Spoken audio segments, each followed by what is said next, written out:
It's F-Flex on the beat.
First.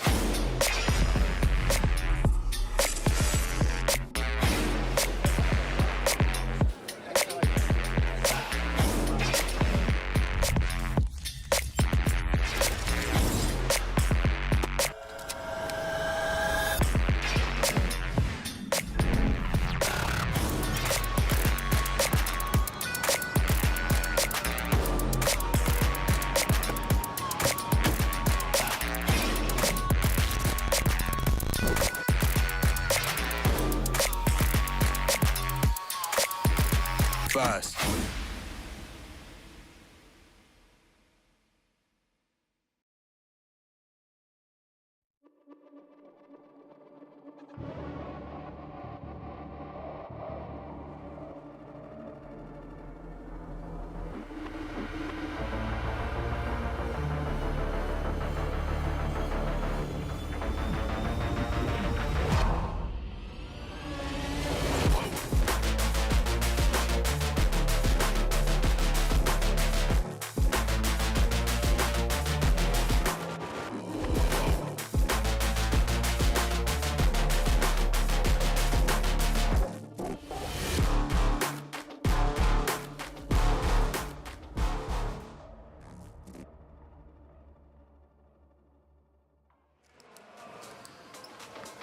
Hello everyone and welcome back to another day of VCT EMEA. I'm your host Yingsu and I'm joined by Cougar and Lothar here on the desk. Now, we saw Twiston with cat ears yesterday and we got really jealous, so we got some cat ears. Yeah, they look good. I'm sorry. Lothar also got... Oh! I prepped, okay? Rabbit I ears. prepped. Wait, that's actually incredible. We're not that creative. Yeah, I think he wins. Yeah, exactly. All right, okay. Well, I really like that, Lothar. But you guys, another opportunities for team to either lock in or lock out this Yeah, week. exactly. At the beginning of the entire season, we're always talking about, the last weeks, they do not matter that much because usually we have like 2 or 3 teams beating out everyone and then just getting the spots. But now apparently everything's still on the tables of some of them. You know, you can speak about, it's not that important, it's only seeding. But the seeding is actually also very important. So it's like, it's not only locking in the top 6, but it's also like making sure that you can dodge maybe the Fnatic on the first place as well. That seems to be important, even though it's double elim in the playoffs. Yeah, we'll see if Fnatic even get first seed as well because NAVI still have a chance. Now, we're going to do some recap on what happened yesterday, but I want to put you guys to the test. Now, I've consulted my good friends Hypok and Dez, 2 of the casters here on VCT EMEA, and they've chosen 3 words each for you. I hate and this you game. absolutely have to squeeze these words into your recap as we see the clips. I'm going to reveal Cougar's words first to you guys at home as well. And Cougar, for the first time, she hasn't seen these. You have unhinged, Okay, that's anime, What? and banging. Okay, Dez chose these for you. And Lothar, you have paradigm. Good luck with that one. Onomatopoeia and crumpet. Onomatopoeia. These are, I want to say, thanks to Hypok's effort. So if you'd like to pass this over to Lothar, are you guys ready to recap? Yes, we are. All right, let's roll the clip and see what happened yesterday. And I'm going to let you guys have the space to talk over the what How do happened. I squeeze an onomatopoeia We here? started with Fnatic versus Koi, where we could see another day of Dirk going completely unhinged on that Nice. respective duelist that he is always going to be player. Not only him, but also many of his teammates were shining yesterday. I'm trying to fit somehow those 3 words. Paradigm, onomatopoeia. Right, onomatopoeia we'll use later. Right, we have... The I'm game, lost. Lothar, the game. The game. Derek is still going nuts. He's not overheating, and I don't know what crumpet means, so that's fantastic. And then we have, right now, this is which match? This is, okay, so this Ascent? is This is Koi. it. This is still Koi Still versus the Fnatic, same. where Fnatic lost those first 8 rounds in a row. But they're still, they decided to start on the attack. There's something that they had to play with, but they managed to bring it back. On the side of Koi, we know that the chances are not the best, but we're still waiting for some more banging games coming from Fnatic. Nice. I got the easy one. I will kill Hypok. Like, he just... Lothar, I'll give you a freebie. You can say that someone play like a crumpet. I don't know what crumpet... It's a food, but it's a bad thing. Like if you play like a crumpet, that's not you're not playing Is it good. like an English thing? It is, but that's a freebie. Squeeze it in. All right, someone is playing like a crumpet. Let's say Wolfen. He was just dying first 3 times in a row in all those rounds on Ascent, and it was really not really looking well. So it looked like a crumpet. 2 more words, Paradigm on Onomatopoeia. Okay, and if we move on, to probably a match that we expected, then we come into Giants versus Vitality. And Sue, you were mentioning the cat ears, and it comes from the love for anime that Twiston has, and he's definitely performing on the server. Still, it wasn't enough for them to get the victory. We started here on this Lotus, where they completely swapped their composition. I am also very disappointed that we didn't see Twiston use any onomatopoeia when he had those cat ears on his head. Okay, carry on, Lothar. So I squeezed that one. Yeah. Right, map 2 was split. We have seen a lot of, let's say, targeted rounds here when Rhyme was just being dunked on side. The double duelist with the mobility was really oppressive, and because of that we went to map 3. But in general, this game was like the split game was really chaotic because of the pace that we have seen on it. Yeah, exactly. I think that both of the teams wanted to be the surprise, but definitely the deciding factor. It came just as in the previous game, and all came to Ascent. Now, knowing that Giants was starting on the defense, maybe having some window there, they didn't have the best results after losing the bonus, but hey, they managed to bring it back in. They managed to get the rounds on their side, and managed to close up the game. Yeah, and because of Ascent being such a simple map design, the paradigm of this map was being followed by both of these teams because they knew how to approach it by default. But if there were so many mistakes still, I think that both of these teams still have a pending matter, which is proven that they deserve those spots for the playoffs. I think that we could feel the nerves, they could feel them as well, and especially on that last play where almost we get into overtime and 3 players speaking out at that 1v3, not looking good. I'm so proud of you guys. Well done, well done. Well done. A crumpet is like it's a pastry thing that we eat. It's got loads of holes in it. Oh, it's British cuisine, isn't it? Yeah, you have it with like butter and jam. It's quite nice. I'll bring you some next time. Look, but you guys both passed. Well done. I'm fine with those two. Mine were easy. I'm fine. Paradigm and onomatopoeia, fine. But crumpet, please. All right, okay. British food is awful. Don't bring any to me. Thank you. I like pigs and blankets. Yeah, I can't argue with that one. But we mentioned Twiston's cat ears quite a few times, and here is why. Check this out, you guys. My cat ears, no.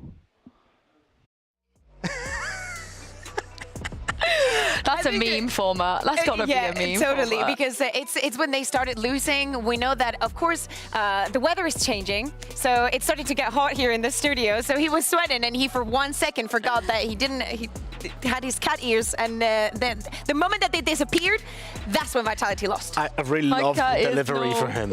Like it was like such a deadpan delivery. It's straight out of Office, you know. It's like, oh no, my cat ear. I do like the meme. You guys at home, you are more creative than I am. Make some memes out of that clip. That was the matches you guys saw yesterday. We have 2 more best of 3s coming up today with a lot on the line as well. We have FUT versus NAVI coming up first. We're going to get into that in a second, but KC versus Fnatic, you guys, the crazy thing is, K-Corp, they still have a chance to make playoffs. They still have a chance. We saw Fnatic yesterday. We have to see them again today just because of the postponing of that match. But still, it's going to be a tough one. Nobody wants to go up against Fnatic, but it's something that every single team has to go through. Some teams like vaccines. had the chance to play against Fnatic with a sub, and they didn't manage to even win then. So I feel like this is going to be a very tough journey for KC, but at the same time, I do think that they have the upper hand of playing with absolutely zero pressure, because if they upset Fnatic, I'm not saying it's going to happen, but if that ever happens, it's like going to be the annals of VALORANT VCT EMEA, you know? We're going to remember that for forever. That also comes into how Fnatic is going to play today. Maybe, you know, feeling that the pressure's not Hey, Mini tweeted he might be subbing in, but that's a conversation a little bit later. Speaking of the assistant coach meta, we have a very special infomercial from VCT TV.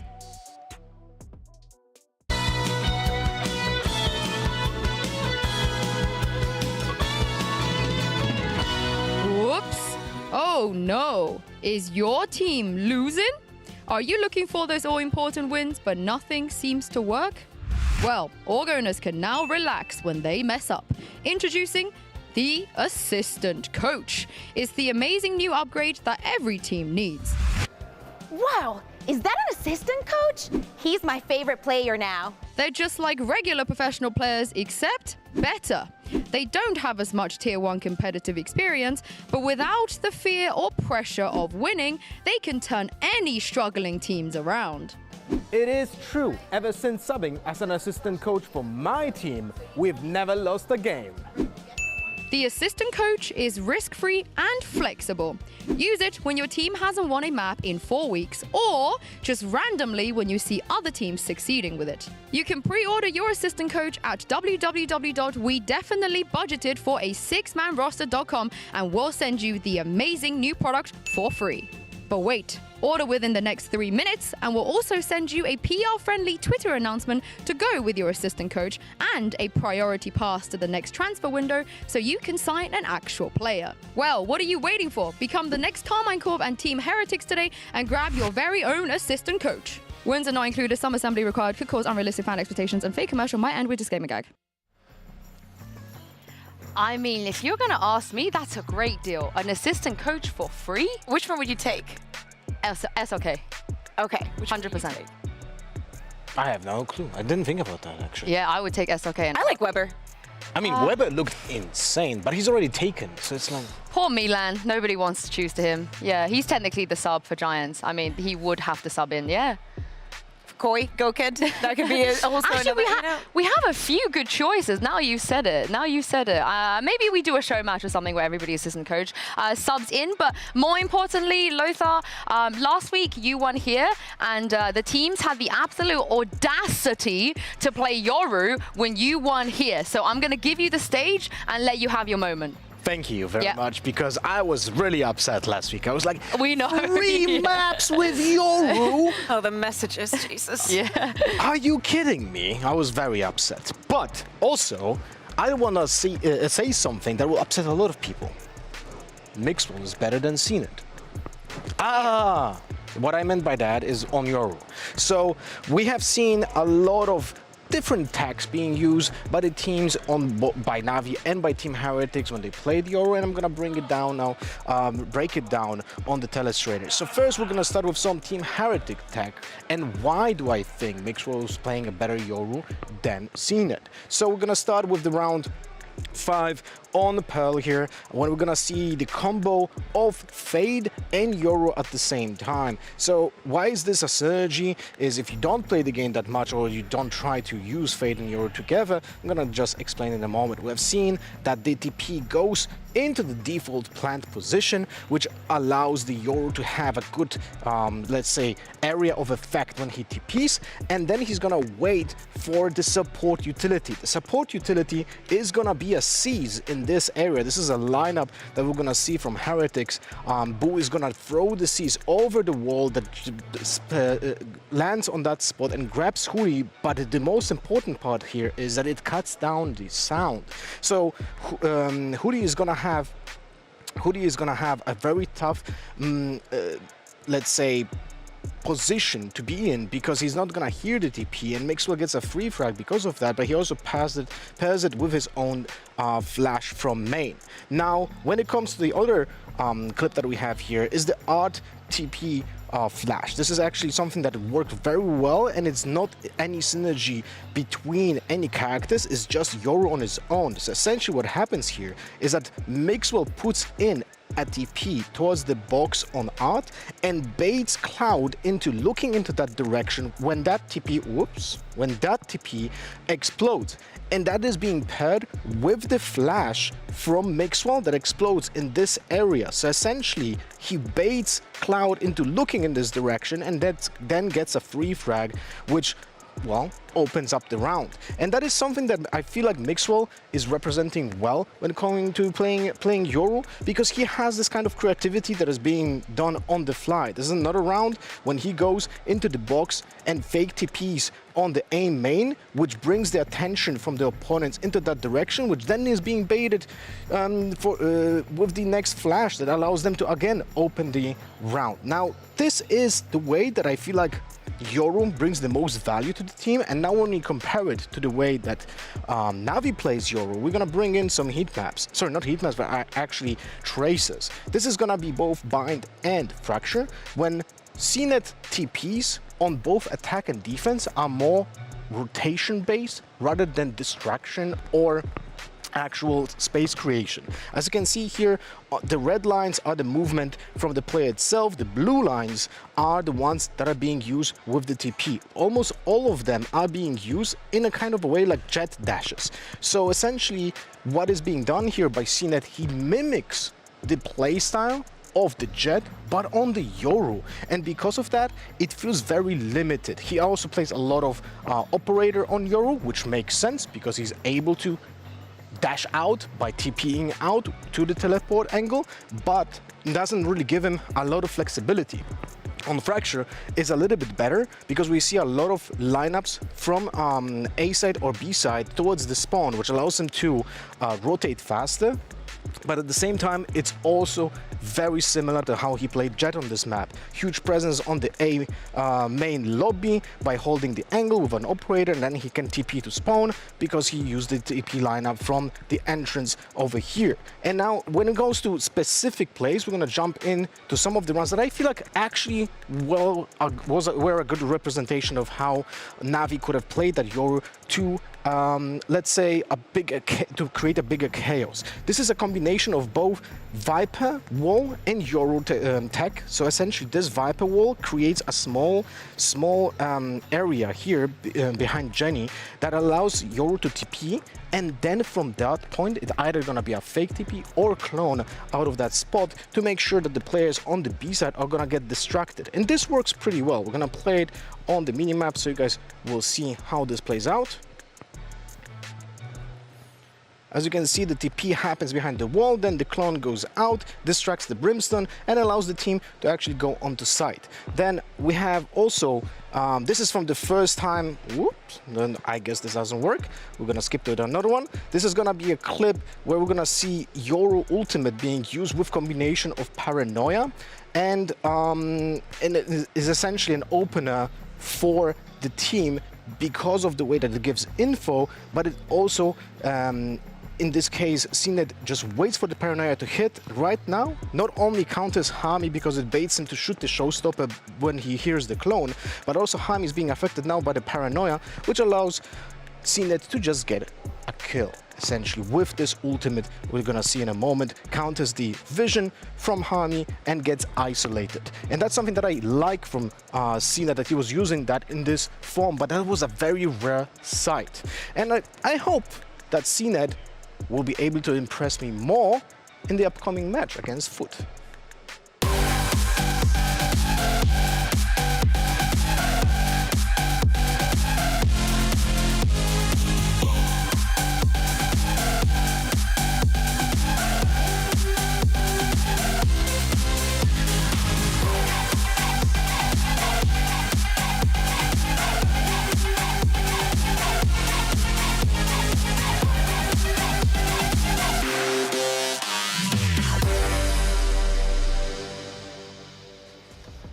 That is right, NAVI, they're going to be taking on FUT today. Let's take a look at the standings first, because both of these teams have already qualified for playoffs, but it doesn't mean that there's nothing left to play, Cougar. Yeah, exactly, because if you look at this, you see that NAVI is second, FUT is third, and Liquid is fourth. But there are scenarios where if FUT win today and they win next week, as well as Fnatic losing, they get into that situation where they can go into a tiebreaker. The same, by the way, happens with Liquid.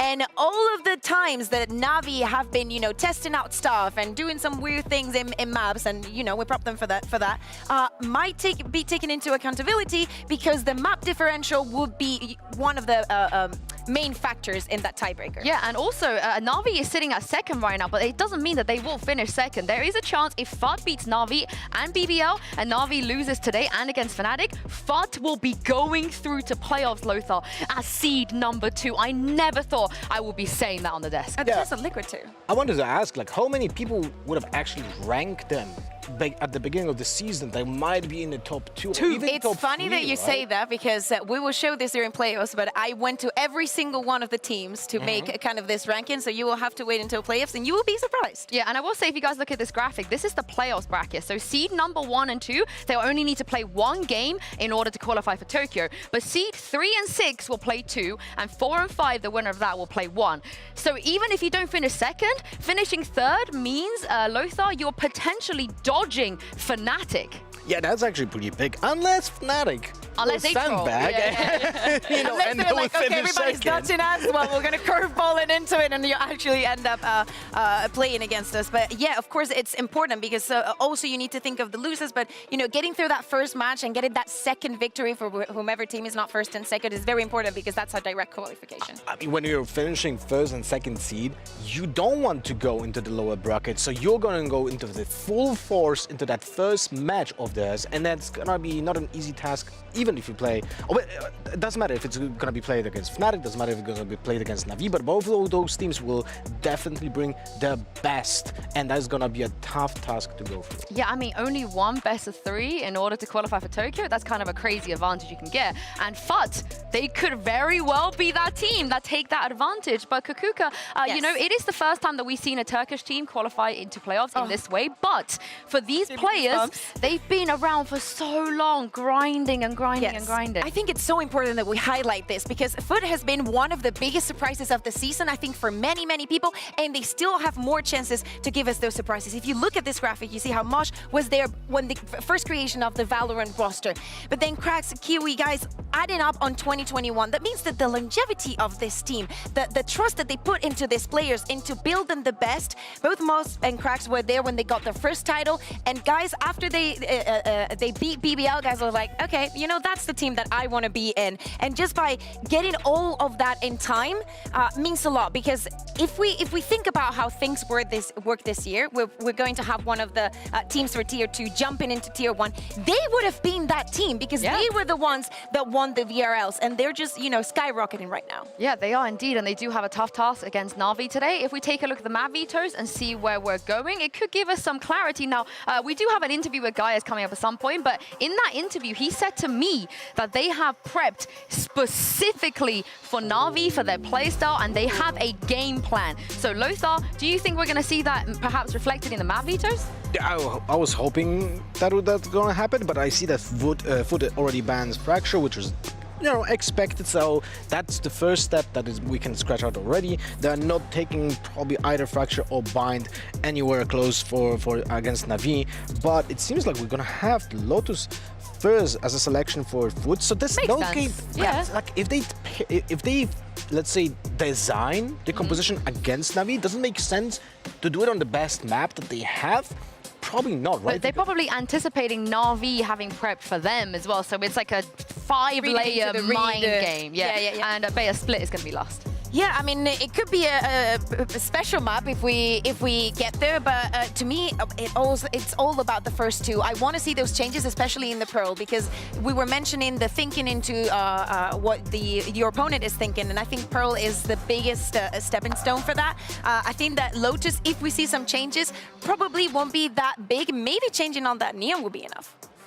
I'm thinking more like Pearl makes sense. You can counter Gecko pretty easily when you know what they're gonna do with it, right? And we have seen already being played twice, so Pearl is counterable. I was thinking more that maybe Fracture and Bind would have made more sense if you want to counter it, because NAVI had such a, let's say, rigid playstyle on those 2 maps with the Yoru. But we need to see the agent select actually to make more comparisons of what they can do against NAVI. Well, we theorized on what FUT could be doing today, but let's hear from their head coach, Gaius, and see what he had to say. Your English çok güzel. Okay, ready? Stevie, everyone quiet on set, please. Everyone quiet, please. Okay. We ready? We good? behind the scenes of us That was a setting gag. up for that interview. This was a gag. It was all prep. Yeah, and Yeah. the authority that I showed to tell everyone to be quiet because I was about to interview him. I don't know if we're going to show the actual interview a bit later, but I can sum it up on what he said. He said, we specifically prepped for NAVI, you know, we know they like to play slow.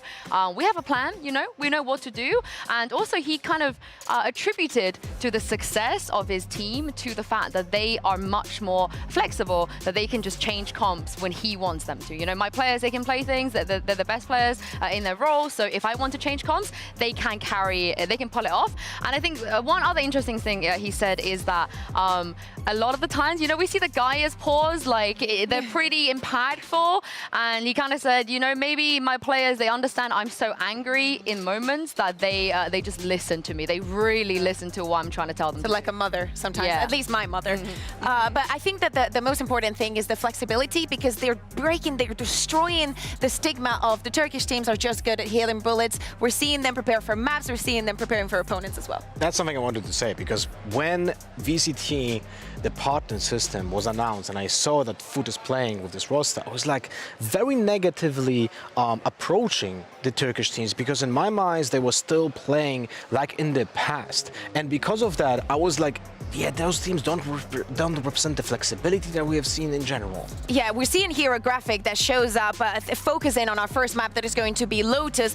The first 10 seconds of the attack on with Footballists. As you see on your left, this is the match that they played against Vitality. So as you know, we expect the Neon to be in play, plus the KO, plus all of that. And on the right, you see the game against Fnatic. So as you can see, the difference is that Fnatic was not allowing them to get into those pressure points, to get into sites that easily, and even having that Z control easy getting for them. Yeah, and very important to understand though that against Fnatic, they were playing against a Viper that had a lot of utility being posted in the B main area and also on A main, which slows down massively the advancement that they can do. While against Vitality, they were actually finding a lot of answers against the Cypher that was playing typically the aggressive C mount with the camera, and they were, because of the Neon, they were able to actually sneak by within the timings and disrupt that Cypher that was playing on C, which was very effective.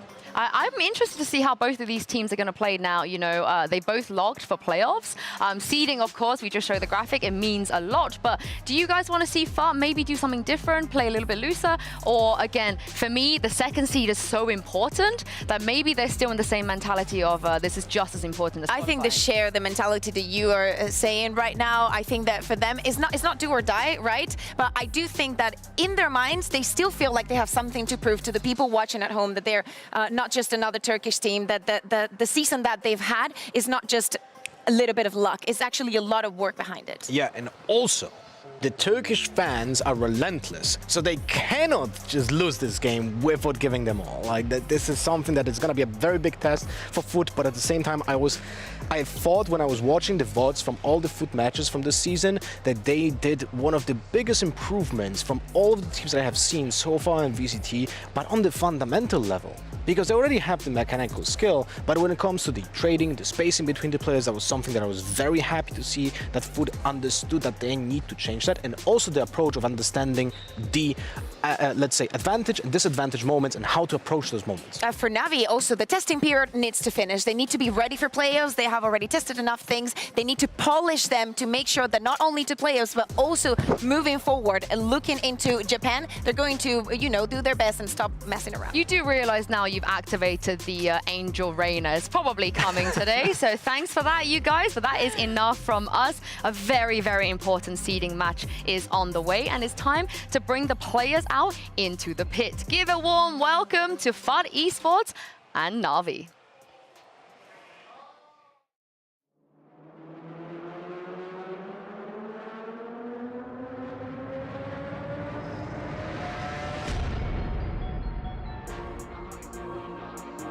FUT Esports. Trying to push to the top of the pack, think that I'd stop, yeah, never that. Trying to get to the top of my game, I don't want to hear no talk from lames. I don't want to do it if there's not no gain. Them man are lacking cause them man don't train. Hey, I can't accept one loss, never that. Trying to be something I'm not, never that. Trying to push to the top of the pack, think that I'd stop, nah, never that. I can't accept one.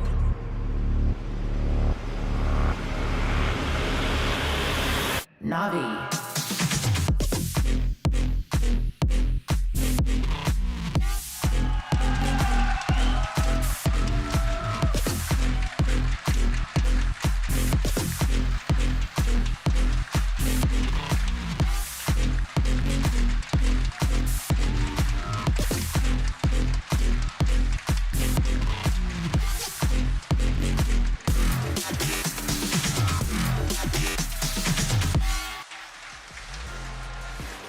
Well, FUT, they're coming in here as the underdogs. As always, I feel like so far this season, Gaia said that they do have a good game plan. They know what to do, but they cannot anticipate what Navi might change. So how much work does Mr. Fallen have coming into this, heading up against Angel? Maybe Mr. Fallen has like some spies in the NAVI camp and they will tell him. Yeah, we got him. There we go. Yeah, he's gonna tell them all the compositions that NAVI will play today, and then we'll be able to counter-strike them. Yeah, that's exactly what's going to happen. No, but I think this Lotus is so important because Navi have played this map 3 times, so every single one of them has been another team picking it onto them. And that was just, as we were saying, trying out stuff. Now, are we going to see the Cena that goes on the Omen? Yep. Or are we going That's to see him back happen. on that Jet? As I said, I think the testing period is over, that we're going to see the Turkish Jet against the Turkish team. But let's see if they're happy with the rest of the composition. If you're Kiwi right now, what better validation will you get than by beating CNED? Yeah. That is the Turkish Jet. It's not exactly the same roles this time, if they will stick to the compositions, right? Yes. So, but still, that would be a great feat. But one thing I would like to see from Navi is maybe reiterating the base of the composition that they had, because right now what they played in the past was Jet, Sky, Omen, Viper, Killjoy. Oh, let's go! For you! All right, guys. Yoru has 100% win rate in EMEA. Oh, Okay? they did it for you. So, they did it for you. Well, no comp changes on the side of FUT, so some of the... Can I quickly? Sorry, go. Okay, so when it comes to Yoru, you have the ability to have really good flank TPs from on the attacker side, from spawn towards C backside, but also as well the initiation on the C is really very open to interpretation how to play Yoru on this map. And on defense, you're able to play at lineup from C towards A, so you're very flexible at helping both extremities on the map. Not only that, also B, because of the way that teams typically approach it, it allows you to put a TP from defense to spawn without being interrupted, because it's typically controlled by a Killjoy turret, which you will avoid. So there has to be a lot of adaptation from the Killjoy setups that we're going to see from FUT here. If you are Mr. Fallen right now, what are you saying to your team? You've seen the comp and Navi are running. How do you counter this? I would say deeper positioning on defense on the sides, or full pushes forward to make sure that you understand what is the plan from the attackers first. But I would say that whenever you see a TP from the Yoru being somewhere on the map, you destroy it instantly. The CNET also has this kind of pattern of actually using a fake TP 80% of the time, so you can read into also that. But in general, you want to destroy all of the TPs as soon as you see them to make sure that the space creation is not a possibility, because then Navi will end up with actually no entrance towards the side through the choke points. This is definitely going to be a very different Lotus from what we see, not only from the teams, but also in the entire region. No Sky, no Breach. The initiation is going to come from Fade and from KO, but also Navi are going to supplement with the flashes that the Yoru is going to bring. The question here is, what is FUT going to do? Are they going to wait, especially on those first rounds, now that they're starting on the attack, to see if CNET has something cooked up, or are they just going to run it down to see if they can get as many rounds as possible on the attack? This is going to be a real true test. Gaia said they had a game plan, they were prepared, but this is what Navi do. They don't care if you have a game plan. They're going to make you throw that out the window. And I'm looking forward to those Gaia's pauses with it inevitably going to have, and see what he says to the team. And also, Mr. Fallen, Lothar, this is his time to shine and step up and show us that Turkish IGLs are good IGLs. Yeah, although you have to prove now to everyone that you're able on the fly to understand game plan of your opponents, adapt because of that, and also take into the consideration that your opponents have the ability to bolster defenses because of the instant TPs through the entire map. That's something really huge. And also remember that Navi plays a Fade. That puts a lot of synergy with the space creation that Yoru can provide on this map. And whenever you're gonna see an ultimate from Fade ready, you have to know this is gonna be a side hit with a Yoru TP onto site. You were showing, Lothar, just a few minutes ago, the synergies that you can can create, with the Fade, with the Omen as well, with the Paranoia and all the things that you can do, that you can add on. Foot, they knew that they were going to pick on this Lotus if they were able to, because this is practically their home ground. They have had very good results, only lost against Fnatic. But they also have to think that NAVI on the other side knew perfectly that this was one of the chances. And NAVI apparently, they really want to play against each and one team, because they change everything for all of them. It's yeah, they impossible to do prep. indeed. And coming into this as well, if we take a look at Krax versus Shao, both of them are playing very, very different agent. They do, I guess, play a similar role, at least for their team right now. But Lothar, this KO into a Fade, what do you think about this? I think KO in general is super flexible agent, and very similarly to Ascent, I feel like KO or Breach on this map is instrumental to giving value without having vision to the angles that you want to disrupt. And because of that, both of those agents actually provide a lot of possible initiation.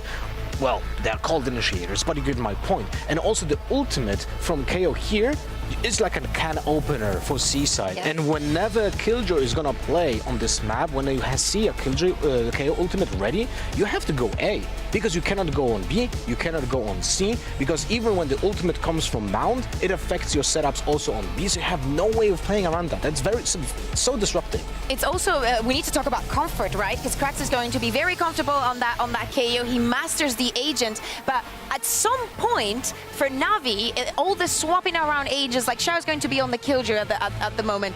All the swapping around agents is going to, you know, set a limit into how deep you can go into the knowledge and actually being ready for all of this. Well, I can't wait to head into the game and see what we're going to get today, and throw this over to Dez and Ender, who's apparently cosplaying as the Prime Vandal today.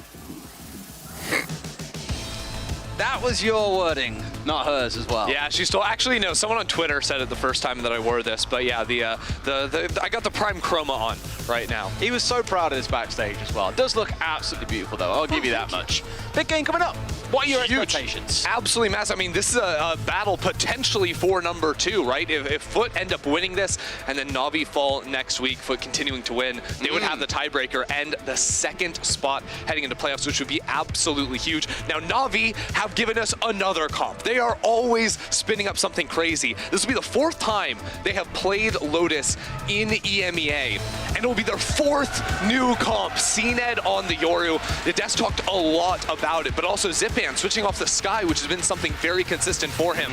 But they're not trying to overload on flashes, because CNED's got the Yoru and is going to be taking care of that. I like this switch to the Fade. Something we didn't really see when they played the Bind. They had 3 different flashers with the Yoru. It was a little bit over the top, but I think there's some funky stuff they can bring in today on Lotus. I'm sure Lothar is very excited behind the scenes. He was very upset that he wasn't here the last time the Yoru got picked up. Well, today his wish has been granted. And we are getting into things nice and quick here in our first map of this series. It is Lotus. Foot looking to play up mid into B very quickly. Check out this Killjoy setup, though. A turret that'll spot, and then a deep alarm to make sure that Foot can't try to flip the map and take CT control. Yeah, love it. It's the only divide through That's here. exactly what they're trying to do, too, so they're aware of that push. Pushing so deep on the back of this one as well. Plant going down deeper in the wraparound in towards C. Could be a bit of a backstab on towards doors here if the defenders aren't too careful. Foot coming in at pace to start things off, and Navi now the ones who've got to pull something back. Yeah, the thing is, Navi on site so quickly. They're going hunting now. They have to know Foot have pushed into their spawn. And 4 Foot players are going to be coming in from one angle. This shouldn't be the toughest defuse, although the planet's so deep for them. Yeah, that's it. They try and stick it here, all they can do is spray onto it. They're going to have to keep on trying to step in towards firefights here. A little bit of a whiff coming off down towards the south side, but it's all about the spike itself. Zipan's backhand trying to stick. They've got 3 stacked up on it. They get it halfway done, but the players just keep on falling side for side. It's down to a 2 versus 2 as Kiwi's found himself up towards the other. Will not be able to find anything here as NAVI will just about hold on and pull it back. NAVI making that retake look solid there, and I think that basically Foot just funneled themselves into 1-2 areas, right? They had the late player from Ada Captain playing towards spawn to have that last second backstab, but once he falls, they are looking one direction. NAVI only have to be concerned about these spawn players, and NAVI did a good job dealing with it with 5 seconds left on the clock, and a large part because they got on that site so quickly. They took their time clearing out, you know, baby door up towards stairs, whatnot, and they were totally fine at the end. Looks so chaotic, I think, 'cause it's a pistol round as well. Any other round, that's done and dusted far, far quicker than that. Either way, looks to be another fast play coming up towards B. They are loving this rapid aggression coming out here and trying to catch out members of NAVI. They've already got one inside deep here, looking to try and challenge on towards boxes on the left-hand side, and NAVI have to concede the ground here and just back away. Ooh, going for the safe plant just to get it off, but it makes it so much harder to hold in the post. See how NAVI can deal with this, sort of trying to opening the door on the opposite side as Kiwi just sort of funnels into CNED there and dies. Still looking for what else they can.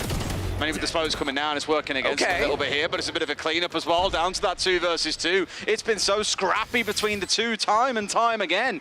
But once again, put her in a spot where Spike is down, but NAVI with the 2 left are still managing to get it halfway. Zipan got it here last time around as well, and they're now looking to try and finish things off, but they're just not sure where they're going to get pushed from here. Coming down to the last one, it's CNED steps in, down to a 1 versus 1, but what is there to be done? Except see the defuse stuck all the way through, and NAVI are up 2-0 so far, handling this aggression so well. I mean, Foot are going to be so happy with that round, though.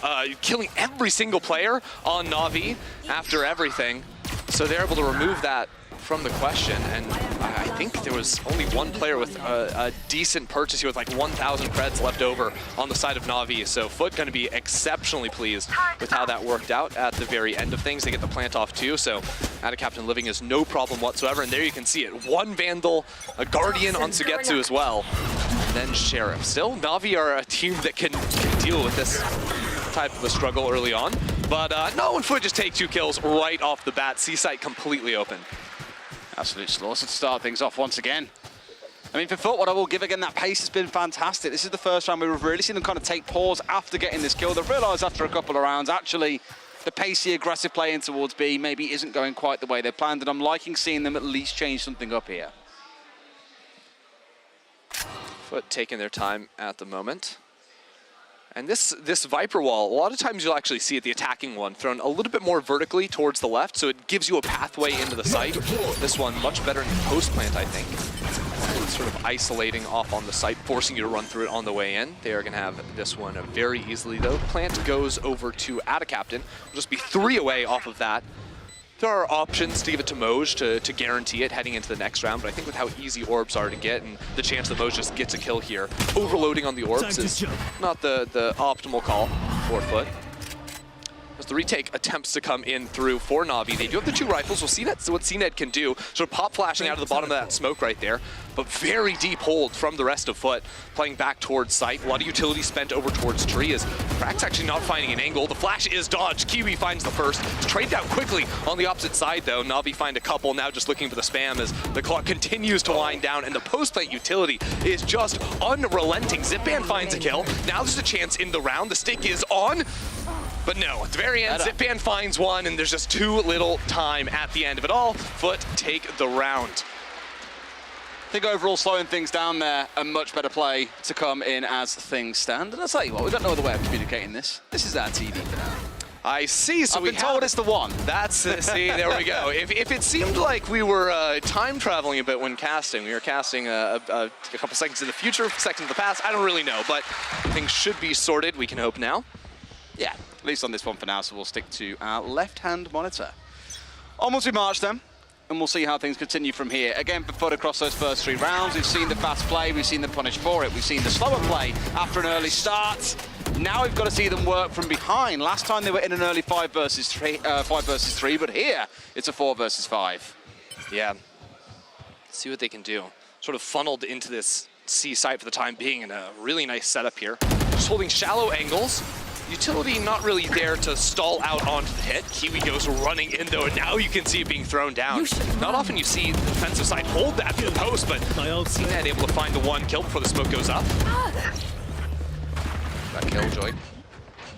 Gets full control of that side now, NAVI. They're chomping at the bit. They're ready in at the races here to come flying back in.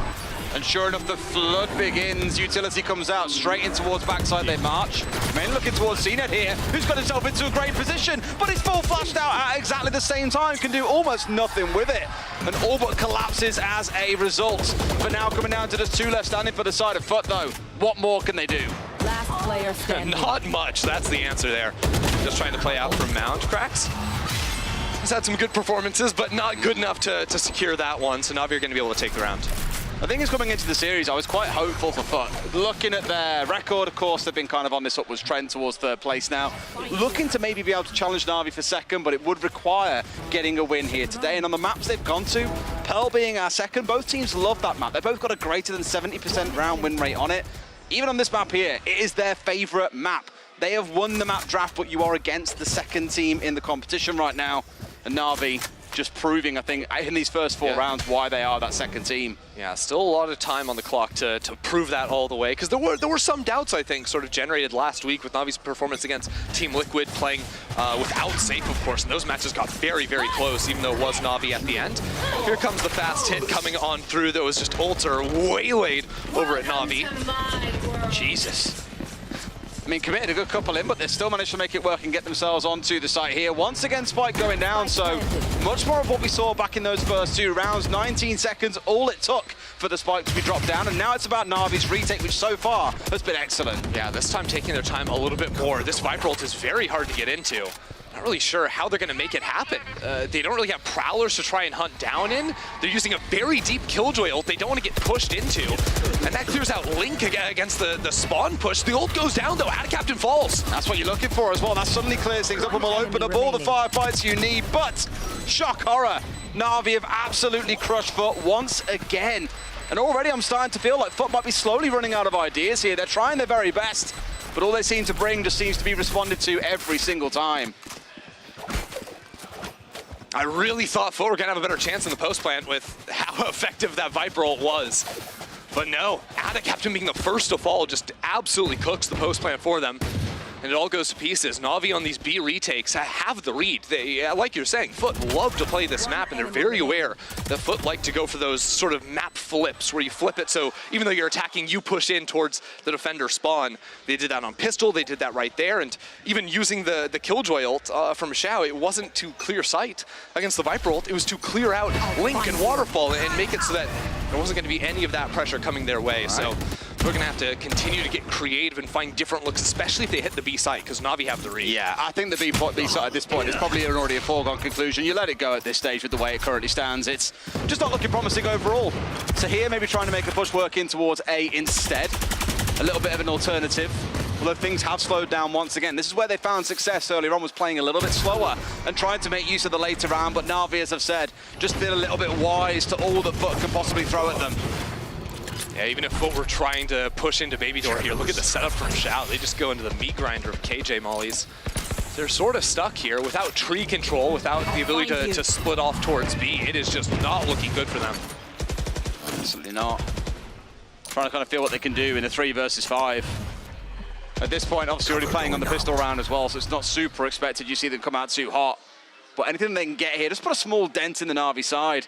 Feels like a win, even though there won't be too many rounds to win at this stage of the match. They go for 1-for-1, they get that kill they were looking for, it's a start. It's funny too, because I see CNET getting kills, but I'm trying to rack my brain. What has he actually done with the Yoru? We haven't even seen the layers necessary for Navi to take a lot of these rounds. I also haven't seen FUT really be in positions to pivot themselves out of a hit. You know, a lot of times you'll see teams, you know, tempt towards A or C, open up the doors, split back over to B, show presence and move back to the opposite side. But FUT have put themselves in positions where they're much more committal towards areas. When they've had the big ults, like that definitely makes sense. But there've been quite a few of these rounds where they are definitely just all-inning on one side of the map. And even when Navi fall off the site and decide to play into the retake, it's been very good for them.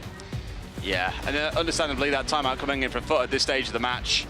We've said it across all the rounds, whatever they've tried has been shut down, has been refuted time and time again. Have we done any jump rope now with our wires?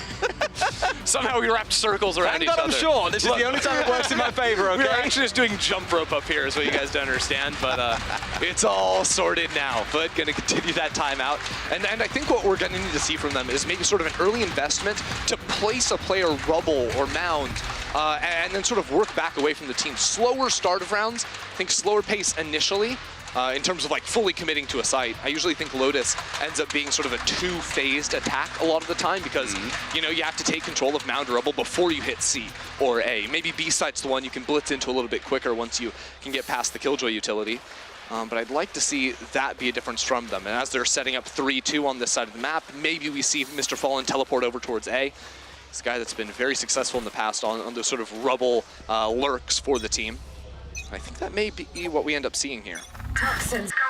Well, let's see what the conversation is after the start of this round.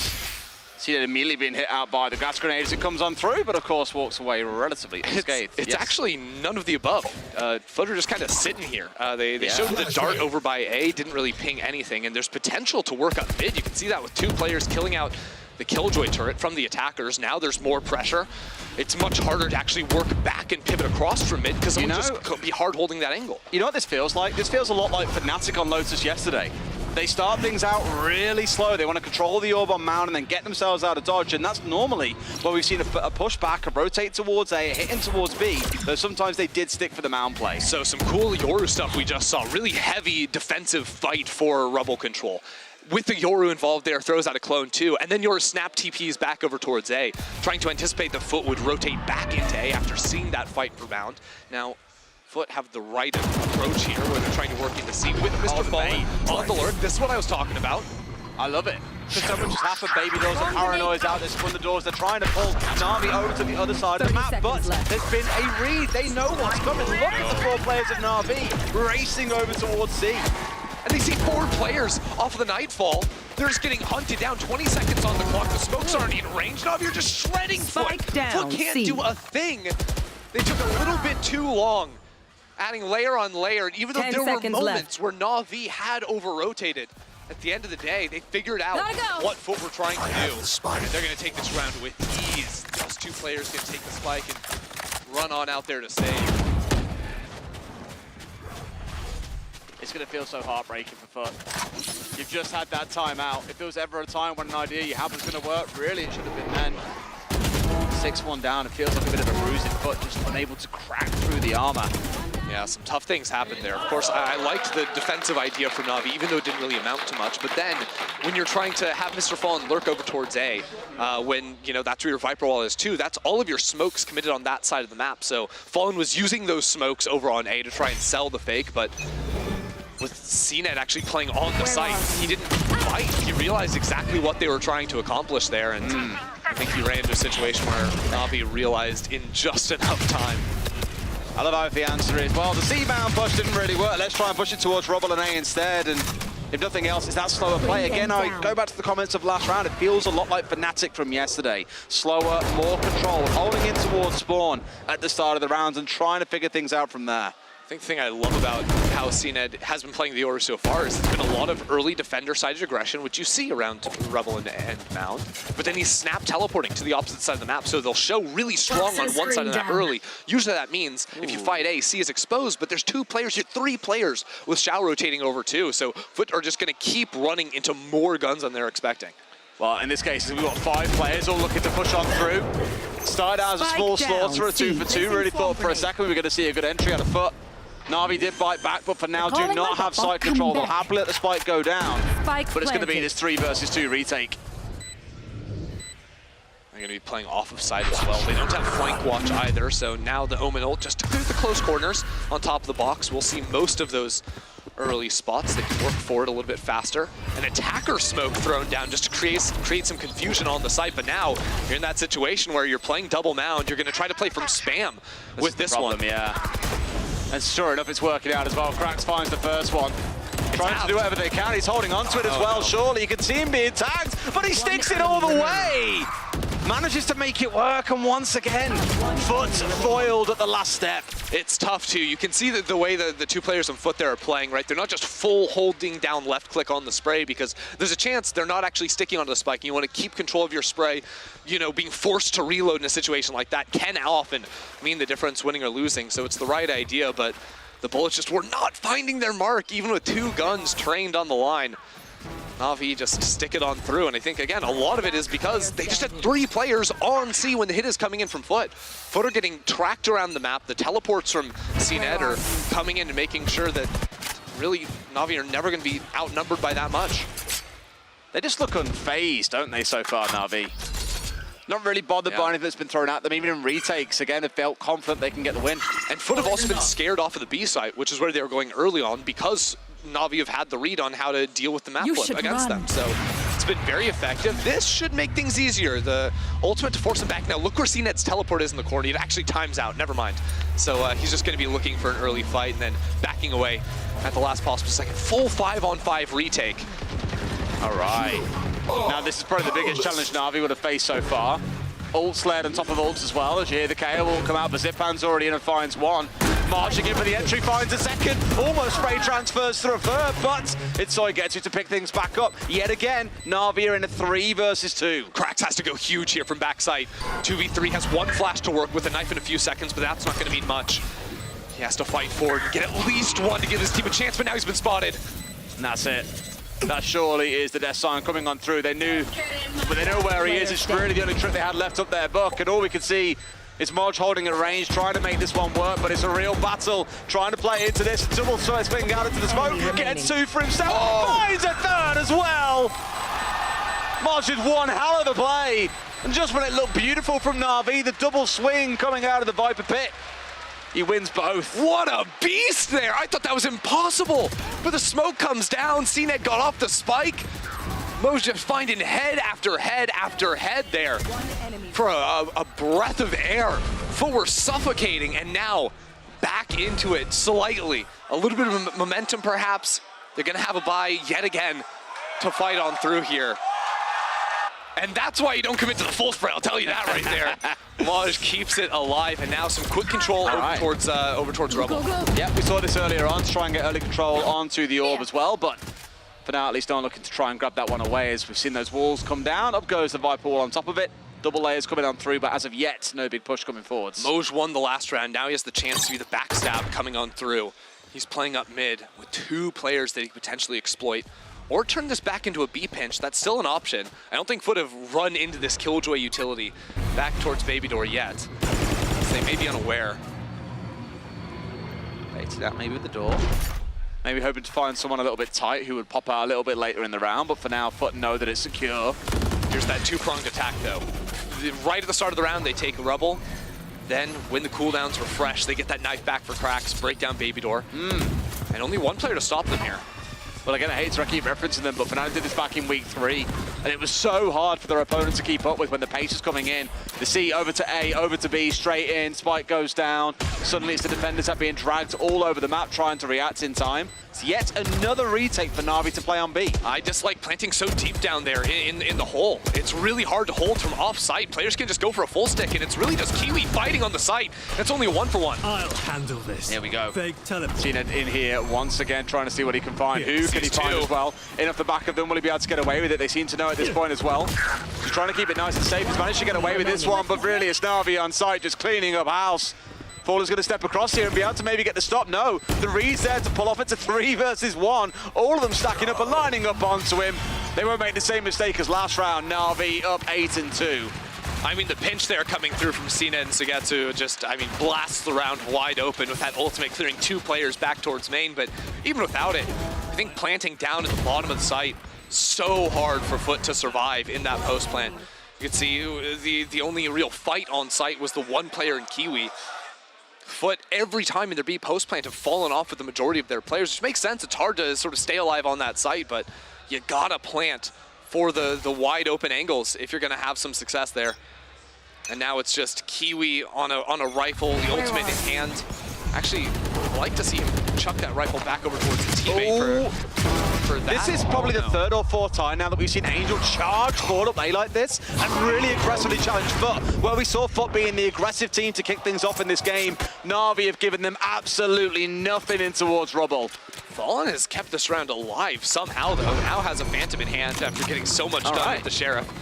And the plant should be relatively safe. Now, surviving the post plant, not the easiest. Using some mollies just to clear out backside, so they don't have much in terms of time. They're going to have to fight their way out of this one. It's going to start with Fallen versus CNED. Little bit of chip, but not necessarily enough to begin with. The Killjoy coming out as well. Will force the last couple of players back in towards tree, and that really is about as far as they can go. But is that enough? Still a spot they can challenge onto. They're going to open door behind them. Oh, CNED snapped onto. Far too easy. They are trying to rotate in, but Moj just got the read. He's moved away, looking for another 1 versus 1, but Shao is not going to give it to him. They get the defuse in. Na'Vi up 9-2. Sugetsu's so mean, man. It's a 3-on-2. They invest the Killjoy ultimate, right? Just to make sure both players are going to be stuck back tree. And then Sugetsu uses the time to run around and open the door behind him. Smoj has to worry about 2 different angles, players coming in front, to his left, behind him, everywhere. No, not fun whatsoever. As we go into the final round of the half, FUT are going to have to come up with something here because they are getting blown out of the water. They've got so many ults to do it. In terms of the lockdown, Mr. Fallen can get funky with some spawn TPs if he wants as well. The problem is, you're running straight into a fade ult as well. Yeah, that's true. That's the real kicker. Even with everything else you got on side to play behind here, that assumes all 5 players are still alive when you get anywhere near sight. Well, FUT really like using the Viper's Pit down on B. And I think it simplifies how they're going to want to play the retake, although again, that Fatal gives the blood trail straight through the smokes. Here we go as well from the backside. It's Angel. He's always one of the first in the firefight. Even on the omen, snaps onto 2, almost made it to 3rd, but couldn't quite collect the whole way through as the ult comes flying over the top. How has Kiwi got around here? He went all the way through C. I mean, it's done something for him. Turns it into a 1 versus 1. It's him against CNED playing up on high, but I don't think Kiwi fully knows where he is. Surely he will now. This round comes 1. Spike in hand, he's down to 30 HP. It's 30 versus 40. And away he goes, rotating straight up towards C with them fast little feet of his. Plenty of time, but CNED's still sprinting him down here. Spike planted. Madness. Massive scrap broke out on B, and it's ending on C. Just holding the tight corner. Expecting the back flank, but CNED, he's following up on short. Exactly where he last left him. But it's who wins out in the 1 versus 1. Kiwi being so patient here. Waiting for the challenge to come on through first. Again, he's not 100% confident. But he feels ready, even finds the shot as well, as CNED falls and FUT do get their 3rd round. I mean, Kiwi just running the amazing race right there, a marathon. He goes through B with the ultimate, then into Link down to Waterfall, wraps around C, then opens up the door by Mountain to get the pinch back into B main. Like, I don't know what I just witnessed. His teammates are crying out, just dying on sight. But he comes in at the very end to secure the round, clutches it in the 1 versus 1 to finish versus CNED as well. Respect, because FUT were getting destroyed that entire half. And after some repeated heroics there, of course it's Kiwi, previously had Moj in the 1 versus 3. They have somehow stolen away 3 rounds. Whew. All right. As for how the second half plays out, really, on Lotus, we see a lot of teams being commanding with the speed, like we saw at a FUT in those early rounds, right? They take command early on, they force their way through, they drag the defensive team all over the map and force them to really react and bend to their will, whereas it felt like NAVI really had a smart read, so really curious to see how NAVI play the second half. We know that they're famed for being a pretty slow team overall. Yeah. And again, looking back at Fnatic, it worked absolute wonders for them yesterday. No reason why that playstyle won't work out. But FUT have got to find something here. They've got to dig on deep. And the thing is, I'm looking down the leaderboard right now. It's not like they're particularly miles behind in kills. They've got 3 players sat on double digits, for God's sake. But it's just not translating into round wins, and that is what's costing them. Now's a chance to see what CNED really does with the Yoru, because it was all rotational-based gameplay on the defense. Now moving over to attack, he plays this on basically every map at this point. I don't want to call him a one trick, because he can play you know, other things. In the past it was the Jet, but it's just funny to see it locked in so many times regardless of the context. But really, when he goes for site commits on a lot of the other maps, he does very shallow teleports. They'll be like, to clear the first angle with a flash. You know, in this comp he's going to be flashing himself in a lot of the time, especially if Angel's not going to be there, and we know Angel likes to go on his own walkabouts to find kills a lot of the time. And if it's going to be, if you see him set up like a deep teleport on the minimap, usually that ends up being a fake TP, just to add some layer of confusion. If someone's not actually guarding that or on that, that can make FUT a little bit paranoid of where exactly he can end up being on the map.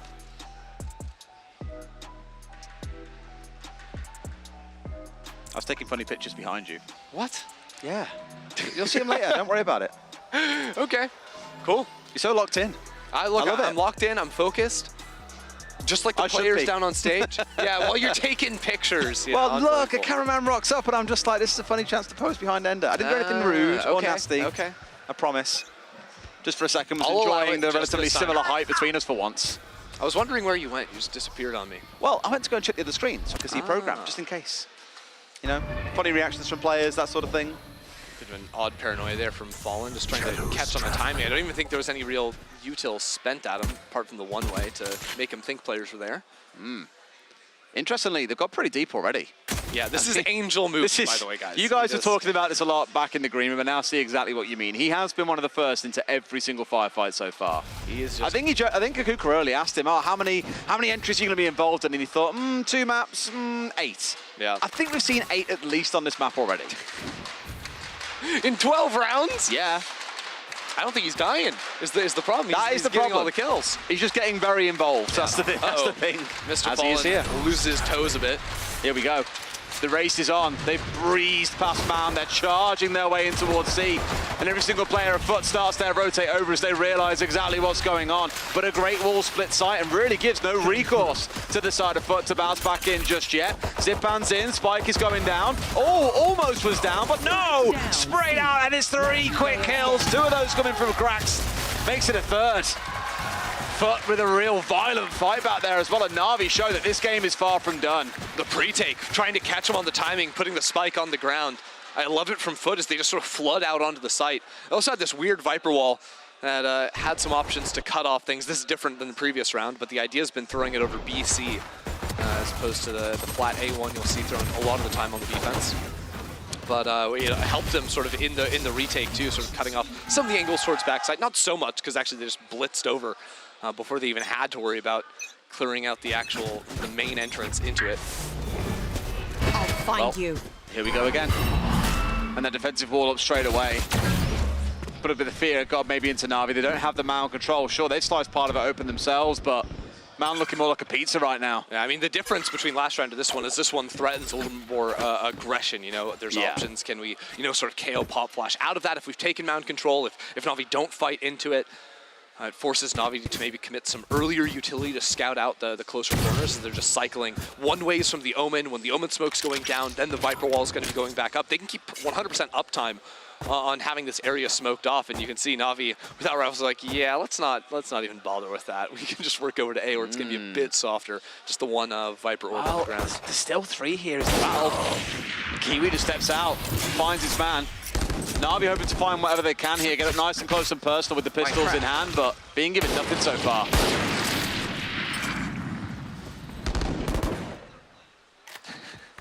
Orb mission? Maybe we just try to farm as much as we can. At some point, NAVI are going to have to die or get the spike on the ground.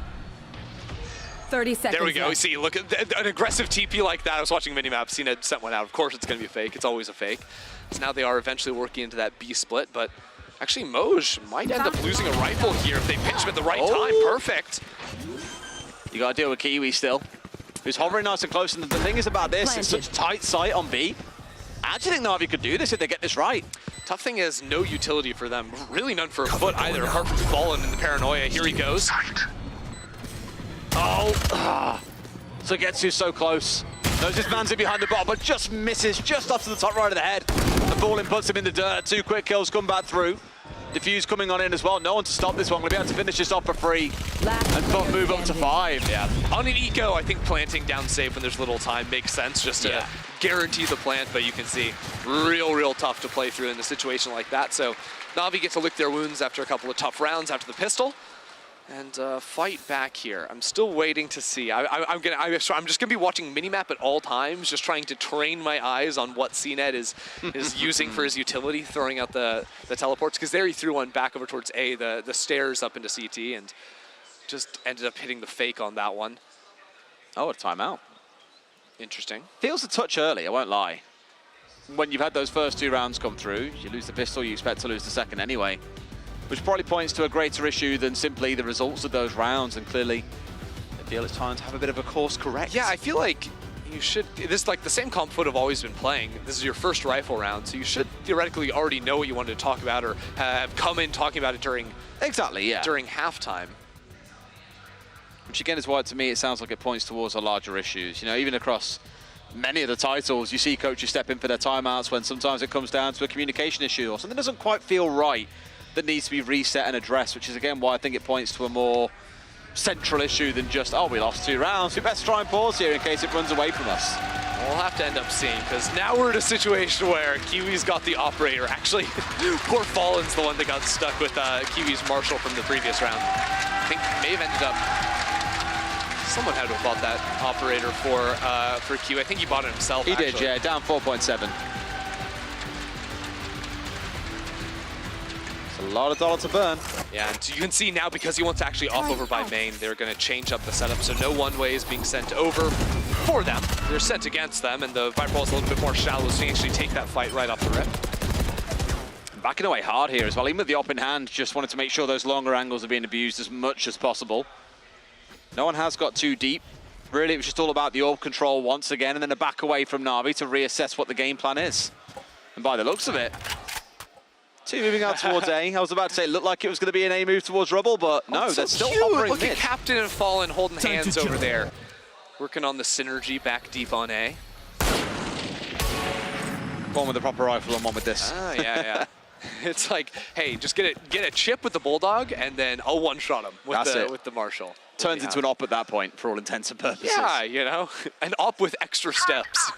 And Navi really slowing things down. Now look at the split as well, the 1-2-2 on the attack inside.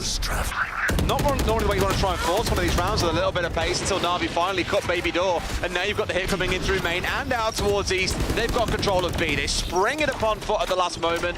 And surely here, we see the spike going down. Last time around it didn't go out so well, but this time Navi had brought some more toys to the party. Yeah, the plant is good for main. They still have control over Baby Door, and they're forcing an operator into Marshall to retake B. Yeah, I don't think so. This will probably just turn into Kiwi trying to save, unless Fallen gets some damage done. See, that's also very low HP. So World here where they can accomplish something as they get the kill through the smoke as well. Mollies are being used early. They need to get someone on the spike now. Trying to get onto here as well. Spray comes on through. They've got the shutdown. They've got this one on lock. They know the read they need to get this one taken out and locked down. Sure enough, 2 quick kills come on through, but it's a 1 versus 1. Angel against Cracks with no times left on the clock. He tries to bait it out. Stepping forward for the 1. Angel will find this man and looks like he'll get away with this one too. Na'Vi finally break the spree. I mean, Foot putting up a fantastic fight right there. I think the mistake was not getting Kiwi on the spike immediately. You know, he is the guy stuck with the operator last one in, so get him on the spike, stick it at least a half. If he goes and joins the team trying to hunt down for the kills in main, well, yes, it gives you a better chance to win those fights. Actually securing the round, just not gonna happen. So a bit lost in the moment there. It'll take Navi up to 10, a much needed round for them. And now they're looking at the point where they can try to do some orb farming here. Xiao's just 2 off. Same with Zipan, so some early play towards Rubble could be successful for them. Their Viper Ball is set up towards C. But they're actually just walking up mid, a bit of misdirection perhaps, but they're gonna have to worry about potential fast flank or fight through Baby Door. 3 players afoot have Rubble control. And they're gonna force it again by the looks of it. They smoke out of Captain, all he can do is really toss the molly down, hope for the best. But there is no answer. Yes, they're being forced in from Baby Door, but they've got that B-side control. And once again, it feels like Na'Vi are very happy to keep forcing fights here on the B-side. Oh no, it's a Bucky right here. Oh, Angel, no one's ready for this. That is just gross, man. He was like, please, someone walk into me to make it have a chance. Now, Krax has popped the ultimate, trying to get active on the retake. Zipan falls, a Kiwi from the back, gets one, but somehow still alive on site. Xiao finds it, it doesn't matter, as Foot flood in. Teammate holding hand with teammate there and taking their 6th.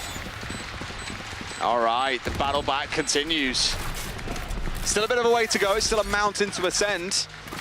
But 4 rounds and Foot will have things all square with Na'Vi, who equally are struggling on their attacking side in the same way that Foot did. Even when these hits coming in towards B, they're struggling with the retakes. Just seems to be the multi-sided flood back in towards side coming out of the defenders is making the attackers struggle here. I think it's a completely different story there if Kiwi doesn't get the random Bucky kill, right? Because all of a sudden, he's active on the flank. Na'Vi don't have the late lurk timing from Angel to pinch in from behind on Baby Door. And Q even manages to find one more after that, so I think Na'Vi are still definitely going to have some ideas here as early fight once more. We'll see what happens with that Yoru TP that's gone over towards the orb. It's a fake teleport behind all the smokes that Na'Vi realized very quickly, or rather Foot realized quickly. Definitely not feeling like a B this time around. It looks like they're going to work their way through Mound, and maybe just for the orb for now. But could very well extend into that second phase attack that you mentioned earlier, Ender, and go for a C hit. It's looking pretty light on the ground at the moment. The thing is, I mean, if you're running into bodies on A and then pivot back into C and B, that's where all the stall util is. Working through this is not going to be easy. The rotates come in from cracks. So even with just 2 players here, they could do some damage. You should run. Here we go. Never mind, I'm trolling. Shao has the ultimate, obviously. Same killjoy as what Foot used back in that first half, which should force them away here. One up towards Ling, one holding more deep towards the backside. Just out of range in time here as well, but it does give control over to the side of NAVI. They layer the Fatal over the top. The Viper Roll comes in too. They are throwing the kitchen sink at this round ender. Now falling back. Cena was looking for a fight back in Waterfall, but if they can force them inside the pit, that gives them a chance. It's just Shao with the rifle. The longer they wait, the worse it's going to be playing inside of the smoke. A flash out swung by Angel. Angel almost gets the second. But sadly can't convert. So numbers advantage still for NAVI. You'd favour them in this situation with the Vipers pit down, but Foot have made things look difficult at times. They've ran into 1, 2 quick kills come back. It's all down to Moj against 3. They play this one right. He's not got a hope in hell. Zipan for the close, and NAVI are 2 points off. I mean, NAVI winning that round is just nuts. Just the single rifle, I believe, and then using every single ultimate there. Yeah. Early using it for just the scouting of the Nightfall. CNED tried to push into Waterfall. There wasn't a fight quite there, so he falls back. And then using his utility to support the rest of his team. He's playing solo flashes for them. Still finding some angles where Angel's able to swing around the corner, find one, nearly a second. That would have just wrapped up the round nice and easy for them. Still enough to secure it through. And now CNED on the attack. He's charged up his own ultimate. So in terms of scouting, if they want to work in towards B, he can easily look to flip the map against Foot, take control towards CT. Or I mean, even if they go around C, you heard Lothar talking about it, you can do that whole wraparound, sort of follow the maze around the corner, and it's a very easy follow-up from the rest of your teammates. Foot calling in their second timeout. I think even at this point now, down 5 rounds, they feel it working against them. I mean, passion is probably a good way to describe the coach right now. That's probably the most passionate I think I've ever seen someone in a timeout. You'd swear it was almost like a round win or a game loss, but they know that things are slipping away from them here.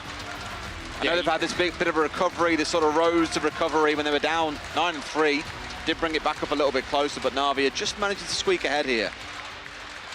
NAVI, most people's expected second best team in the EMEA after Fnatic took lock-in. Foot, I don't think was on really anyone's radars, but after the first couple of weeks, you could see some excitement building behind this team. And now still a chance to fight for that second seed heading into playoffs.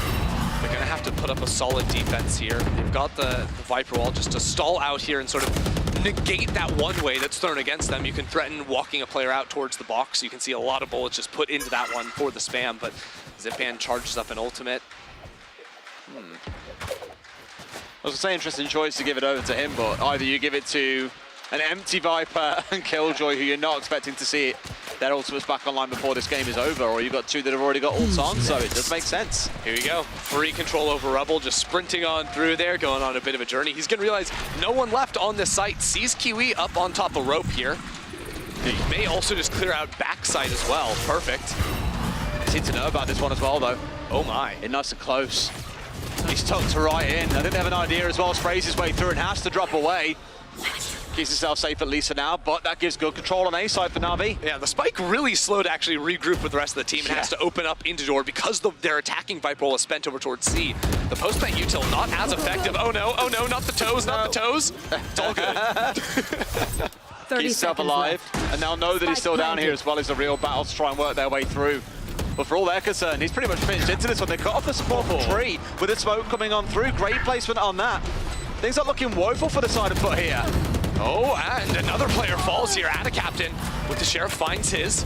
Now they have to worry about Tree and main. It is planted for them. Fallen falls after trading 1-for-1. Sugetsu coming around for a pinch in the back corner here. Takes the one.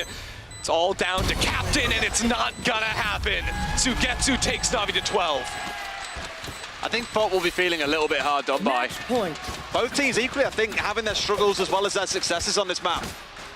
The pace kind of was one of them at one stage or another, but we've sort of gone back towards this either delayed or at least initial heavy hit on towards the side. NAVI definitely playing it out a little bit slower.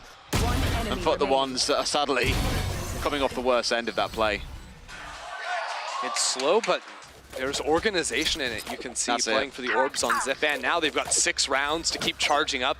At this point, maybe when Zipan gets his ult, they don't slam it unless it's a guaranteed round win. You can try to stack it a bit with Xiao and Sugetsu. And the buy is a miserable 4 foot. Oh yeah, they've invested everything and still haven't got themselves onto full shields either. Very much a forced round coming out. A Stinger, not what you want to really be playing here in round 19, but it's the best they can do. You can see, though, when you're sort of desperate like this, you get really nimble on the defense. Look for an attack, no one's there, fall, rotate. Try to catch Na'Vi where they're pushing into. And again, it is that orb farmed up by Zipan. Last time it turned into a pivot over on B, and Sugetsu catches Moj. I think Moj was jump peeking, and he just got shot out of the skies. But this is happening. They're reading. They look at the rotate. Exactly. It pulls Foot back over to the opposite side of the map, but Na'Vi are still working into C. Still trying to force their way through. I think at this point maybe they realise. They got Kiwi charging his way over through Link here to rejoin the side, but out of captain's popping off. Finds 2 for himself. It's a numbers advantage for the side of Foot. Now Na'Vi have a decision, rotate away or stay. Yeah, they're going to walk straight into Mr. Fallen. He's got the Bulldog. If he can find 1 and fall, that is huge for the team. But Na'Vi is still splitting their decision. Fallen finds the first 4 on 2 with 25 seconds remaining. All they've got to do is hold here, and they've held ever so well. Na'Vi looking a little bit lost and unsure what to do with only 20 on the clock, and the orb about to decay. 13 seconds. It's got to be a save, though. If they were trying to run in immediately off that, maybe they could make it happen. 10 seconds left. They're gambling it a bit. I would wager their utility, sorry, their economy is strong enough that they can risk a couple of fights here. They find themselves too. They're not going to be able to win the round, but the damage being done feels pretty significant. Oh, Falling cleans up towards the end. Now you won't feel too beat up about that, but you have just taken 2 rifles out of the hand of Foot, who are still a little bit broke. Cracks made a last-second upgrade on a body in B main from the Guardian to a rifle, and yeah, even though it was a miserable buy from Foot, they sent everything into it. So checking things out, light armor on 3 players. Actually, has Captain placed his orb already, or is he just going for light armor and the Phantom without actually investing in the utility? Just 1 snake bite on him. Can't see his orb anywhere. Cover going out. He's got the ultimate for control around B main. Straight away, the ult out on B as well. Lovely. Lovely. What? What? Spike down. C. And I really thought for a second, sat there, that Kiwi was the one down in firepower. He says absolutely not. This is where I think Na'Vi should turn this into an ult farming round. You can actually try to get Xiao's ultimate heading into the next. They've got such a buffer with 5 rounds. They don't have to throw everything into this one, but they're going for it anyways. Charles Ned is going to get it done. But Kiwi on 4 before he gets put into the grave. 1 on 2 now to clutch it up and take the map. So close to being such a glorious, I don't want to call it an eco round, but almost a half buy coming out for Kiwi. Makes it 4 for himself. So he gets to, at the very least, will get the spike down. But the 2 running in back at him. Is it plausible? Is it possible? It's probably an even better question. He has to move forward, take the fights 1 at a time, and it's not going to happen. Add a captain. Puts him in the dirt. How about Kiwi in that round, though? Literally just playing the aim labs there with the Guardian. You can only hope to win a round like that if you're finding heads every time. And I think that was just 4 headshots with him to get the job done. Is that our 4th time out of the game? I believe so. Going the distance with them. All being deployed here. I mean, Na'Vi know. They've only got to get away with a single round. They've got 2 ults online. They've got 2 more about to come up as well. They could probably lose the next round, be up with 5 ults online and just look to steamroll their way through Foot. Whereas Foot on the other side are racing to try and match that. They've got the Killjoy online, for example. They're not too far away from Kiwis being online too. Yeah, Foot very happy. Now, Na'Vi in this timeout, what are they talking about? Okay, how do we put together the most powerful possible round in these final 4? This round, it's not going to be it. I think it should be a half buy at most, guaranteeing a full buy into the next. And honestly, they should be farming orbs onto CNET. Now, I know you see Xiao and Sugetsu just 1 off a piece, but either they get a kill or they die this round, and they're going to have their ultimates. If CNET gets a couple of orbs, they could even give him the plant or just get him an orb in the next round too. And they could have 5 ults heading into round 22. I think that's got to be the idea for them. And they can just overwhelm the site, because then CNET can use his ultimate to take a site. They can save the lockdown for the post. save everything for the post plant, and you're looking with insanely powerful ultimates for the playmaking, for the sight hold in terms of Viper there too. So I would like to see it not an overinvestment in this round, and to do what they've been doing with the Viper wall over towards C, which helps them take that orb, pivot back into A, maybe take that rubble, and move it right back around to get everything going into the next. Well, let's see if that'll be the game plan. Cover going Haven't you got that half buy coming in, as you commented on? Trying to get something from this round would be nice. I mean, at the very least, you're trying to stare down the barrel of those potential ult orbs. Get the last couple charged up and online. That should be the focus here. But Foot denying you in that away. Sugetsu gets the one that he's looking for. But this one for me, yes. Foot. cutting through. Yeah, it'll just be Angel over here towards A, but very smart with the numbers advantage. No longer hard holding that angle or going for the jump peaks where we saw Moj get flatlined before. Instead, just has the alarm in the turret over by tree to make sure no one can actually step forward here. As long as Baby Door stays up, they are going to be totally fine. Fake teleport. I want to see some orbs taken, man. I want to see the min-max. I want to see Spike on CNED. But it looks like it's simply not coming. It's that slow classic round that we always speak about for NAVI too. We'll try and force something favourable. Their main objective was to get these ults online. The closer they get CNED towards having this up, the better. 30 seconds left. Interesting defensive ult coming out from Foot as well. I don't feel like this was the round to burn it. Yeah, the thing is with the clock working down so fast, this guarantees the round. 3 versus 4 is still very winnable for NAVI, even though I say mid-max don't take the fights, but we've got that situation. Looking for the fight. They should be able to get the plant down. And it goes to CNED. That's the dream. He gets away with the one. Now, can he tag up a couple of kills at the back of it as well? Yes, he can. He finds the one. That's all they really need for this round. Even gets the second as well. That's what you're looking for. Because now NAVI can take this next round and roll it over. As I said, not 100% sure about that Killjoy ult coming out from Moj there. I feel like that could be the death sentence, because when all these ults come running at you, the Killjoy ult is the one that you turn to slow things down. At the end of the day, it's just not worth taking the risk, taking the chance. You got to guarantee the round wins when they come in. Well, they were 4v2, right? You've got 4v3, 4 times. They got the spam kill through the smoke when it was coming in. So I personally don't fault them for that. I never hate on a team for over-indexing on the ultimate side, especially when trailing. But here, even though NAVI wasn't the intent, they have gotten to a situation where they now have the 5 ults. Actually, imagine this is a time where I say go for the heavy armor too, as well, and just guarantee this round. Imagine if this all falls here with all 5 ults online. Don't say that to me. Don't. Imagine. No. What a comeback it would be from Foot if they send us all the way into overtime. But I mean, here you have the Yoru ult. They can just go through a tree, reveal exactly where Moj is. Then the follow-up could come, but I'm not convinced that NAVI want to commit on this one. Oh no. 2 or 3 players staring through that doorway, peeking through the keyhole, and they find what they're after. Oh, did he not say captain? Oh, he's gonna see when he turns around, it'll be fine. You see him towards the end here, comes out as well, straight away into a spray. Beautiful play from CNED, denying everything away from Foot. They've only got one left standing. It was the makings of a comeback, but NAVI get it all in round 22. And how good is it? Zipban using the Nightfall, turning off the eardrums of every player on that site. So when CNED pops out of the ultimate, no one hears that. He absolutely carves up player after player because they have no idea what's happening. NAVI only needed the 2 to guarantee the round, but those are the 2 that are going to make a difference. That's exactly it.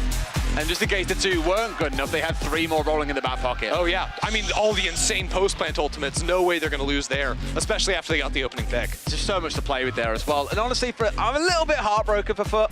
They really showed that combat fighting spirit. They were in with the chance, but you aren't, again, the number 2 for no reason. NAVI just showing they've got what it takes. NAVI had a lot of great reads early on, you know, anticipating the defense pushes coming through from Foot, and they shut that down. So we move on to Pearl in map 2, and we'll see if Foot have what it takes to push us to a 3rd.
Red Bull gives you wings. Zero distraction. Zero doubt. Zero opposition.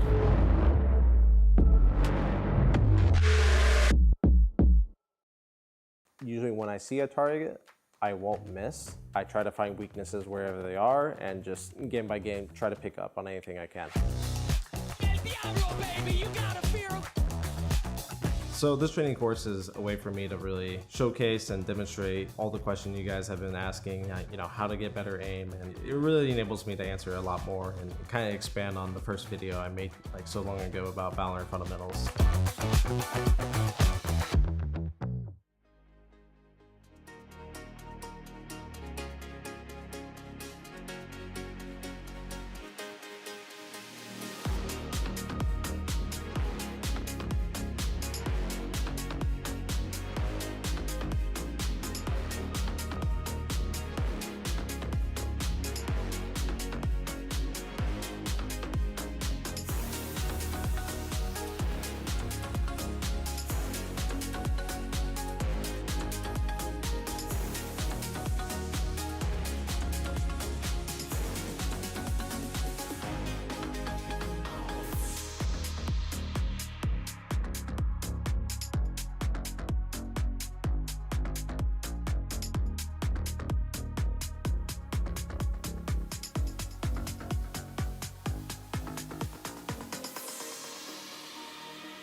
Welcome back to the show. We're gonna start first with something that we have heard in the interview, that Foot wanted to change the playstyle specifically against NAVI. So I thought to myself, well, maybe we're gonna do a post-map analysis of the heat maps and see how they played on this Lotus when you compare to the other 4 Lotuses that they played so far in this season.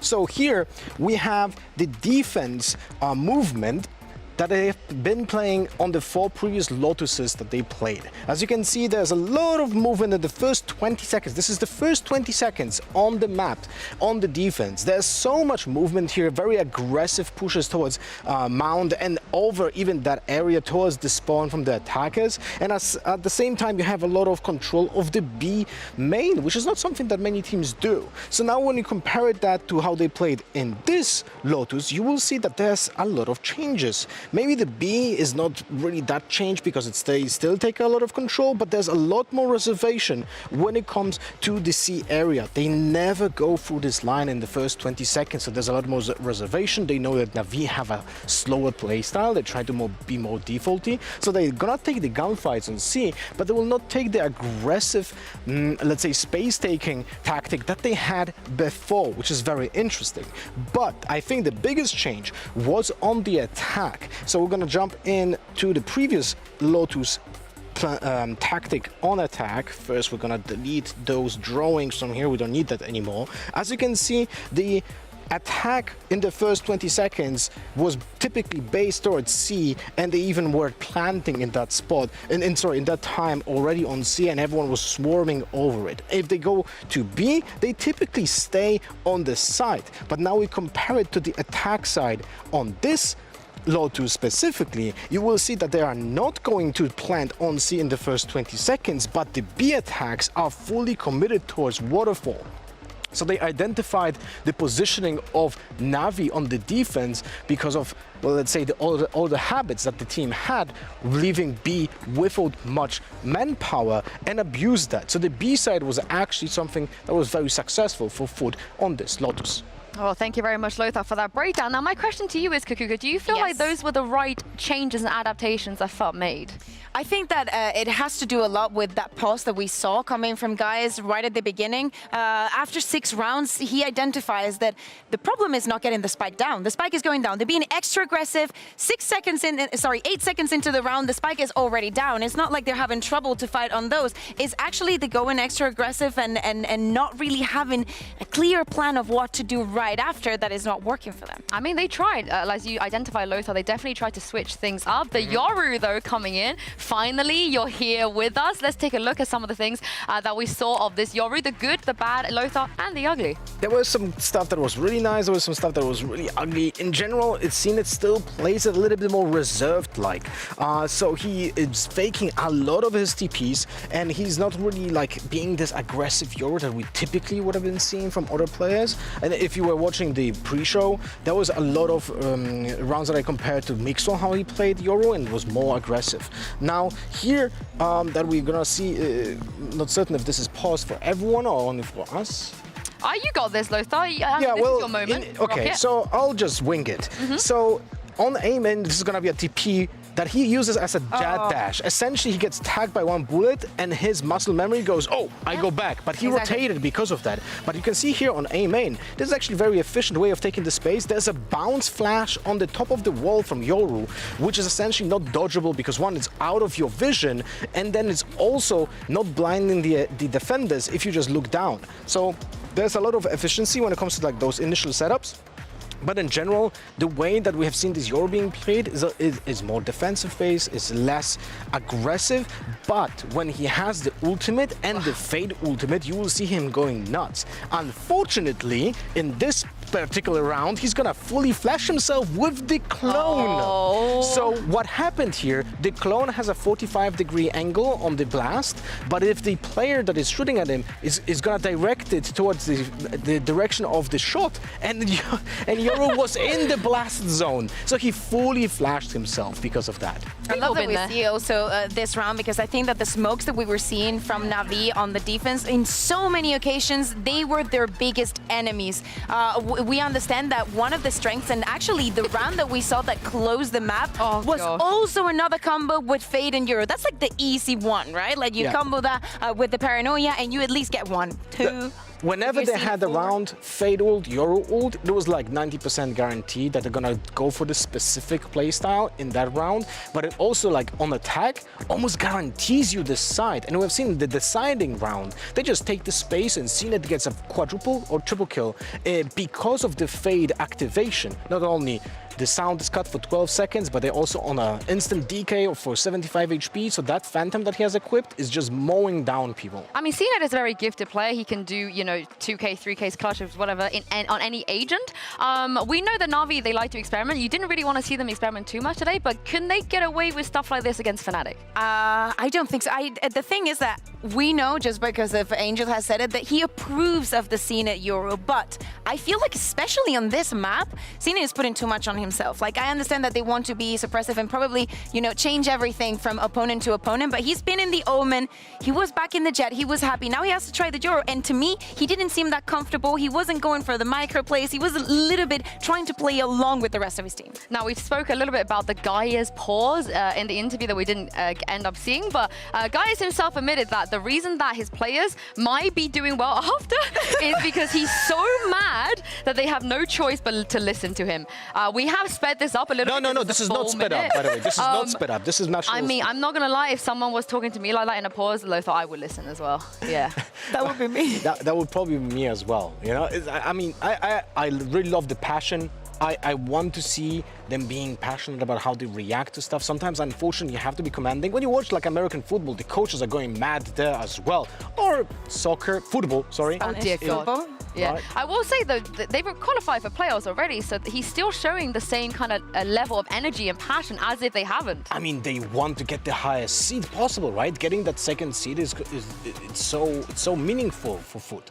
I think it goes beyond that. I think it's the fact that this is supposed to be their home ground. A team cannot swap a comp, and they became speechless and being like, yeah, what we're going to do next? I don't know. I mean, that is the problem. That was their best map. We're heading on to the second map now. They didn't manage to grab Lotus, the only map I felt like they needed to 100% win if they wanted a chance in here. And now we're going to head to Pearl. Of course, this is NAVI's pick. NAVI have looked incredible on Pearl. In fact, I can tell you guys right now that they're unbeaten on Pearl so far. They played it twice in the league. We saw them at Lock-In as well, going up against Team Secret. They won every single one of those games, and they won it dominantly. So things are going to get very, very interesting for FUT to see if they can do this. And I do have Lothar and Cougar standing by in a second to try and break down what we can maybe expect on this Pearl, you guys. Yes, exactly. We wanted to take a look at these traces because we wanted to talk about how special NAVI is because they're playing with the Gecko, right? So you need to prepare yourself for how the Gecko is going to play, where is he going to be playing, and what are going to be those important parts of the map. So if we take a look here and remove the traces and just leave Angel here, you can see... Where is the drawing tool? Here. You can see that he's going to be mostly prostrated to the right side of the map. This is just the first 15 seconds. So his points are going to be around Art, maybe being a little bit aggressive, or just taking this A control. He's not going to be alone, though. Yeah, he's not going to be alone because he's using a Dizzy over this A area, over the wall to get easy control over it. But unfortunately, the timing of that requires him to pick up later the flash. So next to him, we have Xiao, who is literally a bodyguard of Angel during that opening round moments to not get pushed, to not get punished for overusing the same kind of setup over and over again. Yeah, the funny thing is that he's not going to only be an A, he's always going to be on Art as well. They're just going to be, you know, playing well together. Someone that is going to be playing pretty alone is going to be Suigetsu. He's going to be, you know, taking charge of this double doors in this entire area. Something that we see the Killjoys do, right? Like maybe he's going to be picking, helping out CNET, that he's going to be most likely on the Jet. We don't know. Maybe Yoru. Maybe who knows? Yoru. Maybe they saw Heretics the other day and they're like, you know, let's try it. Let's swing it. I wouldn't be surprised. And then it changes everything, by the way, from what we're going to be talking about here. But Suigetsu, that Killjoy on the B, is such an instrumental character right now in the meta game because you need to postpone the plans that are happening on B for as long as possible. So hiding those nanoswarms in the back of the default, in the back of the long plant is something that is going to be so, like, let's say, important to clear first because you can help your team rotate faster towards that B plant. Yeah, and the last one is going to be Zippen. I'm just going to leave him alone. And as you see, he's going to be supported on B, but he's mostly going to be the first one to rotate and to react to everything, trying to be a little bit everywhere in the map so he can get the most out of his 0 point. This is mostly what we're going to see, or what we may see if NAVI decides to not change the comp, but we shall see when they decide. I mean, Cougar, that is a big, big ask. I feel like out of everything you could have asked for us not to see today, that might be the only thing that will be going against your wishes. NAVI, they love to change things up. FUT, again, although we saw some protocol changes on Lotus, it is their best map, so it would have made no sense for them to make any agent changes, but surely on Pearl, Lothar could be the place that we really do see how they're trying to counter this Navi. Well, I'll be honest with you, I had high expectations on the playstyle change on Lotus already. I was like, okay, so they have something up their sleeve to counter Navi's playstyle. The slower approach to the map, the more defaulty approach, and maybe because of the Navi's lineup change on Lotus, it wasn't as effective or it wasn't as visible because coach was like, okay, we don't know what they're gonna do, so we're gonna go back to our previous plan. Well, let's see if anything do change here. I hope it does. Pearl. I really want to see a Jet versus Jet. I feel like Cougar were owed that between these two. Yeah, exactly. And I think that maybe the race is not going to be enough. Krax is going to stay on that. And Kiwi is going to go on the Jet. Kiwi. So something that you wanted. They're actually going to play Sova. Double initiator coming in here. I'm honestly happy that the Cypher is no longer a matter of fact, but the fact that they do not have Killjoy, Lothar was mentioned, how important it is to delay that plan, especially, you know, for example, when you have that wingman and so on, that, you know, it's going to get easy for Navi to get those plans. So the fact that they play without a Sentinel. And Lothar, Navi, they didn't change anything, so FUT's game plan should work. Yeah, I mean, if they have an idea on why are they choosing those agents specifically against Navi here, because I'm assuming the Sova comes in to make certain shock darts lineups to clear that utility from Killjoy. We're gonna most likely see a double dose shock dart set up from the beginning of the round, maybe for the default to destroy those nanoswarms as well. But the problem is, defense has to be aggressive with this kind of composition, because you're not able to play post plant on B long in my eyes. Something that Kiwi was doing when they were in Lotus. Definitely he has to repeat it now. You were talking about how to prepare for Navi. Actually, this is I would say the one and only map that they didn't swap compositions from one day to another between the 2 times that they played it. Apparently they feel comfortable, and if they have something cooked up, we have to see it from round 1. The last game got actually pretty close, but I think that all those first rounds that they kind of threw at some point really took a toll on them. Composition-wise, Cougar, do you feel like this was the right changes that FUT made? Yes, because I feel that Kiwi, first of all, is an insane Jet. I think that you have much more to do with Jet here if you want to go on the aggression and so on. I don't think that her utility has as much impact when you're playing on the race. For the likes of the Cypher, I actually was expecting the Killjoy, so I want to be surprised by what I see on Soba. In the past, for example, on Haven, the first time that FUT played the Gecko, I was not surprised. I didn't like it, and I spoke to one of their staff, and they didn't like it either. So I want this change to actually make a change inside the game. And Lothar, is it a good change?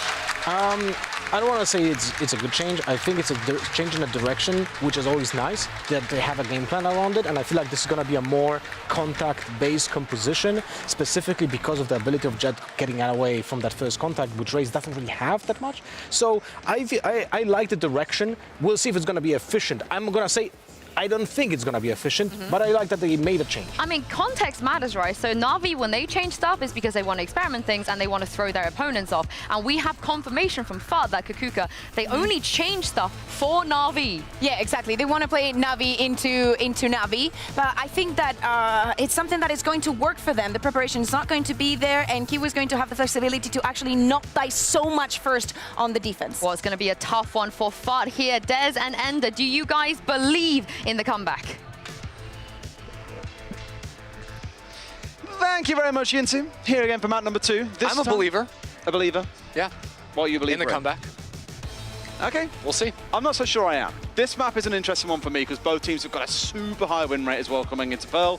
One team 72%, I forget which. One team's got 76%, I forget which. But either way, both teams really high on round win percentage on this map. I'm furiously scribbling down the numbers, but TLDR, both teams greater than 70, team good. Win a lot more than they lose. 70% Exactly. plus. Makes sense, checks out. I like to see it. A bit disappointed perhaps in the lack of Yoru coming through from Navi. I honestly thought you they were just dying to see it. I thought they were just going to start locking Yoru in on every map regardless of anything whatsoever, but looking a bit more standard, I suppose. No harbors. I think I've been a little bit, actually haven't cast a game of Pearl in a long time now that I realize, but I'm a big fan of the double smoke setup with the harbor involved, but actually just the single smoke that Navi are going to be rocking here. So a lot in terms of utility to attack with, in terms of the flashes, the double initiator, but only the one smoke is going to complicate things a bit, especially over towards that B side if they're trying to get a plant down.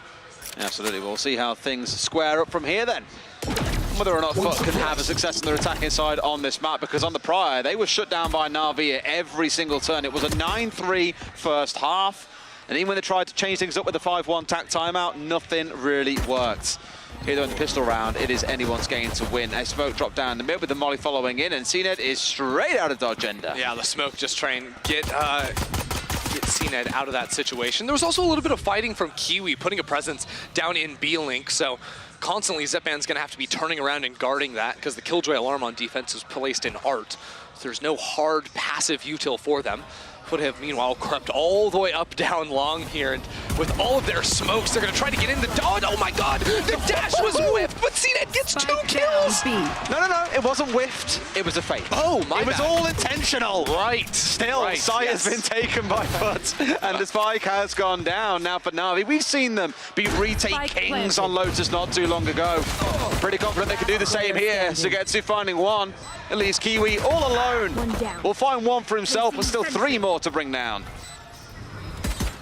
Yeah, it's going to be a tough one, getting flooded in backside, chipped away. Ad finds the first, though. But where to look? One enemy Oh, remaining. what? Kiwi's got one left. Dancing Isha around the back of site here as well. He's rounding on the right side, but helped out by the turret, but it's just not enough. How has Kiwi pulled off absolute magic here in round 1? Ain't no way Kiwi gets that. Are you kidding me? Pistol as well? Unbelievable in the 1 versus 3. The first kill, tough. The second kill through smoke with 4 bullets to spam with. That's all he had. Somehow gets the second one.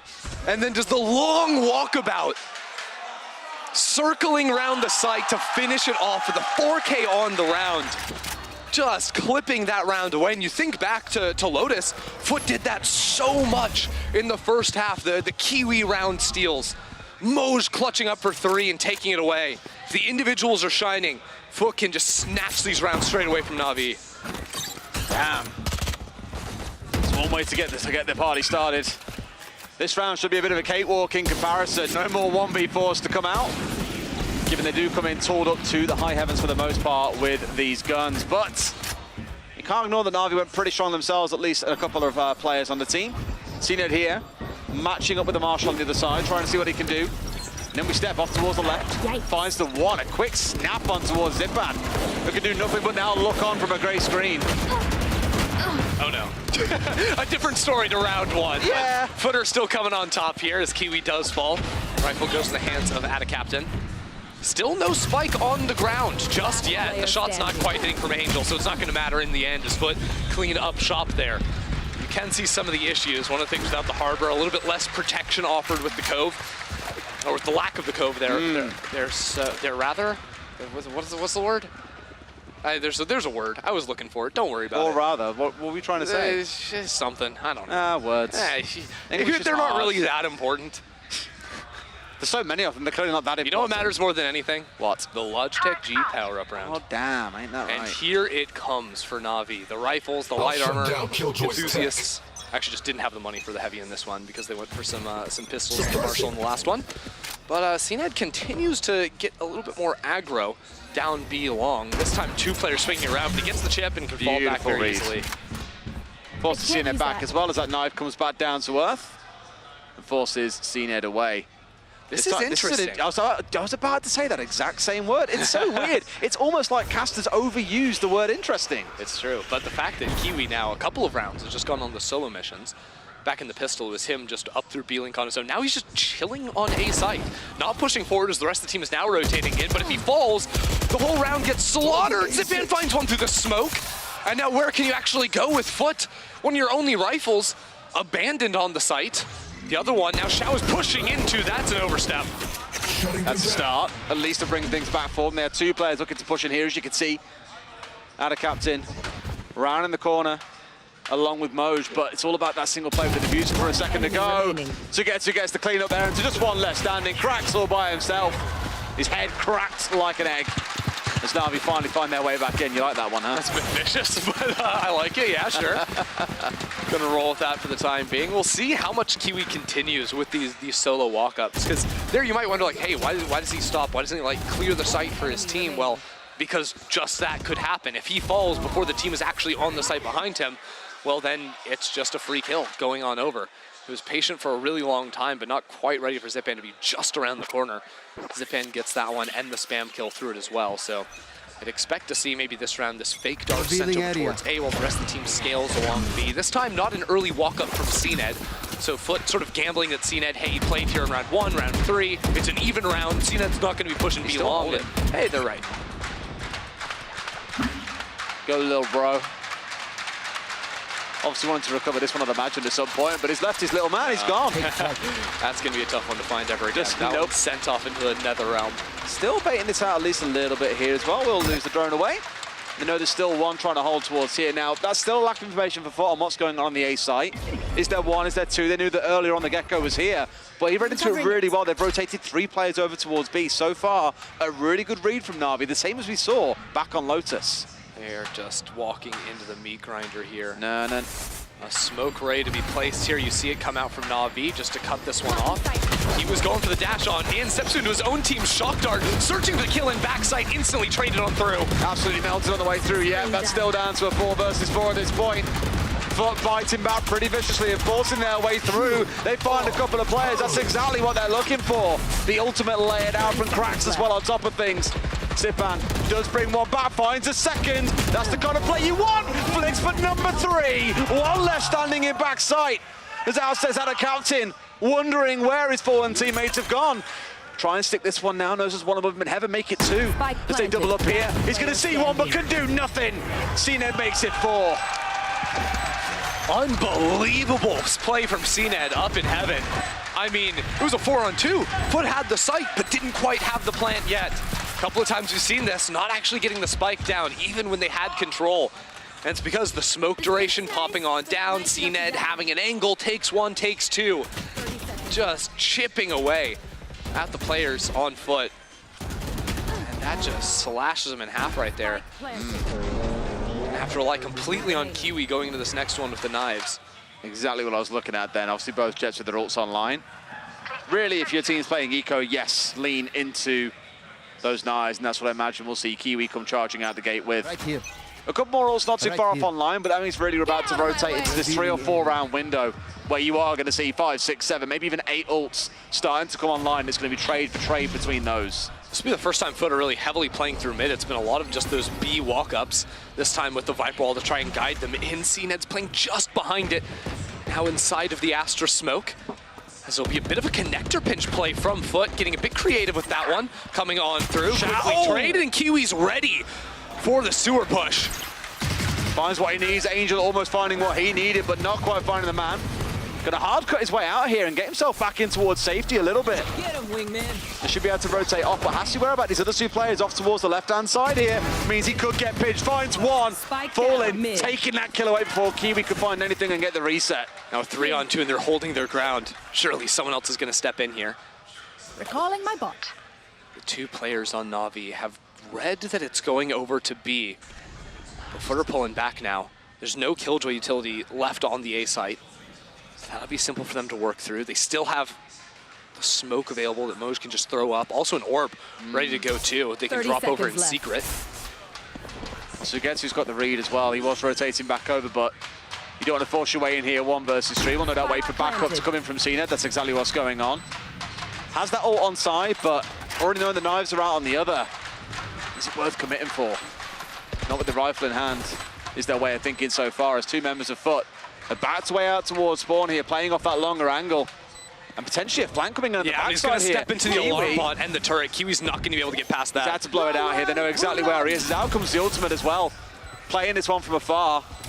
But at this point, round's done and dusted. Running that clock all the way down with the Hunter's Fury in tow. Nothing more to be said. They're still going to go for it. CNED finds the first kill. Very doable now with Kiwi a little bit late to the party. CNED finds another, and Sugetsu finishes it off. They had the time, and NAVI take the round. That's twice in the last 24 hours. I said something like, it's done. And then teams, Fnatic and NAVI especially, continued to prove me wrong. Massive round coming out there, winning out in the 2 versus 3. And sure, we had Kiwi pop off earlier on, but Navi now have done it twice. I mean, back onto the them. thing is, even though it's a 3-on-2, right, they knew Kiwi had gone for the flank, so he's not involved. That makes it a 2-on-2. Sova presses R, that's a 2-on-1. So CNED gets isolated fight after isolated fight.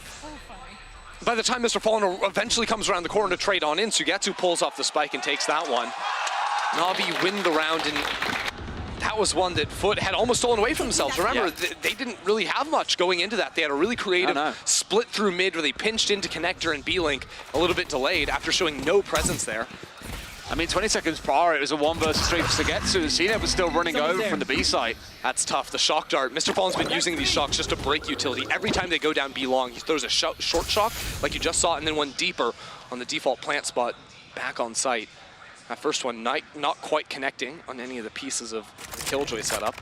It's actually one of the few reasons I feel like you might see a Sova on this. I think so many teams, if they're going to run, you know, an info initiator, it's going to be the Fade, but interestingly enough, it is the Sova here. The ult not panning out the last round. The shock's not quite connecting there either. But if they can use it to chip away at utility, that'll have a lot of value for them later in rounds. Another group here, but they are finally starting to make this push down alleyway. It's a bit of a death alley at this point as well. Ultimate coming out to completely deny that push away. By the looks of it, Foot still trying to push their way in. They want to force it. They want to get rid of the ultimate, but they're walking into a bit of a slaughter. They've played into this exactly the way that Navi wanted them to. They've slaughtered 3, and at what cost? CNED holding up heaven when the smoke comes down, has to disengage from the play. Foot are not out of this just yet, but only 15 seconds. They have to commit to this plant right here. CNED's not going to let him get it off. Peeking out of the smoke, but Kiwi takes down one. Oh, this is danger. Kiwi finds a second as well. Stepping things back across, it's down to a 1 versus 2. Zipan with it all to do, and Kiwi is feeling nasty in this round. Steps forward for the 1, and Kiwi finds the 3rd through the wall. Gets the close out, and this game, it's clutch city ender. It's back and forth, man. I mean, Navi crack first and call the timeout. Even within the round, the team that you think is going to win is never the one doing it. 2 versus 3 there. Make it a 2 versus 4 because Zipan's KO got rezzed. He was the first one that died, got rezzed, while Xiao trades his own life to make that one happen. Just madness throughout it all. It's insane. Just that final kill as well, straight through the Viper wall. Just a good read on the positions, but I think I'm with you. It's so hard to call, even when it looks like, okay, these things are working against them. They pop these ults out. They're in a 4 versus 2. Doesn't really seem to matter to either of these two teams. And don't forget, it all started with the very ambitious push of Foot to try and push down on the lockdown and break it. Which I guess now long-term looks to be a smart idea. I mean, at the end of the day, it is a big gamble, right? Like, you can see, like, they got in range of it, they destroyed it. It was a fairly exposed ultimate. They were just gambling on you have to win your fights or the entire thing is cooked. And they got enough, I think they got 2. They went 2 for 2, 2 for 3 on the sprint down there, so. Well, they lost 3 on the push in, yeah, didn't they? That was good enough, I believe, for them. It's interesting to see how they are changing up between the rounds because that again was a round where there's 4 players working together and it's Kiwi on his own. A lot of the times you'll see, you know, the Jet player, your dive player with that sort of dash ability, whether it's Raze or Jet or whatnot, playing with the team so they can play off of a flash from your KO or something, jump into the fight. But the way they've been working is Kiwi sort of on an isolated mission, trying to fight wherever he can, and just flipping around where it's going to be. Because earlier in the game, he was the one playing solo B-Link, and the rest of the team was going down long. They're keeping it very flexible. This reminds me of that round number 3, where Kiwi was working down A main on his own. Just using the drone now to clear out, make sure there wasn't any sort of early mid-fight. I wonder if things calm down or get even crazier after a timeout. It felt like, for the most part, the timeouts on the last map didn't really change too much. We saw it coming out of Foot 5-1 down. Here. Things carried on rolling. We then had NAVI with their timeout, Foot followed up with another, NAVI with another, and things just carried on the whole way through. CNED on the up, though, is definitely going to be a bit of a game changer coming in. Kiwi down low as CNED just rounds the corner and domes him where he stands. Yeah, I mean, just great timing, swinging out on the enemy flash to get to. Yeah. No need to get over-aggressive here. Foot were hoping they could find some kind of a fight. Now walking through. He hears the footsteps. He's going to push this. He's got no choice. Oh, baby. Has to. Tries to go for the spray transfer onto Ada Captain, but nothing comes off the back of it. Down to a 2 versus 4, and again, I just feel like we can't count Foot out, even in this numbers down situation. Captain has the ultimate. 30 seconds left. They wanted to get a free plant off. Oh no, this can cause hurts. Ouch. Somehow he gets around the corner. Yeah. Blocking vision. And they keep on dropping these stars down as well inside the heaven, which is making things even more difficult for NAVI. I love this repush into B-Link. You have to get a little bit aggressive down in big numbers like this, seeking out a fight. Captain can turn around and have a great cross. That's the first one. Oh, You man. are divided. These stars are just too much. This could be great use of the ult coming out here as well, and it's a great read. Zipan finds Fallen, and they find the last as well. NAVI are going to bleed out another 4 versus 2. Oh man, the fragment from Zipan finding the kill there. Otherwise, I don't know, I wasn't too confident in NAVI on the retake. It looked like, was that Fallen back in the corner there that had a couple of moments where he's coming around the corner, finds the first, maybe had a chance to get a second. It was tight all the way through. You can see these rounds from Foot are going down to the wire. Foot are playing very patiently throughout the map, slowly, you know, taking space, or maybe even just like creeping up Kiwi at the start of a round, whether it's B long, mid, A, the other side of the map sort of allowing NAVI. If NAVI wanted to push, that's fine. Foot are going to re-clear it with the Sova drone. One of the reasons that they have this in the composition. But what it's caused for them is because they aren't going for, you know, aggressive hits early on. They are working into the clock, and that can be an issue, especially if they move into the Killjoy site late in the round. Alarm bot down. Not the early aggression being shown by NAVI too, so get to step it up to kind of tease and see, okay, what's actually coming on, because they've had the Sova push down its way a couple of times and commit a couple of arrows in just to create a little bit of false pressure. Only this time around, it's a bit of a double down. They've actually committed to it, all 5 players, squaring up for a push in, coming in behind the Viper's pit as well. Just to get rough for NAVI. Yeah, well, Foot can look to flash out of this pit. At the same time, the main players want to be working up through as well. Here it comes. If they want to use it, still very patient on actually committing into that. Maybe waiting for Fallen to have a dart coming back up off the cooldown. Yeah, Fallen has the dart. Here's where the hit comes in. With the ulti to back it up too. Straight in towards the back line as well. It's Kiwi over the top. But he falls down on the charge on through, taken down pretty early on. A 2 for 2 even, sorry. Both sides trading out equally despite the majority of ults coming out from the attacking side. Angel creeping up here. Has a chance to work through the smoke if he wants to, but waiting for his teammates. Now set up for the post plant. Moj has double mollies if they want to back away from this for the time being. But already NAVI have control of the site. They can get on this quickly and flush out the util, or just force the players from Foot into them. Oh, and rounds the corner for one. Fallen steps through the divide and is quickly divided by Angel. What more can they do? 2 more pushing back in. They're going to try and find it. They're walking blind, finds one. Not quite on towards the second, and Moja's got it all to do. Thought maybe he'd find his man, but CNED will not be stopped with that up. It was a very creative side hit coming in there from Foot, sort of hitting the brakes, waiting for the util to come back up for Fallen so he could look for an ult back into Secret and just make it so they wouldn't have to deal with the long-range fight, right? They're coming in with pistols, so you have the flash coming out of cracks out of the ulti to deal with close range, the dart plus ulti from Fallen to deal with the back, but even though it was good enough to make it 3-on-3, not quite enough at the end of the day. NAVI send in the Cosmic Divide, exactly the right call. And the way Angel was sort of dipping around the corners of that too, very, very clean to get the job done. Where did CNED's Gliders go? He only spent 1,300 and then has spent the rest, so I think he's bought a gun for a teammate there as well to help balance the loot a little bit. You said he only spent 1,300? He did initially, yeah. Yeah, then I assume someone dropped No, and then changed over to then spending far more. Yeah, he bought double updraft and then and the armor, and then someone gave him his operator. No, he had the op anyway, but then he spent even more was my point. I think he's bought someone else a gun was my point off the back of it at the last second. Okay. Just to make sure they're fully equipped up and the loot is being scattered. The wealth is being shared. That. I'll take your word for it. Spent about 4.3, I think, in the end. Well, for the time being, again, it is just Kiwi walking up to A. He loves to do this, now calling in the rest of the team. But some options to pivot out of this, I think. Yeah, they may end up just droning in using the knife, and then pivoting back into mid if they want. Oh, no. Once again, almost gets away with the second, but now Kiwi in no man's land. He's the first one to fall on the charge forwards. I just don't really know what the idea is that, like, I don't think there were Astra smokes coming down from Captain, so they're just kind of going It was a little bit Hail Mary, a bit gung-ho. Yeah, but you just want to see that backed up by some piece of utility. I thought it was going to just be a simple fake there, but they actually committed 2 bodies into it. Now it's a 3 push from Xiao. Even if Xiao doesn't get the kills, you can see CNED wrapping around with the knives from doors in mid. He was just going to backstab him there. Doesn't really need the knives as well. The Op's been doing all the work for them, and otherwise it's teammates. Cracks the last one left standing, and well, CNED at that point can burn through as many as he wants and does so. I think for maximum mental damage there, you actually take your real knife out, right-click it, and then send 5 knives one by one into the body on the floor, but that's just me. Always playing for the mental edge. A master in the art of BM. Oh, man. That's 3 rounds on the bounce, though, for NAVI. Foot started out pretty strong. We found ourselves at a 3-3. That's when NAVI called a tactical timeout, but since then it has been all NAVI. But, you know, it's just one rifle round Foot have won, though, and that makes me uncomfortable for them. Especially seeing that a lot of the ideas have just been to send Kiwi around and see what he can accomplish unsupported by utility. I just don't love that idea, especially against NAVI.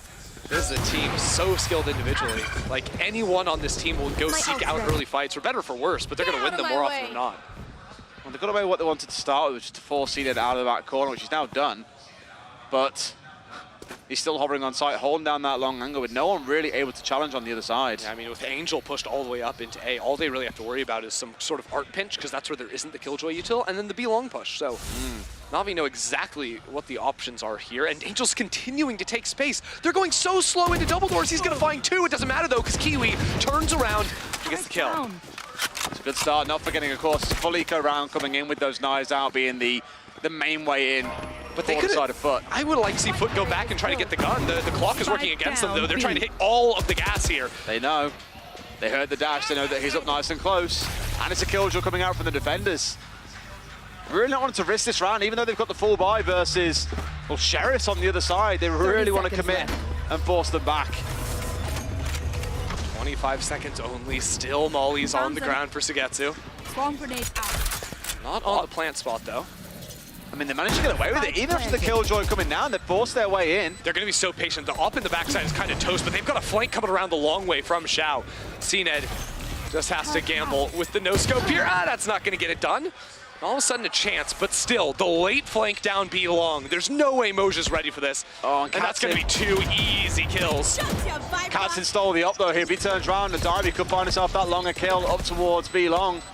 For now, isn't really bothering it for NAVI. It's looking a little bit ropey here into this 3 versus 3. Katzen missing it out. 2 quick kills coming in, making a 3rd. NAVI recover and clean up. B-site has not been working for Foot. You don't deserve NAVI are just grouping together on the retakes. Even after they lost a player down in B-Link, it just didn't really matter. Everyone note down your They activate a flank for the first time this entire game. Actually activate 2 separate flanks within that round. Foot might have been ready for the first, or at least prepared for it, and the second one, just devastating. Understandable timeout coming out from Foot here too. Interestingly, maybe for a second, we're going to see Kiwi look to rival Seeded here for the first time in the half as well on the op. Has picked it up. Really feels like it's been the story of the 2 Jets. Both of them at least 6 kills clear of the second player on their team so far, really getting the business done, but CNED just that little bit better it seems today. The thing is, I feel like CNED's been doing such a good job of dodging past any utility Foot are using to clear him. And to, I mean, not really their credit, but a lot of times they just haven't been using the utility properly to clear him. I remember when they just sort of walked out onto that A side a few rounds ago. But there have been numerous times Krax has thrown a flash, banked it off of a wall, and CNED hears it coming, D-peaks, and then re-peaks the second after. Gets his kill, is able to dash away and be completely fine. So the way he's sort of dodging around that, so falling back when there's a drone coming his way, and then again, re-peaking. That's where CNED is always finding his angles. The re-peaking has been the big one. You saw it in the last round, right? Yep. When he was holding down towards back B. They managed to force him away. Yeah. Knife came through. They were playing things quite passive. Suddenly, again, he's re-peeking in from site itself to try and always hold onto that longer angle. Even when it wasn't the operator and it was the earlier rounds when he was playing up from heaven on B site, he was finding slight little angles around the smokes where he's not really leaving himself vulnerable for very long and just instantly finding different ways to punish. And unfortunately, the op battle that was promised is not going to come to fruition here. Oh, okay. I don't really think, I was about to say, we haven't seen a full A main hit, and I don't think we're going to see it here either. They've been completely domed on their way through. Still maybe going to try and commit as all 4 players are rotating over. What we've normally seen out of Foot has been that split, sending 2 up through mid, 2 down through A main. For now, they're most committed in the same direction. Fallen picks up the operator, just be the next one in line. At least it's traded. You're going to take that, I suppose, but there's still 2 players here on the site, as all the smokes are going to be thrown down in here. Suck at the back side as well. No one, of course, currently sat on that spot. It's playing this 1-for-1 game, this game of attrition. It works in favor of NAVI. Down A. They ball things down to a 3 versus 1. And Mo just got it all to do. Arguably a little bit too much to do.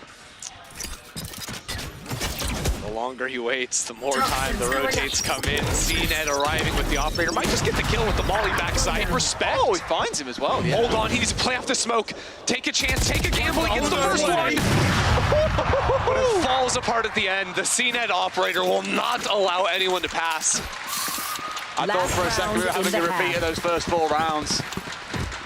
Just when it looks like all is lost, the clutch potential was unreal. But CNED's had enough. I'm watching round after round from Foot. They just seem a little bit lost. They're sending the operator in. And I'm wondering what have Adacaptain and Moj been doing? Because I think they've just been sort of hanging out around mid. They have to be concerned about like flanks, right? Because they're not playing a Sentinel, you know, your Killjoy or whatnot. So like those mid pushes when there's not a Killjoy turret there just to instantly guard it is always going to be a potential threat. But it just means that even after they lose the operator, but then trade out, they can't instantly pivot off. Just look at the swarming of utility there, not allowing them to scale off the smoke. So maybe Kiwi having to use another smoke if they want to get this cross, or even committing the entirety of a drone. Enemy mark. That's been a big part of the gameplay, I think, from NAVI, has been the aggressive up towards A. I mean, speaking about aggression towards A, Foot have forced their way in and are trying to tear through NAVI. They get themselves a couple on the march on through. This time around, the spike is going to go down. They managed to make it work and have the numbers advantage. Angel missed a window to try and spam the planter there and get him off that one. Shock Dart barely dodged.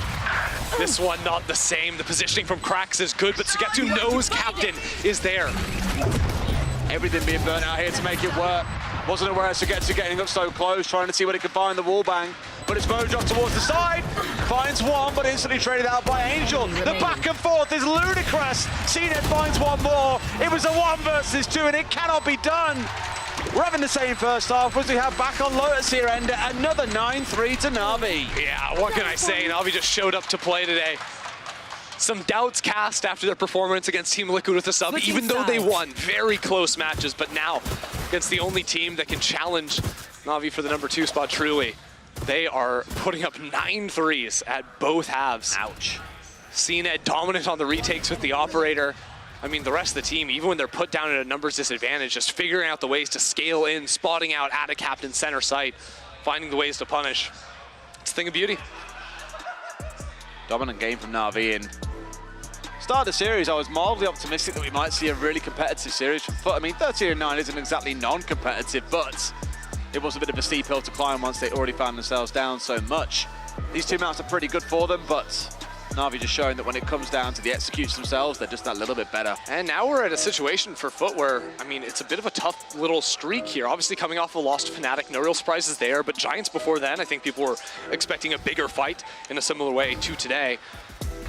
People hadn't fully gotten off the Foot train, but a loss in a magnitude like this, if the trend continues, would definitely cast a shadow over them heading up into the playoffs. I mean, in a couple weeks' time. The one thing I will say is that coming into even the start of the season, you know, everyone was looking at Fnatic and NAVI and saying, look, they're a cut above. You're going to see them top 2 no matter what. We have seen that now, so expectations have been met. I think for Foot, maybe many would have looked at them and said, do you think they're a 3rd place team? And he would have said, no, you'd have given that to Giants, maybe to Liquid. So we're seeing a really strong performance out of them so far that I wouldn't be too beat up by, but as you say, it could all come slipping down in the last couple of weeks. Still, we'll see what they've got for us on the defense, because I think this is where things can tend to simplify, right? Especially on Pearl. We saw how NAVI, a lot of it was just sort of have CNED post up forward, early space take and hold with an operator, then fall back and pivot back into some more defensive setups or retake postures, of course. And now we'll see what Kiwi can do on the opposite side, because he got shut out for those last couple of rounds. It was to be in, and for a lot of that attacking half, he just wasn't really involved with the rest of the team. He was sent off on his own. He was finding kills, don't get me wrong. But with the rest of it, it was coming down big time. Are we all seeing that? I'm tripping. I'm tripping. I was looking down at the stage, and then I come back and just a rainbow across the screen. Good times. It's like being back in nursery. Yeah, I believe we do have a tech pause. We do. Inbound after this halftime. Yeah, so half-time into a tech pause, which means coaches will not be allowed to engage, I imagine. So bear with us before we get back into things. In case you are just tuning in a little bit late, it is 9-3 to NAVI, the same as it was back on Lotus. We saw a little bit of a bounce back. Foot did recover somewhat going into the second half of our first map. But different map, different sides to play on. I've got the note. There was a client crash. Wah, wah, wah. So the players had to hop out of the lobby, and they're going to be re-jumping in. So that might take us a couple of minutes here before we can get things back underway. But soon TM. Soon TM. The classic esports, soon TM. Look, that's a trademark. That's a guarantee of the soonage. Is soonage a word? I feel like it should be if it's not. Soonage. Yeah. Well, how can you make that? Because you're like a big fan of the whole, like, the Sag, the Bedge thing. Yeah. Soonage. It's just like the little frog man holding up a sign that says TM, like soon TM on it. Yeah, soon It's TM. soonage. That'd be the one. Soonage. Yeah. I feel like someone can make that. It's not the Yeah. hardest. Just need some green Soonage. paint, and then you paint it on the internet. I think that's how that works. Yeah. I'm not a graphic designer. It's not my passion. No, it is your passion. That's the whole point. No, it's other people's passion. Oh, I see where you're headed. Yeah, you with me on this one now. Yeah. Graphic design is your passion. I can tell you right now, because I can actually see the lobby the players are hanging out in. CNED wins the player card game. He's got like the really cute chibi jet for his icon, which is just fire. Although I do have to respect Fallen's got the frog, which, you know, we talk a lot about little frog people up here, so we got to respect it. I like captains. You like captains? The moon. Ah, the moon. Oh, the barge heading towards. I know no one else can see this, so it doesn't really help you guys. But you know, sometimes it can be fun to play with. You know what I like? The pen tricks. Okay, hold on, everyone. If you could just get on Twitter real quick @Smix and clip this, because she does a lot of actual pen tricks whenever she hosts a desk. I don't know, I feel like they would absolutely slap whatever I just witnessed on my screen. That was very weak. That's like a whole like high school one. Like, look at a bendy pen, you do that, you're like, oh, wow, it bends, whoa. That's crazy, man. No, Smix will actually do the whole, like, I don't know, helicopter. Oh, like through whatever. the fingers? Yeah, I got no idea. I got just no idea. So dexterous, it's wild. Yeah. You ever looked at like a pair of nunchucks and feel like you could do the whole without hurting yourself? No. No, those would definitely backfire on me. Yeah. I have no faith in myself I think I'll lose an eye. Maybe an arm. An arm who just goes flailing off with it. Wouldn't be a good time. Yeah, maybe you should stay away from the nunchucks then. That's a bad time. We will swerve that one. Where's our nunchucks agent? A nunchucks agent? Yeah, because because you have like the KO knife that for some reason reveals people and then stops them from casting their magical spells and magical realism. So what would the nunchucks nunchucks do? Could you throw nunchucks or would you do something to intimidate your opponent? I think for sure you should be able to throw them. And then they should do something. Like maybe they wrap around. Nunchucks aren't really made to be thrown. Yeah, but our knives throwing knives. Oh yeah, and thrown against a wall to turn off abilities. I don't think logic has a place here in Valorant. Okay, this is a child's game. You're talking about a robot throwing knives. At least nunchucks are grounded as someone in reality here. Let's work with it. Well, here's the thing: what could a nunchuck do? ChatGPT can do a lot of things, so I would not surprise me. We get GPT 6.7. What you don't know is KO's running on GPT 6. Oh God! Make it stop. Just don't hook it up to a robot, or it's over for us. I think you ever see the like Boston Dynamics robots and just think we've gone too far? Yeah. I've seen ones now where you can like kick them over, and I'm like, one day it's gonna get up and it's gonna kick you out for that. God, that's awful. Because they've got like recovery to get back up. It gets to a box, one pushes it over, it gets back up. I'm like, one day it's gonna turn around, it's gonna have enough of this, it's gonna lay into you, and you're gonna regret it. No, one day I could push you over, and you're not gonna. No, I'll be like a little terrier. I'll start snapping at your kneecaps. See, I was making a little, age joke there, but I wouldn't get back up. Yeah, exactly. The back's not made for it. The knees aren't made for it. It's not a good time. Oh, look at that! The Navi watch party. You love to see it. Someone just stormed out of there. Okay, fake fan. Tech pause comes and they leave. No one leave. You're all stuck here. The doors have been locked to the arena. Security put massive wooden planks across the doors. We've turned the aircon off to really test your metal. No, we literally have to do that because when Pansy and Hypot cast, they run to the tech pauses and they have just threatened to storm away in the past. So we actually just have to bolt the doors or they will be gone. When hour 2 rolls no around, casters. That's it. You'll just be stuck. Which for some people a blessing. Maybe when we're casting. Give it to the Pampock. Tough. But if I could just roll out of here, surely I'd still get a paycheck, right? So maybe hold on, you might be onto something. If we could just walk out. You could vouch for me. You could say I'm just like casting from under the chair, right? I don't think anyone's actually listening close enough to know that I can You're not exactly stop. dressed stealthy today is the problem. You're like a lighthouse in that jacket. Okay, well, I'm gonna take that as a compliment. Okay, I'll lose the jacket, sure. Let's see how. Nice. Nice. There we go. This works better. It's just a purple jacket. But we have to work about trousers and the shoes are maybe again a bit too bright. Do you ever like? Have you ever cosplayed before? No. No. Have you? No. Why'd you ask? Well, because I'm cosplaying like the Prime Vandal today. But I was bringing it back to that. But I haven't like truly done it. You know, like do you think there's an agent you could pull off? An agent I could pull. Brimstone. The old man. Let me get in the gym for a year first. Okay, yeah. I'll grow out a beard a little bit. Yeah, you sure? I can rock the hat and all that kind of stuff. Can you give me your best open up the skies? Open up the sky! Okay, hold on. Oh, not bad, not bad. Want to give me We'll yours? take that. No, I can't do. You know what? You can. I know you do a good Ezreal. I'm not doing League of Legends You can do League of impressions Legends. right now. It's the same publisher. We're allowed. No, I have too much self-respect. What can you do for us then? I really can't do anyone. Did we try doing KO impressions yesterday? You tried to make me do an Omen one, but it just doesn't make sense. It just, like they have voice effects over it. Like yeah. I can't. Yeah. You know, Sage. The life you take. No. You ever wonder where you get it from? So what can you do? Just have a thing. Have a thing through the roster. I can solve a Rubik's Cube. No, but I mean in terms of agents. Oh. What can you do? I can Neon sprint. What? You know, Neon can sprint. I can sprint. I can do that. I can't do the slide. I mean, I hate to see the state of your knees afterwards. I can do the lightning fingers, you know? Yeah. We really need the camera. Oh, he's cup stacking. Wait, this is huge. We missed this. This is incredible. Where they're still going. Have you ever seen like the speed cup stackers? Yes, it's crazy. Because that is sick. And I used, because I literally, okay, I'm nerd moment, but I used to go to like Rubik's Cube competitions, and like they were just the same. Wow, that really is a nerd moment. Yeah. No! Wait, he needs one more cup to finish the tower. Who else? C-net.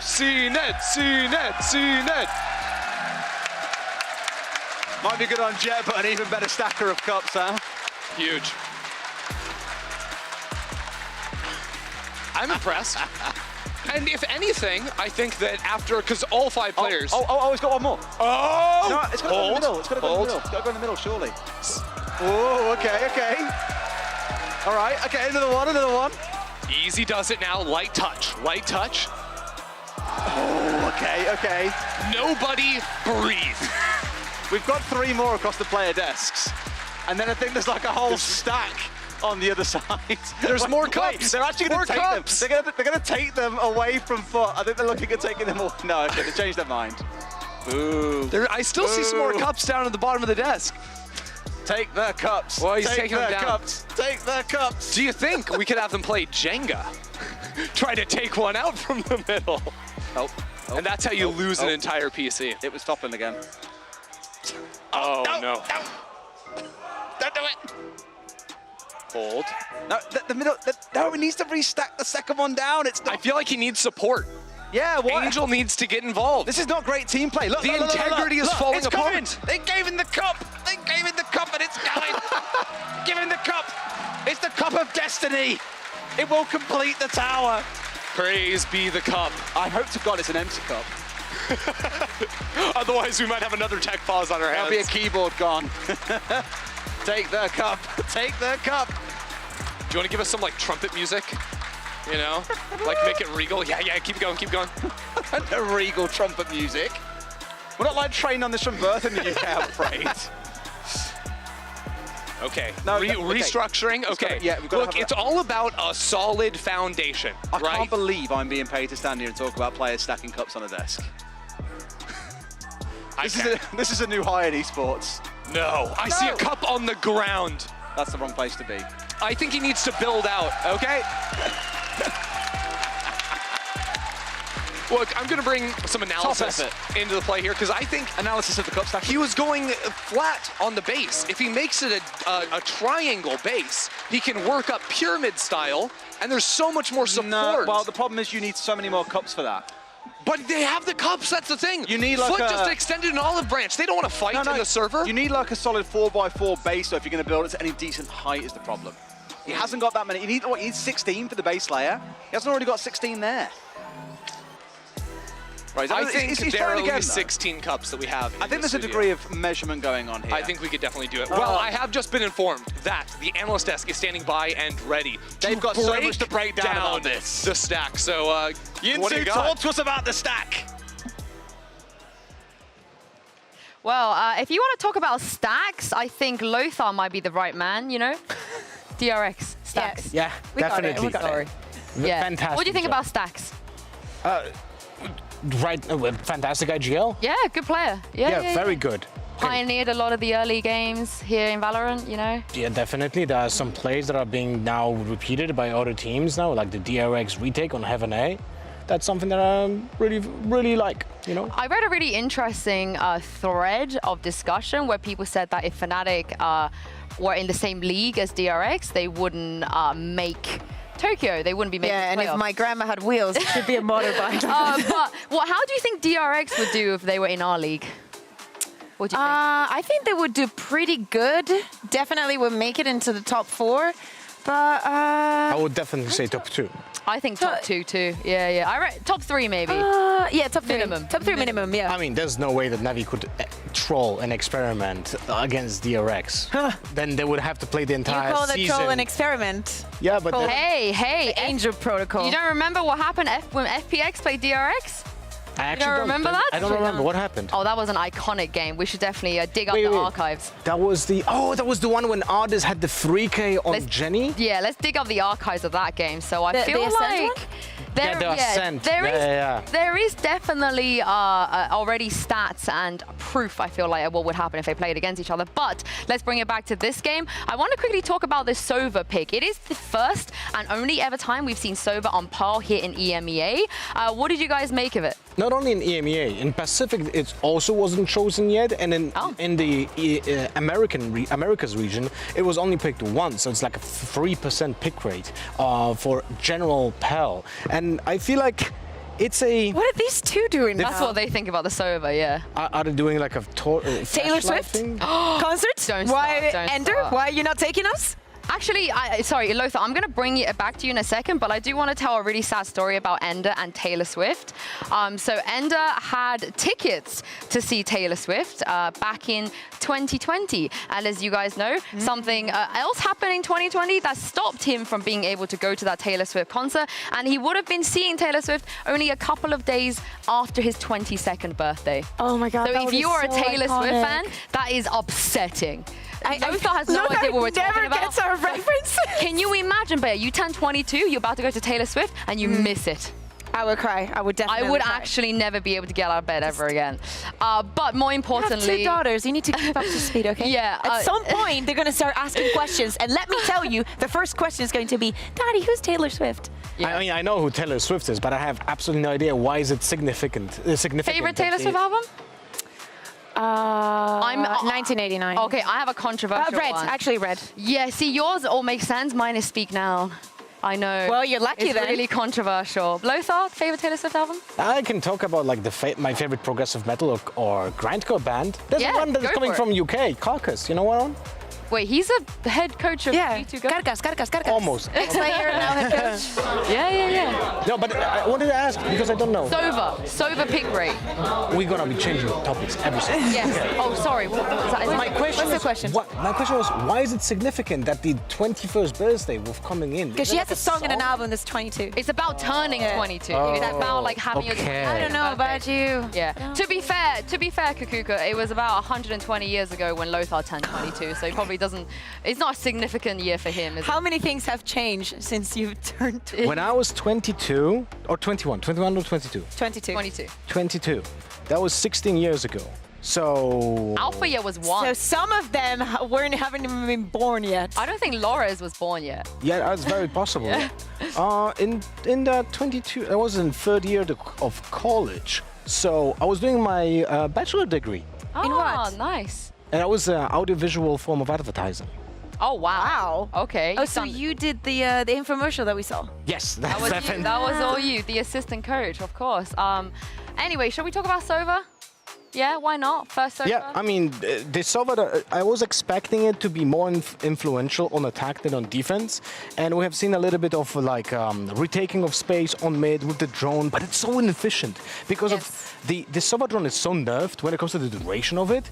Like we have seen that from the top side of mid, from the window, it reached like to mid the pedestal that is made out of metal, and then it disappears. So essentially what you get is like a small sighting of inside of art, and that's about it. So that space was very insignificant. Yeah, and not only that, we were mentioning the shock darts and about breaking the utility from the killjoy that is going to prevent you from the plant. Actually, Sigitsu was very smart into moving that utility, so it wasn't spotted that easily, and the shock darts were thrown into nothing at some point. Same goes for the alarm bot. So inefficient so far, even with the ultimates. I think that Navi had a very good idea of how to counter Soba here. It is a funky pick, right? It's not something that you see every day, especially on Pearl. A risk not worth taking, do you think? I struggle to see how does that help against Navi's game plan. Like, I was expecting something more, and right now it's like it's not visible. And I know it's Foot versus Navi. We were not expecting Foot to fully take it. Like it wasn't. It's like a dark horse moment for the team, but it doesn't reflect like any kind of influence on the result. So they're losing 9-3 on the attack side, where I was expecting them to perform better. So now when they go to the defense side, they're gonna struggle a lot because of the lack of the Sentinel. They're gonna have to be proactive with the space taking, because otherwise Sova is gonna be useless, right? It's like you need to use the recon arrow at the beginning. In the first cycle, I expect them to like take aggressive space on B long or on A main with a recon arrow to get deep control. But all of that, it can be easily read by Navi. Yeah, exactly. Because Soba, even though it's not a pick that you see a lot on Pearl, we know for a fact that Navi knows how to play against, knows how the agent is going to work around the map, and they're going to be prepared and ready. Also, another one of the determining factors that I'm seeing a Cena that's not scared of anything. He was, you know, playing with the cows just because he's chilling. It's just another day in the office for him, just showing up. So nothing that you can do about that. You can also see the difference in his confidence when he plays on Jet and on Yoru. On Yoru, that TP is way slower when he wants to like be defensive and TP out, right, from the danger. With the Jet, he is just aggressively taking the stance, taking the gunfight, and be like instantly out. And he takes his gunfight very effectively. Well, we are currently investigating some network issues, which is the reason for this tech pause. We're going to head to a break and see if we can fix that, and we'll see you guys on the back end.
Hello, I'm Emil Sandgren, aka Emil.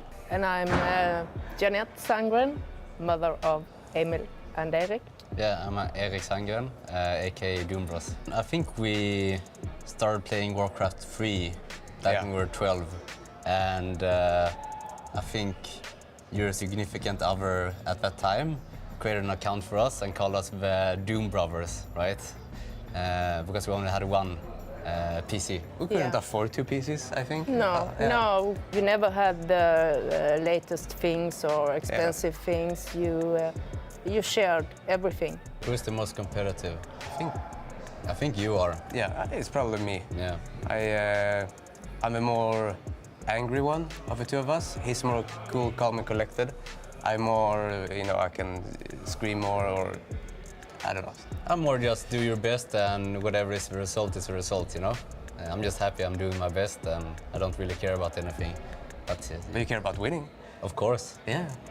But still. Against me, especially. Yeah, maybe it's because against you. Yeah. But I think he's the more competitive guy for sure. Skill-wise, I'm way better. No. Yes. Yes, for sure. Okay, but I'm smarter. No. I have a question. Yeah? So, do you feel you understand this game a bit more? Or are you mostly looking at the numbers, to see who wins? No, for every time I've been watching at home. Like in the beginning, look at the points and how many is left. Yeah. That was all in the beginning. Okay. But now it's really exciting. I feel difficult because when I look, I don't know where my energy is going. When you see a match, you know what to what you want. For, right? Yeah. But this time it's like, in the beginning, I didn't understand how good they were. I was on to them when they were working like a normal job, and they were doing esports in the evening, coming to work with crossed eyes, so tired. And I was on, come on, you need a real job. Listen, what are you doing, playing? You have to choose, because I didn't know that they were so good. I feel bad about that. I'm okay. Really sorry. It's okay. It's okay. It's understand. I would do the same. Yeah. Are you happy with the game? Yeah, I'm happy. Yeah. He's not. You should be. He won. He should be happy, but I'm happy in the moment, I would say. Obviously, I don't think we played as good as we should, so there's some stuff to fix. Like as a coach, I will never truly be happy and satisfied. I'll be happy when we win champions. Until then, I'm gonna be like, how hard is it to be happy? Maybe if you were more happy, you would perform better. Who knows, I'm really proud because this is making totally of your own by yourself. So I'm really proud. You have like a default Vandal skin, and then you see I don't know, a Vandal Prime skin or Primordial, I don't know. I don't really understand the question. What I need to do? Wait, can I? Can we do it like?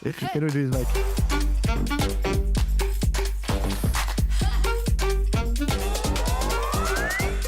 If Valorant would give me a chance to create a spraying game, it definitely would be a panda. But I'm not using it. And the panda is sitting on the platform. Oh, I don't know. And on that platform is the Nat's nickname, something like this. I will try to take it to connect with some meme, but I need to think what meme. Valorant bana sprey tasarlama izni verse ismimin yazılı olduğu bir sprey tasarlardım. Maybe a stone. Aslan olmasını isterdim ya spray'in. Aynen aslan. Spray like stone, Büyük bir aslan. It could be me, because I'm like the Rock, or it can be like a wolf spray, because it's gonna be like me also. Holding a Vandal, but this is the default skin, But she's looking at a skin. But the idea was to she's playing, If I had a chance to create a spray, it will be like operator and like maybe no scope sign, top of it. I mean, again, related to my new insane Asian potato graffiti. Okay, something like that. Something about strong mental. Is something similar that's being done in another game. It's like a memorable moment of what happened in the tournament. So I would do on fracture. We have the ropes from one side of T-spawn to another.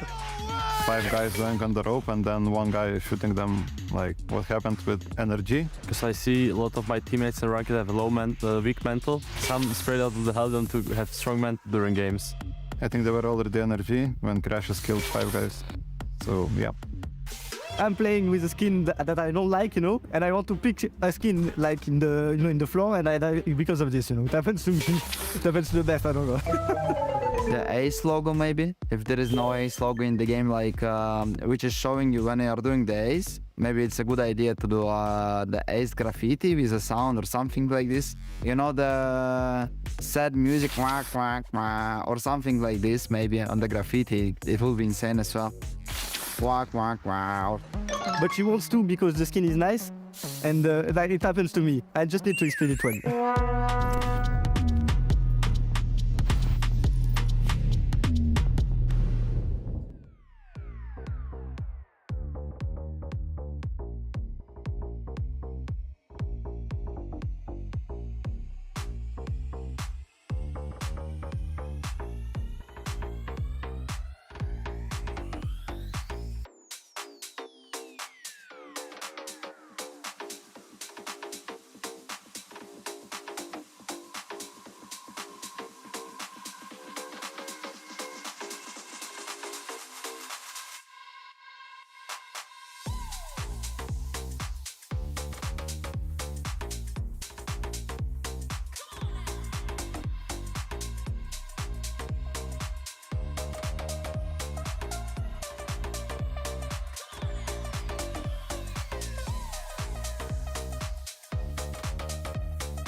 Welcome back to Messe Berlin here for VCT. Apologies about the delays there. We had some general network connectivity issues here in the venue, which have since been resolved, so we can get back into the game very shortly, Ender. Lovely. I mean, most importantly, we were able to confirm that CNED built up 5 stories of his tower. He did.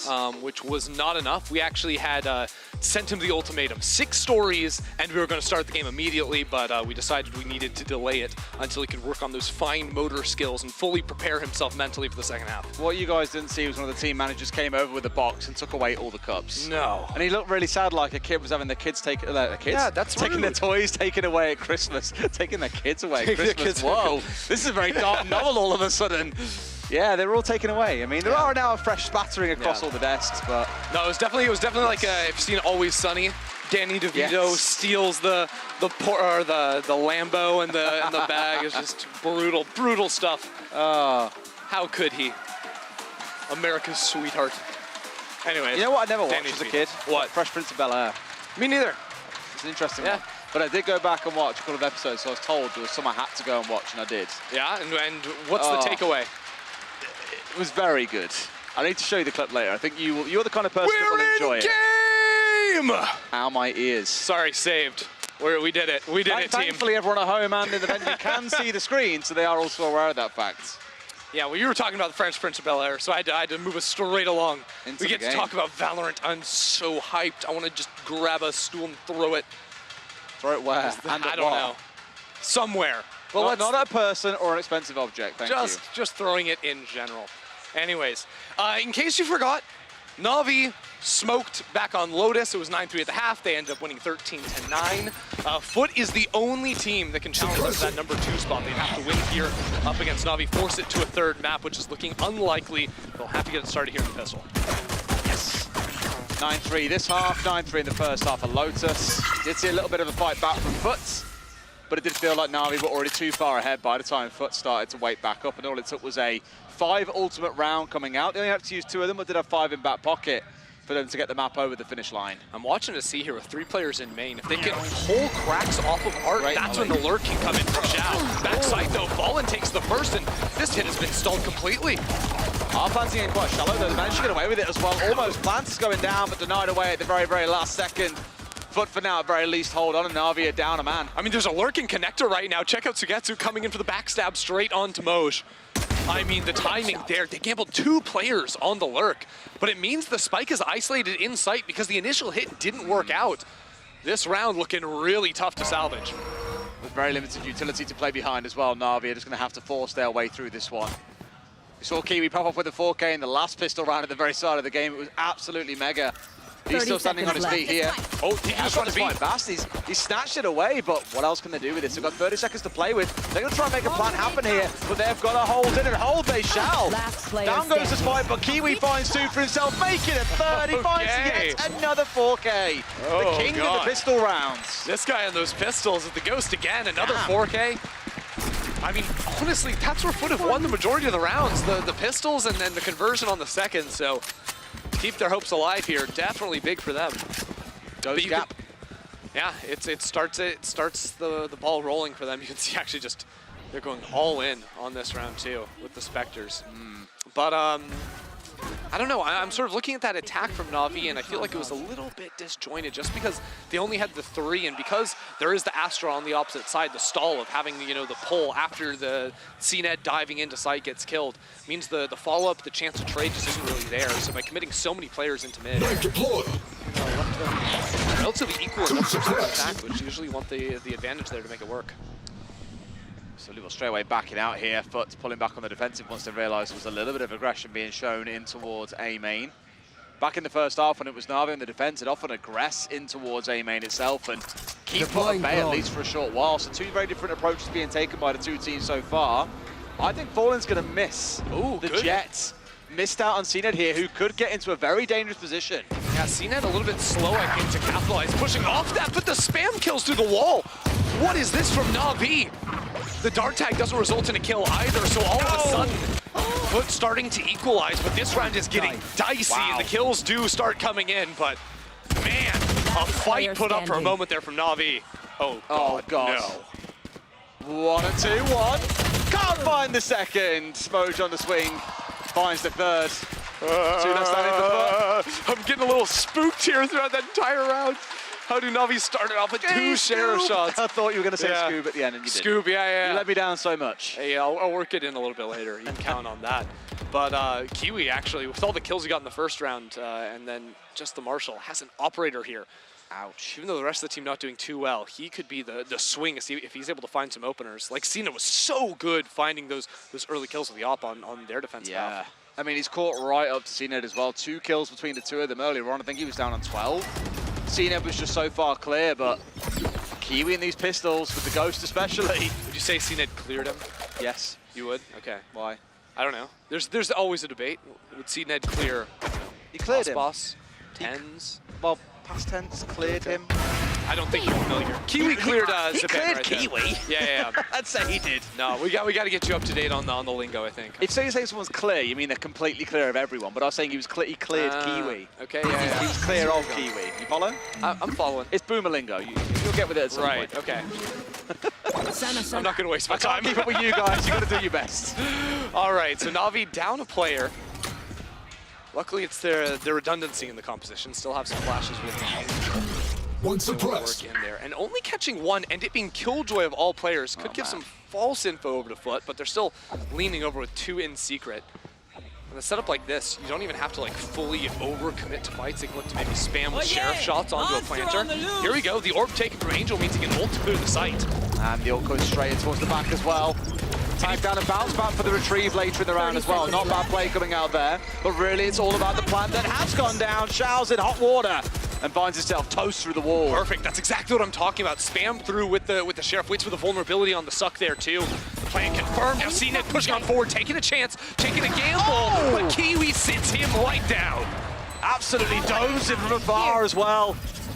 Will not be stopped since we got back underway. This is feeling very reminiscent of what we saw back on Lotus about an hour or so ago.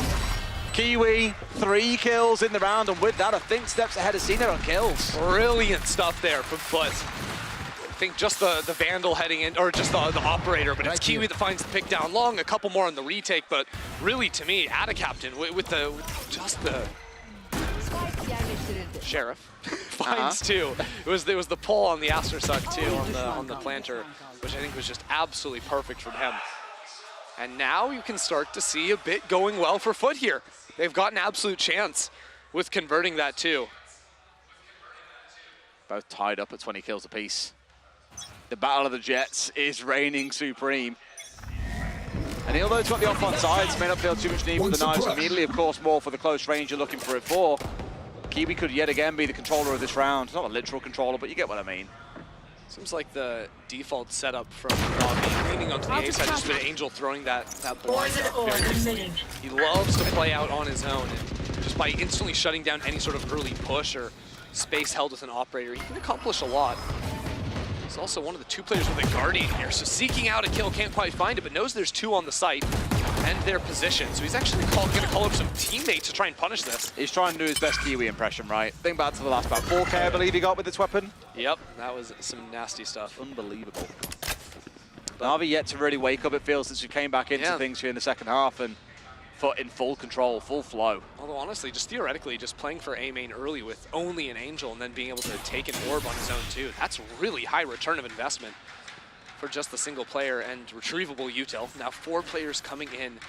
And Mr. Fallen isn't guarding this. Foot playing very passively towards the back site. Crack's able to escape right there. Could actually be big, because otherwise he was about to get swarmed on the site. That's exactly what I'm trying to do here, is forcing their way forward. Utility slowing them down slightly before they have the full send. And sure enough, a great little link coming out. CNET finds one for himself, so he gets into the second, but still keeps things even at 3 versus 3, and that's what makes me nervous. HP has been chipped at hugely though. Fallen also looking for some chip on the shock dart. Sugetsu's so incredibly low, down to 11 HP. He knows he's going to be in the corner there. Kiwi and Moj team up to retake back through Secret. Here's the first kill from Fallen, the second one as well. But are cruising on the retake, just CNET. That's the problem. It's just CNET in the 1 versus 2. Makes use of the updraft as well as the smoke coming on through. Has to spray here. Uh-oh, no Half bullets. done. He's going to have to come in for this one and spray it down. Finds himself 1. Kiwi versus CNET. Who comes out on top? It's going to be CNET. Of course it is. A 4K in the round. A massive clutch as NAVI move on to double digits. Okay, CNET. Yeah. I mean, clutching it up at the end. Now would you say he clears him? I mean, he did right then. I would say in general, that would be a fair statement to make, but I leave it up to the chatters to debate. That round, though, was all CNET at the end. I mean, my God, NAVI, at one point, it was a 3 versus 5, but they trade those kills out fairly quickly and then continue to move along. So NAVI return again with the same setup here. Just Angel going to throw that flash for himself. Actually taking a little bit slower this time around. Going to break the dart, then throw it, then step up.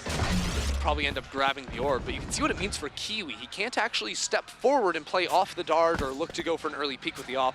Instead has to trail to a slightly more passive angle, and frankly, Angel hasn't been creeping out there for a little bit of time.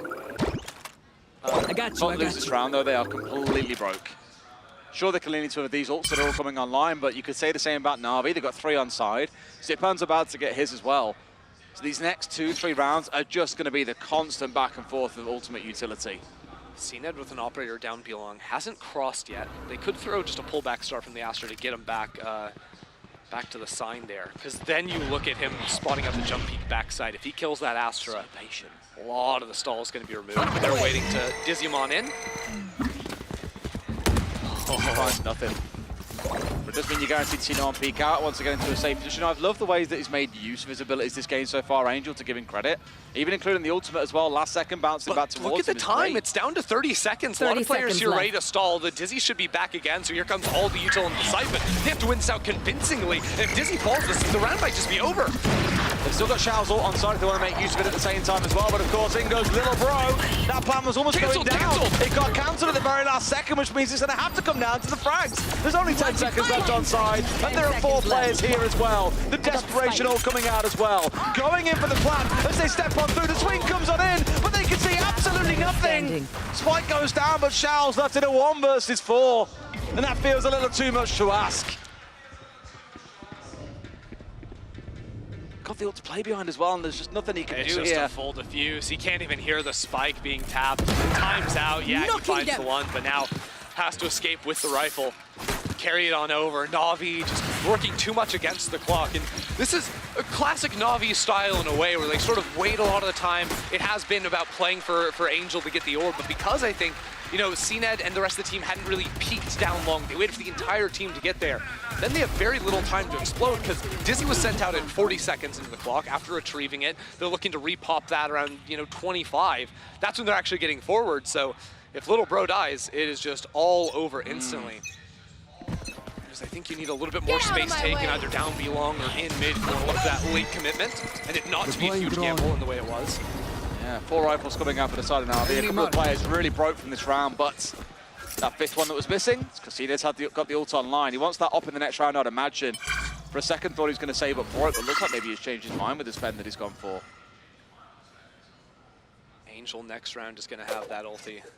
Which seemed to be really good. They used it over towards the A side just to clear out the close angles, bring it back, and then also pop it again for the post plant. Again, though, clock winding down to a minute. No real space taken, but they're going to challenge down near bottom mid. Of course, this one-way goes down, and there's full gas on that, so it's going to be up for quite some time. If anyone tries to run through it, that instantly turns into a grab well on the ground. I mean, just the utility flooding on in here. Zipan was trying to pop the ulti so they could blitz past the one-way, but the stall util came in time. That's one ultimate air quotes wasted, really. Krax is ready. CNED falls. A second one comes in.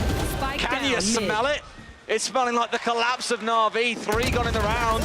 And Foot move up to within touching distance. 2 rounds to go. And both teams will be on the same scoreline. I think there's almost 2 different ways you can approach playing against a team that plays, regardless of map, NAVI play very, very patiently throughout.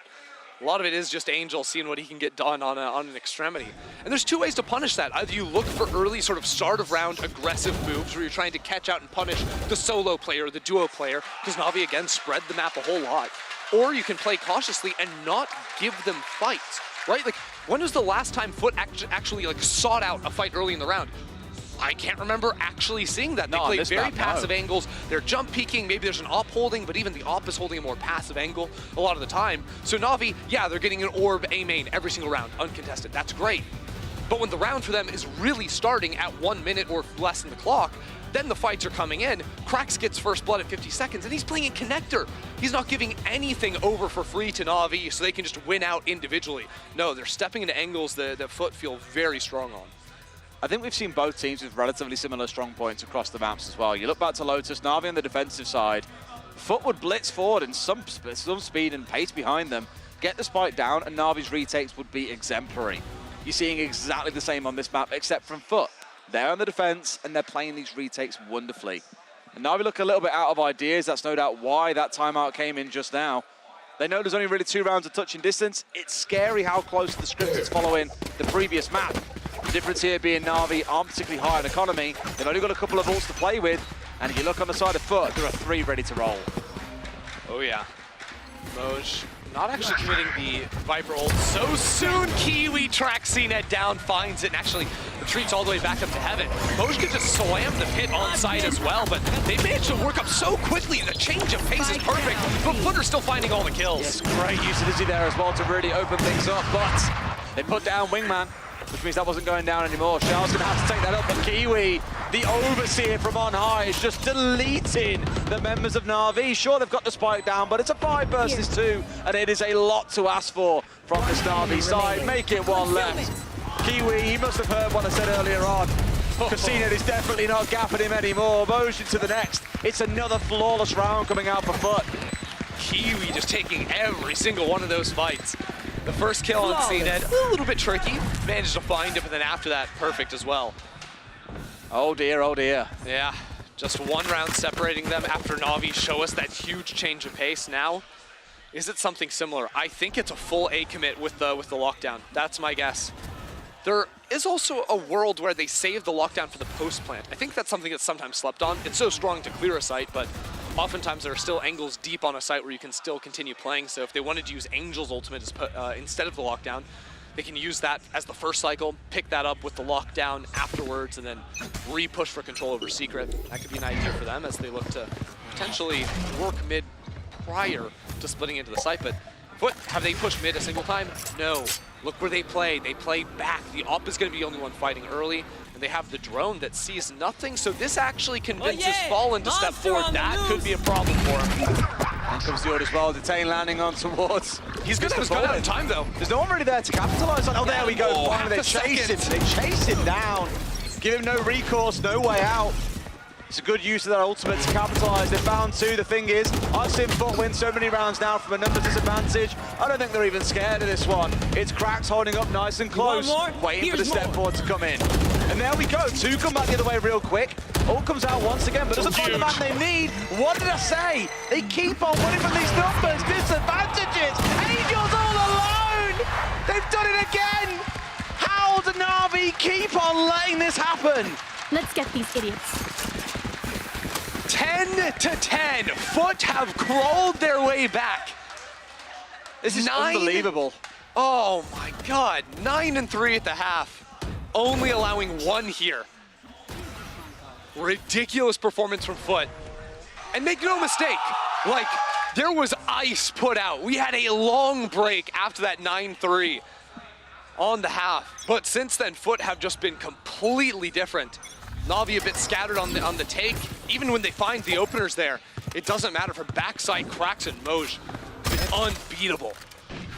Just a big time clutch up, time and time again. I said it in the moment, but a 4 versus 2, and you still couldn't count Foot out. Oh yeah, and that was the round where Foot extended a little bit too far. The first time Fallen doesn't see anything in A main, so he's like, oh, I have a chance to push forward here. He gets punished. Navi did everything right up until the critical moment on the retake when everything fell apart for them. Now, gonna work past this smoke. Dashing across to break the crosshair. Actually, a flash catching Zip and damage in backside here. But he can still hold, still sat in the same spot. Cracks is gonna try and do what he can, realizes he has to stop firing, else this life is forfeit. There's still a lockdown in the post plant. This is gonna be huge. It buys them so much time, but not if Fallen wins the fight before they have a chance to pop it. That's the problem, they've got to be popping it around about now, really, or this could be too late. Finally, it comes out here as well. Making use of Dizzy that finds absolutely nothing. Shot out of the sky, a bit of clay pigeon shooting on the go. Wow, they're taking their time. They have the numbers 5 on 4. Angel very low. So the clock ticks down and Angel's gonna take a forward position, but he can't win the fight. CNED tried all that he could there to try and find something, but nothing was to be found at all. Oh, look at all the ultra smokes. And this is the problem. The Viper's pit was on side. We clocked it earlier on. It's back on here, and they're trying to make it happen. So Igetsu comes in, finds 2, Angel another, but it's again the fight back from the other side. And Cracks has found 2, but can do nothing. Navi, they managed to drag something back, but my God, was it close. Just chaos on the side. This is ludicrous. Cosmic Divide. You've got the Viper's pit as well. Who was that jumping forward with the shorty? I couldn't even tell with everything going down. Not the shorty, the right-click classic. Might as well have been the shorty inside of the pit. Just obscene that Navi take that one away. The delay on the lockdown, I think, was perfect, too, because it was just in that uncomfortable timing where you can decide not to push it, but then you're really working against the clock. Oh, yeah. And maybe you have to push it, maybe you don't. They had the time, but it made it so rushed from them. You could see the chaos as the defuse was Atacaptain was trying to go for the defuse, but then he pulls off because the spam was coming in. He got nicked just a little bit, so he jumped off there. And because it wasn't half, there was no chance for Cracks even after he got the kills. No. Foot calling it a timeout too. That's the first round they've lost in 5 rounds. And they're gonna notice, how did we get punished there? Not on the retake, obviously, but okay, 3 players worked in through Art. Our backside players got murdered by utility. There was the Gecko mosh pit that slammed back towards Secret. Yeah. There was a flash that actually caught out Krax that I'm not even sure if that was a Navi flash, maybe Krax was trying to flash himself in and it ticked him in the corner or something. And of course, CNED just dashing across Art. The only one that was really holding that angle was Captain. So maybe their Art is a little bit exposed and they're gonna have to fight more for it. So if you look at what they're doing on the minimap, this is really clever, right? Kiwi trying to post up now inside of Art with the operator. They know a lot of the early util scouting from Navi has been around mid, but not so much into Art. They've been contacting in, as a matter of fact. So he has a chance to catch them if they try to do some similar shenanigans. Whew. Well, Kiwi and Cena are balancing up at 25 and 12. Both of them sat on exactly the same scoreline. It really is going to come down to a couple of critical rounds from either of them. This is wild. I was shocked to see Kiwi actually peek mid. Shows that there's an op there and breaks the turret in window. But he reads that Navi pivot B off of the sound. There's an operator over towards A, so he's going to be here in time for the take. They've got the Viper wall horizontally as well, just to stall for the max. Can play with the mollies too. He's going to push up through it, and he takes down Angel. Such aggression being shown, and it pays off for them wonderfully. Unplayable at the moment and cannot be stopped no matter where he seems to be. Stepping their way forward, trying to look in here for a plant, and they get away with it. Ready for any potential swing out, and there is none. Navi once again get the spike down. Zipan trying to flash through the smoke back here, but that's another critical piece of utility wasted. Foot on the retake with fly-by players absolutely ready to flood out from CT. They go into the back, but CNED finds the first, turns around the corner for the second. Navi are cruising. But it's back to the 3 versus 3, and once again it's an absolute slaughter coming out from Foot. Shao left standing, and he cannot do it. Foot bring us all square once again. They do not let Navi get out of sight. Unreal, the pivot there as CNED swings deep towards the back site there, coming around the corner for 2 kills. It's Kiwi and the rest of Foot pinching it on both sides. Kiwi slams the knives, goes up and around to stab them in the back with the Blade Storm, instantly tying things up. Navi are broke. Oh my, oh my. They have no choice but to eco in this round. And we really thought, looking at how that first half went, this would be over in 2, but looks like on Lotus, Foot looks at what went wrong. They course corrected coming into Pearl. And this second half has been absolutely spectacular. They know that second place for the playoffs is still up for grabs. Of course, Navi have already qualified, but Foot want to jump over them. They want to leapfrog, get themselves into second space, get the better seeding. And with a result like this, assuming they can get over the finish line, it's well on its way. Wow, CNED takes the orb there to get the knives. Here. Trying to maybe win this round by some miracle. He's gonna updraft here as well. Looking for a peek back Secret. Does he see anyone? No! Heartbreak. 2 players inches away from finding their head and taking the kill. Unreal! It's the first. I'll always come back to what I've been saying all night long. Do not count Foot out until the last man falls. Still patience from Navi, down to 50 seconds, working the clock and Zipan through the wall, through the doors. It is now a 5-on-3. No rifles have been recovered. It is still the CNED show, working down long. The only one to stand in their way, Kiwi, and he's gonna look for an early pick. We have said 5v3 so many times, it's not gonna be. I'm gonna fall apart and say it one more time. Will not be stopped, just woke up close, they can get in here. Across comes Wingman. Taken out, so that can't sit, but they know exactly where he is. Drop smoke, it's up close. What's happening? They miss everything! It's a 1-for-1. It's seen it ultimately coming out on top as Crack steps in. They've still got the bigger rifles, so they've traded over and got the op on CNED once again. But he's got to be able to find someone. Up in heaven, there's one. One posted down a little bit lower. Shao holding nice and close here. Knows exactly what's headed his way. Yet again, a 2 versus 2 in the post plant. We've been here before. CNED has an op down long, trained on the spike. It's the place to be. And they're pushing in for him at this point, they know. Going in for the double peak, almost gets wallbanged out of it as well. Shao rounding one, but he misses the critical shots. CNED gets one. It's a 1 versus 1! And CNED finds the 4K with the retrieved op. And puts Navi once again in striking distance. CNED is this game? Does it all. The man cannot be stopped. Oh my God. CNED and Kiwi are both 30 and 13. They will not be separated. Ridiculous. Now Foot with the backs against the walls. After CNED finds just the pixel on the shot with the knives, then dancing around with the operator on 23 HP. Just a breeze would have knocked him over. Now Navi, what do they return to? Oh man. CNED still has the operator. He may decide. Both have got ops. Yeah, This is the battle. He's going to challenge down B long, I believe. That's where it's going to turn into. Well, it's this 1v1 about to form down here, arguably the defining moment of this game. We've got a couple of ultimates online. That's all you're really going to see in the round. So Getsu, if he can retrieve an orb, different conversation. Pressure into Art to try and pull players off of B. Navi's so patient, not actually peeking down long until they can force the rotations. You can see they haven't actually worked in, and they're going to realize the knife clears into Art. Now Krax is calling. They haven't scaled just yet. It is unclear what the play is from Navi, and they've spent the first 40 seconds of the round with just Art to show for it. CNED's got to be so careful though. He gets the cross. But these two in the 1 versus 1, this is the critical moment. 100% out from backside.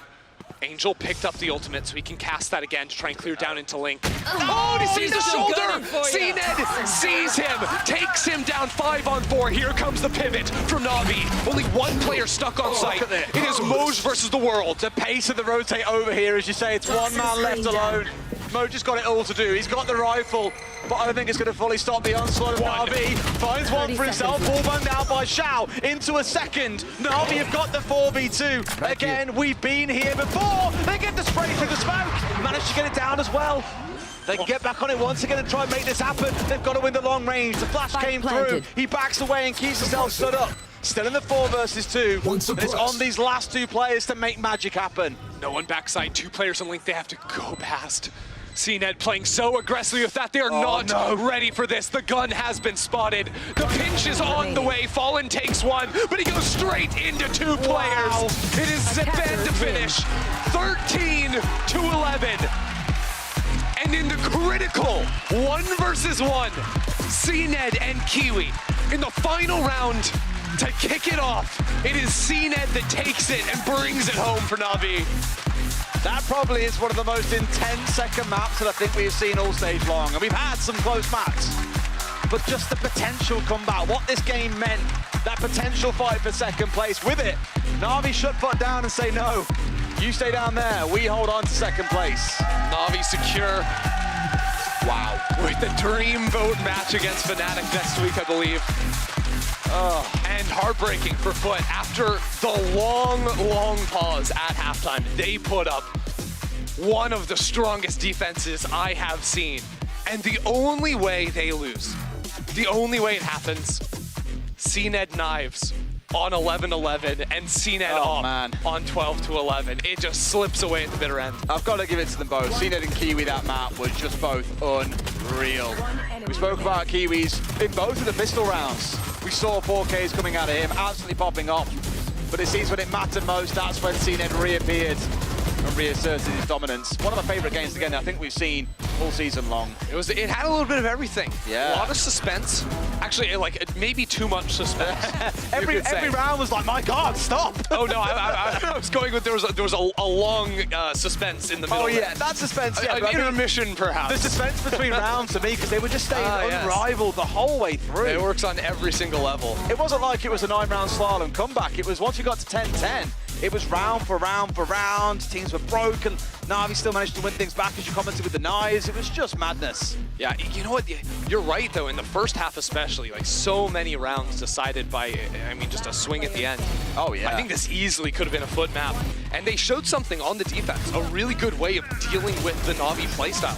Giving up orb control A main, sure. Why not? Doesn't matter. They're just playing to kill little bro as it goes in. But at the end of the day, eventually, CNED got active with it, stole away the operator from Kiwi, clutched the round, and then there, it's not a fair fight, sees the shoulder, and takes it down. Just ludicrous. Honestly ludicrous. Foot will be heartbroken after that, but I think you've got to be proud of the performance, if nothing else as well. Really putting on a show, and Navi are not an easy team to beat.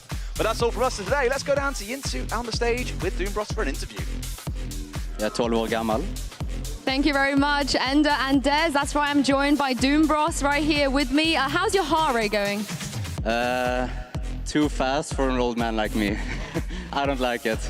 You're not that old. That's making me feel old now. Thanks for that. Ah, we're the same age, no? I actually don't know, but Lothar's definitely feeling old now you've said that. But I gotta say, CNED, back on the jet, Prime. Don't take this the wrong way, but a little bit of CNED and friends. Are we running it back here? Yeah, maybe. I mean, I think we had the upper hand in terms of strategy. I think the long tech pass kind of messed with our heads a little bit, and we couldn't close out some advantages and stuff like this, you know. But it happens, you know. CNED picked it up and won it for us. Yeah, he just does CNED things. Now, speaking of strategy, Sova on Pearl, we've never seen it in EMEA. This is the first time anyone's run it. What were your views of it? I mean, we were the ones who started with Sova and Pearl, so I think they copied us, you know, so I'm not surprised. It's really strong. Why do you think other teams don't run it if it's really strong? I think we're watching too much North America, and that's it. So. I mean, North America are actually the only region that run it more than us in Pacifics. I don't know if you knew that. Still not a lot, though. It's like 3%. Yeah. But I think the meta in Europe is so different from North America, and Sova is a part of it. So, yeah, I just think it's interesting. It's a good agent, like really good agent, as you saw today. Why don't you guys run it then? We do. Just depends on which day. I mean, it's just a typical NAVI way, I feel like. And speaking of running things, I feel like every time I speak to you, I'm asking you why you ran something. So talk me through map 1, you know, a different comp change there as well. Why did you guys make those changes? I think we had a good read on them on Lotus, and I think the agents we played kind of fit into the vision we had against them. So we just committed to it. CNED is a good Yoru, he's having some fun. And that's all that matters, you know, we won. Is that a CNED decision or an Angel decision? I better not speak. It's an Angel decision, I'll take that. I do want to also ask you, we're coming to the end of the season now, you just have one game left. And looking back on your season and all of the things you've experimented, are there any comps that you regret running? I don't regret anything, never, only learn. Are there any comps that you wish you had run then? Yeah. There's a lot of comps I wish I could run, and I think Fnatic is up for a surprise. Oh, that's what we like to hear. And last question, you and Fnatic, you are locked 100% into top 2. It's going to be one of you two for seed 1 and 2. FUT also locked in as well, so there's 3 spots left. Who would you like to see playoffs? I think I would like to see Giants. I think they deserve it. I would love to see BBL. And actually, like, I want to say Liquid, but I'm rooting for Heretics and Weber, so yeah. I'm sure Emil is going to absolutely love that. Thank you so much, Doombros, for joining us. We're going to head to a break, but don't go anywhere, because after the break, we're going to be bringing you Fnatic versus K-Core.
Red Bull gives you wings. Zero distraction. Zero doubt. Zero opposition. Usually when I see a target, I won't miss. I try to find weaknesses wherever they are and just game by game try to pick up on anything I can. So this training course is a way for me to really showcase and demonstrate all the questions you guys have been asking, how to get better aim, and it really enables me to answer a lot more and kind of expand on the first video I made like so long ago about VALORANT fundamentals.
And with that, NAVI have officially locked a top 2 spot here at VCT EMEA. I'm your host, Yingsu. I'm back here with Cougar and Lothar. We always thought they were going to do it. I don't think that's too big of a surprise. Yeah, but I was rooting for at least that overtime, maybe to get into the third map, especially because of the way that Kiwi was playing on the defense and NAVI just, going straight into him on to be time and time again. I don't know. I was getting there. I was like kind of feeling that this is again the VALORANT that we've been seeing 2 years ago, when it was all about just Jet versus Jet, action, like unnerved Jet that were just going at it every single round. And in this particular game, I would say that NAVI had the worst spacing I have ever seen from them this season, and they were punished for that very well by Foot. And Foot was standing their ground, even though they didn't play a Sentinel, and were punishing that spacing. So well played by Foot. I will say also though, what Doombro said, that he's surprised that more teams don't play Sova on Pearl. He thinks it's very, very strong. Did you guys also get that feeling at the end? I think that it's easy to counter on the attack, and we were seeing it. Maybe for the defense, there's things that you can do, especially against teams, because there's many of them that are going to be running the double controller. The recon is a lot, so. Yeah, I mean, the entire day today, the Kiwi versus CNED was rampant. I feel like both maps, especially the second one, we got the two Turkish Jet Lothar going up against each other, and I don't even know who won. Well, in the first half, they had 5 duels. It was 3-2-4 for CNED, but we don't really know in the second half because of the server issues that we had, unfortunately. Yeah, but I think it means a lot, and it says a lot also about Kiwi that he had the same impact or even more for his team, because they were the ones that were 3-9 down. And he was the one to step up, buying the operator in the bonus round, getting the opening kill time and time again, being so crucial and such a big anchor for B. Yeah, I think we have some CNED stat highlights to run as well. Not that we need to see it again, because that entire map, I think from start to finish, was just all about CNED. I know I was being a little bit cheeky, you know, referencing CNED and friends, but Lothar, it was giving me flashbacks. Yeah, as I said, 2 years ago, VALORANT was just about who has the better jet, because it was such a powerful character who was just literally dragging the team because of its raw power. And in this kind of a match, I feel like you had a glimpse of what that character is able to do because of how swift you can react what is happening in the game. Those smoke bombs that both CNED and Kiwi were able to use to just get out of sticky situations was really, really impactful. The amount of one-ways that they put in to stop potential pushes. We have seen that in the backside of B, where someone just stands in that corridor, puts a one-way, gets double kill. If I remember, that was CNED, just gets a double kill just because they pushed through a one-way for 4 seconds that is there, you know? I'm just glad that things have gone this way, because I'm looking forward to that FUT versus BBL game. There's a lot on the line now. Yeah, exactly. It's going to be very interesting. I'm happy that we left it until the last week. Same goes for Fnatic versus NAVI. I think the weekend is probably going to be the best week. Yeah, and speaking of Fnatic, you guys, they have another game. You saw them yesterday, but you're about to see them again as we head into Fnatic versus K-Corp.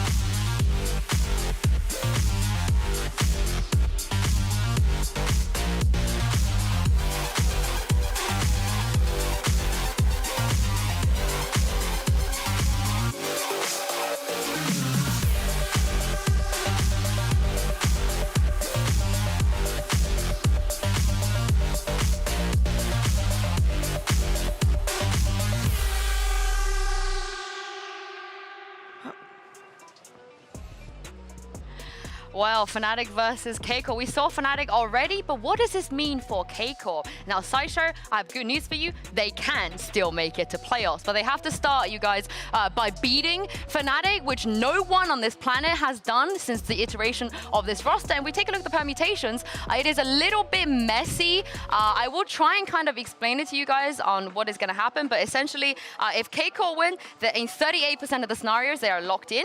And if Fnatic win, they have 3% of the scenarios are locked in, but these scenarios do not account for, they do account for tiebreakers, 2-way ties, 3-way ties, 4-way ties, and so on. So Kakuka, what I'm trying to say is, listen, their chance below. This is the same scenario that we saw yesterday with Koi. It feels like every single team that has to face off against Fnatic in this final weeks are really like cursing the day that they were, the moment that they woke up this morning being like, okay, I want to make it into playoffs. We're looking better. We're fixing the issues. Oh, wait, we're playing Fnatic. Well, never mind. It is a tragedy in the making, because you go like to your own funeral. I feel like that should be the anticipation. And good, they're going to be in black already. Well, all I'm going to say is in week 2, I said that if Fnatic were going to lose to anyone, it's probably going to be K-Corp. So either I'm the smartest person on earth or the dumbest. But I think I'll be proven wrong soon. That kind of scenario permutation thing is a little advanced. I know both of you worked really, really hard for the last 2 days to make sure we get this. So yes. So right now, the best IGL in K-Corp is still Scream, because even though they both have gotten 1 win each, the win the Scream got was a 2-0 against BBL. And with Sage, they lost the map, so... Stats don't lie. Stats don't lie. I really love the Predator meme being used, one of my favorite movies, thank you. Pretty sure that's your bicep, right, Lothar, that we just saw? Maybe like 10 years ago. Yeah, when you were lifting that G2 flag. Ah! That's a great callback. Now, me and Lothar also prepared some stats. We also did our work as well. Lothar, why don't you start? Yeah, so I love the font. Oh, this is a really good love picture. the font. So, you remember when Zesh had a problem with planting the spike? Well, since that time, he planted 15 times. Oh, success. Not only that, he has an insane clutch rate of 67%. Please don't ask me how many times he was in a clutch situation. That will ruin my narrative. Thank you so much. All I want to say is that I didn't realize we have to prep for KC stats, so I just prepared for a random stat, which is there's actually a 50% chance in my rain today. Yeah, I hope that's helpful. Thanks. It's all right. I have an umbrella in my car outside. There we go. So 50% chance in my rain today. Now, let's take a look at the bracket for playoffs, just to show you guys as to why this game is still important if you are Fnatic. If you finish first seed here, again, if Fnatic wins today and beats NAVI next week, they will be playing the winner of 4 and 5. And again, if they finish second seed, they have to play 3 versus 6, which Cougar, realistically, you want to be first seed. Yeah, exactly. And it is a big deal. Also, you need to think of that they both 1 and 2 only need that 1 win. But then on the loser bracket, there's a swap around, and maybe, you know, in those circumstances, they have to beat either one of the 2 teams. Yeah, I know we're currently facing the assistant coach Meta, and Mini, actually, the head coach, tweeted on Twitter today, teasing Lothar that he's potentially want to come in and show who's boss. But there's no precedent yet, as not a single head coach was being able to be, you know, enrolled into the starting roster. So I'm not certain if I can take him seriously here. I take him seriously. I think that something's going to happen. Nobody else is going to be able to play, and Mini's going to step up. But does that make Fnatic better or worse? Does he replace Boaster? Yeah. Could we maybe get Boaster in the coach slot? Could we maybe just try it to get Boaster in the coach slot? I want to see his reactions on the cam. He'll just fall asleep. He's not. He's just going to be like, oh. But Mini was falling asleep yesterday. Yeah. He's just going to run a stream from then, just think something. He tweeted about Mini it. said he wasn't feeling very good. But I do kind of want to see, because I do believe, I could be wrong, but Fnatic do have a 100% scrim record when Mini had to step in. You know, when Alpha had his visa issues and Durka being sick in the past. So I think I do believe it. I do believe in Mini, but I feel like it's still a very important game. Maybe he's just baiting a little bit. If we take a look, actually, I know you both prepared for this is not the real map Veto. There's going to be someone in Twitch chat that's going to be like, whoa, it's the real map Veto's. It's not. This is the fake map Veto that you two both came up with. Explain to me why this is the most optimum maps today. So basically, Fnatic's going to ban Pearl, is their permaban. I don't see a reason why they would change it today. And for K-Corp, even though they've been banning different maps, Fracture is the one that we haven't seen them, and also probably something that we haven't seen from Fnatic just yet. Yeah, so for Fnatic, we didn't see Fracture yet in this season, but I feel like KC shouldn't play Fracture because it's such a complicated map. It seems like it might be a little bit too ambitious for the team right now. And I'm not saying this maliciously, I don't want to insult them, but it just doesn't fit the team, even though they look much better with Zeish as an IGL. Fracture is insanely complicated, and you don't want to run it against a team that pioneered the map on an international level. So you think that Fnatic will still pick Haven despite actively not picking Haven yesterday? Yeah, totally. I think that maybe it's something that they want to polish. We know that we saw them last week against Vitality, and it was a little shaky. They only won in the overtime. Again, if you haven't swapped in compositions, if you want to, you know, get back to the roots of some things that are not working around, just play it again before playoffs. Well, here are the real map Vetos, and let's see if you two have big-brained what we're going to start here. The leg work. Okay, Look you're at right. the leg work. You're right. For start off, Fnatic do ban Pearl. What do Casey? Oh, they leave. Oh, yeah, we forgot about Bind. No, we didn't forget about Okay, well, Fracture Bind. has been floated, and Fnatic have chosen Haven, like you predicted. Okay. Well, in this case, like no surprises for the first. Casey didn't actually look that terribly on Haven the last time they played it, but Lotus, okay, this makes sense. I mean, we were just, you know, trying to look a little bit ahead, but Lotus makes sense. They've picked it a couple of times in the past 2 weeks. We do know on the other side that Fracture is still in the pool. Surely they don't. Okay. Well, this is interesting because okay, this is the most played map from KC. Ascent was played 5 times, but they lost terribly every single time on it. So maybe that's the reason why they're banning You'd it. rather go to Fracture? Like, you guys just listed reasons as to why they shouldn't No, go to I'm Fracture. just trying to explain you maybe the thought process behind those decision making, because I definitely don't want to play Fracture as KC against Fnatic. I mean, on paper, it feels like Fnatic being able to get Haven and Fracture is a little bit crazy. I think that to some extent they're doing Fnatic a favor, because now they get a chance, if we get to that Fracture, to get those reps in after the last time that they played it in Lokin. I think KC just plans on winning 2-0. Yeah, okay. I mean, if they're gonna win 2, they gotta win Haven first. And Lothar, I know you've prepared some stuff we can take a look at. The last time they did play Haven. Yeah, we start with a pistol round. So please pay attention to the Sova arrow that is gonna happen at the beginning. It definitely doesn't land where intended. It's like an iconic signature of KC. Look at the Hurricane arrow. Bang! It lands behind the Sova. He's like, oh wait, this should have landed somewhere else. But what I want to highlight here actually as a positive for KC, they now adapt because they failed the arrow and this smoke was meant to enable that arrow and spam through it.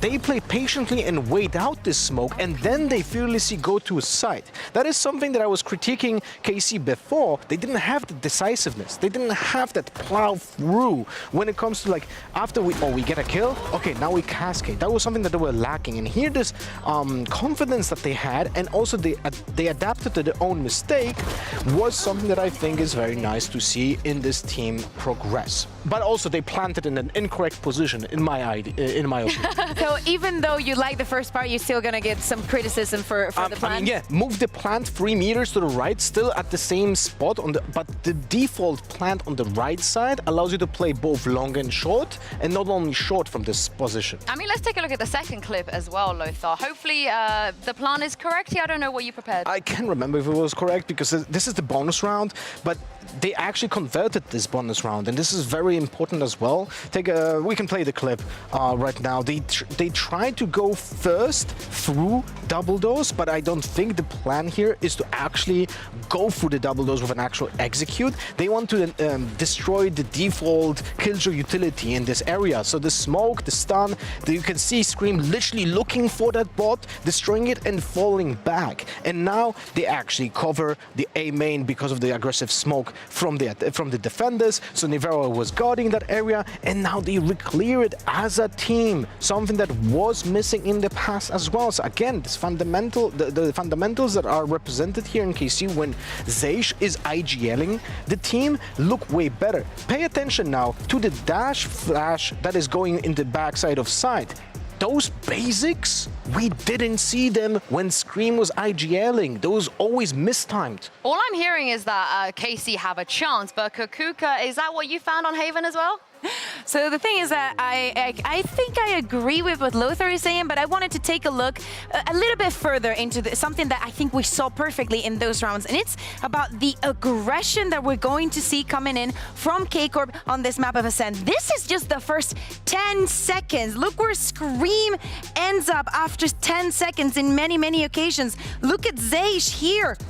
This is a lot of pressure that they're going to be putting at the beginning of the round. You know, Scream won't be IGLing, but he will be playing on the Jet. So pick your poison. I think this is much more entertaining. And, you know, it's good to see that they stuck with the protocols. XMS is going to be, you know, the most passive one at the beginning of the round, but the rest of them is going to go on the hunt. Let's see if against Fnatic will be that easy. Let's actually take a look at their defense now. We know that Haven is a map that has been around for quite a long time, but it's important to see and notice that they're playing a very basic composition. And the same way that they play a basic composition, they play a basic defense. The green one is Shin. You tell me, where does Shin start? Literally nowhere else in the map you're going to see him starting, and he's just going to be helping out Scream in most of the occasions. On the other side, you see that, for example, Zeish is going to be playing around this side to maybe breach stun over here. Very simple for here.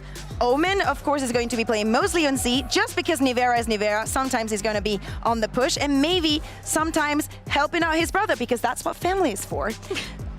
And XMS, just again, very simple, just playing around C and double doors. So the thing is that, especially knowing that Fnatic loves this area of the map, I think that we're in for a treat. I can't wait to see this. I hope we get a similar map as we had on Pearl as well that we just saw here.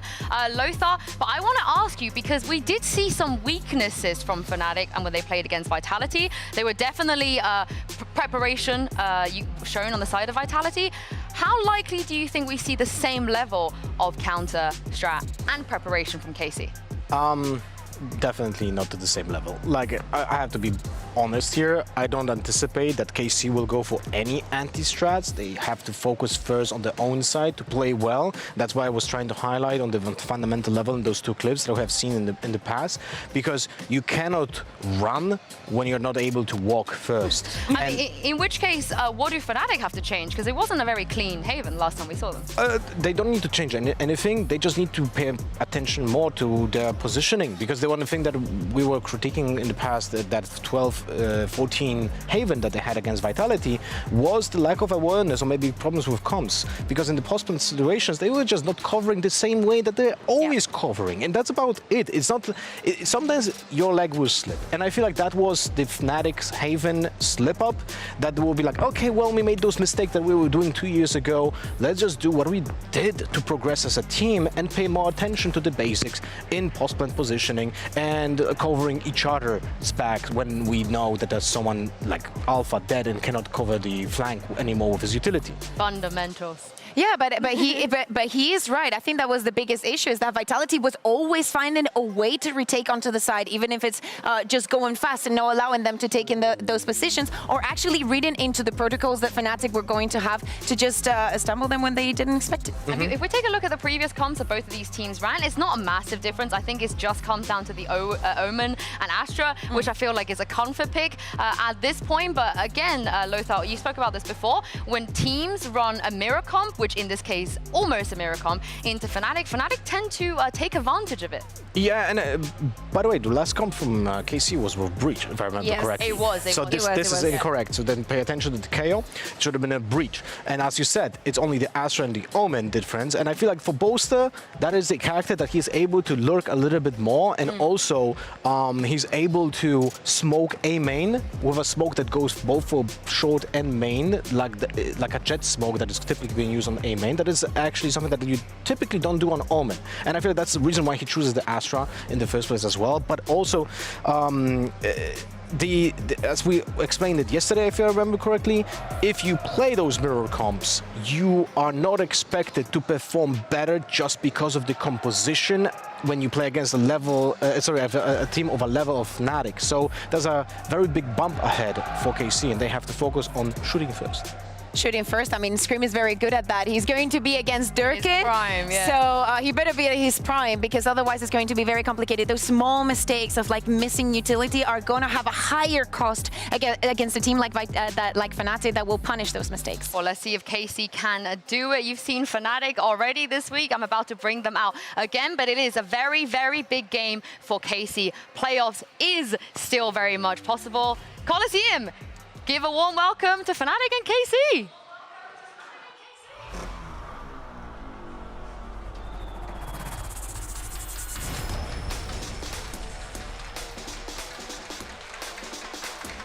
Karmine Corp.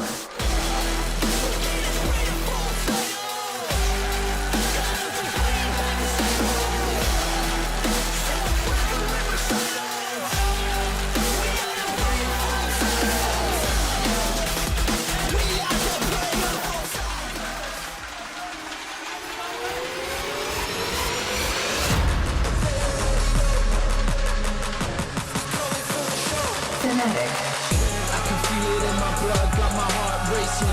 Got the world in my sights and it's for the taking. We apply the pressure, diamonds in the making. Got the spirit, got the vision, yeah, we groundbreaking. Now we trying to take the whole game and make it bigger. I can take the pain, cause I'm a born winner. Got the medal around my neck, watch my chain shimmer. Only ever seen a king looking in the mirror. Well, both of these teams have never faced each other, but Fnatic versus Liquid, it is a very seasoned rivalry here in EMEA. So Scream and Navira versus Boaster and Durka, we've seen a million times before. But my question is, Boaster, a very good IGL, able to adapt on the fly, but how does he deal with Zaysh? He's never played against this IGL before. And if you have seen the infomercial, you know that there are some offers out there if you want to get your own, because it's going to be complicated. It's a man that has studied you and now is going to be in the server with the rest of the players to make it through. Yeah, I'll be honest, I think Zage is a good IGL for this team right now because it seems to bring order to the chaos that was in the past. They don't run out of time anymore.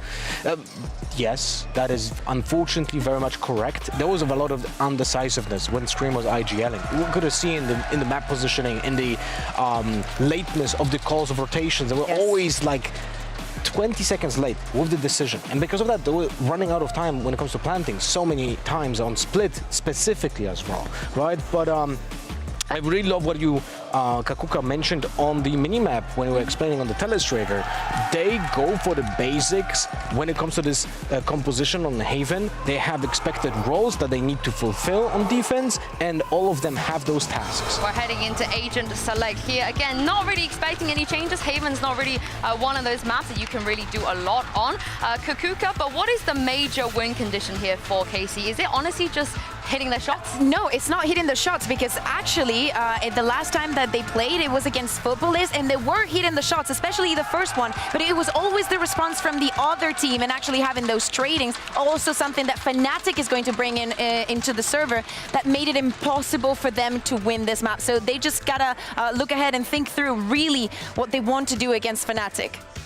No, I hope they're gonna cascade with the ults as well. Like I look at Zage on the breach and Chronicle, like those instrumental characters to execute are just so important. And then KC, on the clips that we have seen in the opening, we have seen how much of that utility from breach actually means to dash on the side with the jet to get that opening kill, and that's something that Scream counts on.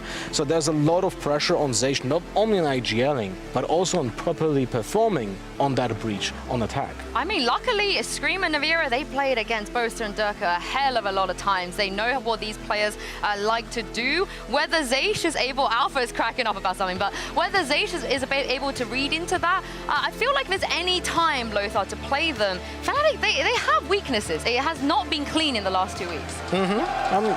The problem is, they had not been clean in the past 2 weeks, and now Fnatic maybe are like, well, we have to clean it up finally, you know, so maybe this week is gonna be the one when we're gonna see the absolutely pristine, clean Fnatic. By the way, side note, completely off topic, but Nivera, most picked weapon, is an operator, by the way. I wonder if on this map, on Killjoy, it will also be the case. Yeah, because he swapped with XMS. Now, you know, he's going to be playing on the Killjoy, now XMS is going to be playing on the Omen, so it's going to be interesting. Back in the day, we also saw Yampi playing on the Omen, playing on the Killjoy, on this same map with the operator. Well, it's a big hill to climb, but if it's going to be upset, if we're going to have any upsets, it's definitely going to happen in the presence of your casters, Pansy and Hypog. I feel it, guys. Excited for this matchup, and the prospect of an upset would be truly something to witness. However, first against ninth, Michael, that's a bit of a stretch, isn't it, here? Yeah, that's not where I would have started this segment. Where would you like to start? I'm glad I see the desk wrapped on the possibility of an upset, because sure, and anything is possible in the Coliseum. That one, I'm not so sure. And then that's again, Fnatic have been in formidable form. I still think there's lots of things that KC need to fix. Again, the desk touched on lots of them. Thing here, again, with just this slight role switch, I think they've maybe been making use of some of the time. I don't think Fnatic are really going to be deterred by that, to be honest with you. I think, if anything, looking at this, we look at, okay, how much has Karmine Corp achieved here? Have they been able to refine on what we started to see that growth working towards? Do they look more comfortable with Zaysh here? You know, how does it start to really filter together? And for Fnatic, for me, it's not the most exciting narrative, but it's want to see them play to their own skill level, not fall foul and kind of get into a scrappier game style. I want them to maintain the clean records, to be honest with you. That's the #1 objective for me here today for Fnatic to actually make it to 8-0. It would be lovely to see, and again, a reminder, the last time they even lost this map was back in 2022 against Ascend, so they've done quite well here historically. So it would be surprising if you were wondering why we're taking a second. I think one of the coaches just had to put the headset in, so just took an extra moment. Mini was longer. taking forever checking his hair, to be honest, yeah. Well, you've not, noticed just the styling of Mini, but you were styling out Durka a little earlier, I heard. You maybe, worked through the wardrobe in-game. Well, you've spoiled it. Sorry, did you want to tee me up with how you wanted to No, segue it was going to be a surprise. Well, but... we haven't explained anything yet. Okay, well, Durka has allowed me to choose his skins, and I chose your favourite Vandal skin. It actually really made me happy that you did that. And you'll get to see what they are as we go on. This is the knife I selected, obviously. A lovely choice. Yes, I am a man of culture. As we can see, whereas I'm a degenerate, so you will see what that Vandal is later. Fnatic will be kicking off on the defending side, Karmine Corp on the attack. A couple of things the desk highlighted earlier that maybe we'll look towards, see if it does become a factor. I love this, actually. The Cloudburst to actually block off the dart here. He's going to be rewarded. XMS, wow. I'm not even sure if he has sightline on that Cloudburst, but nice little play from Durka here in the pistol to open things up a second as well.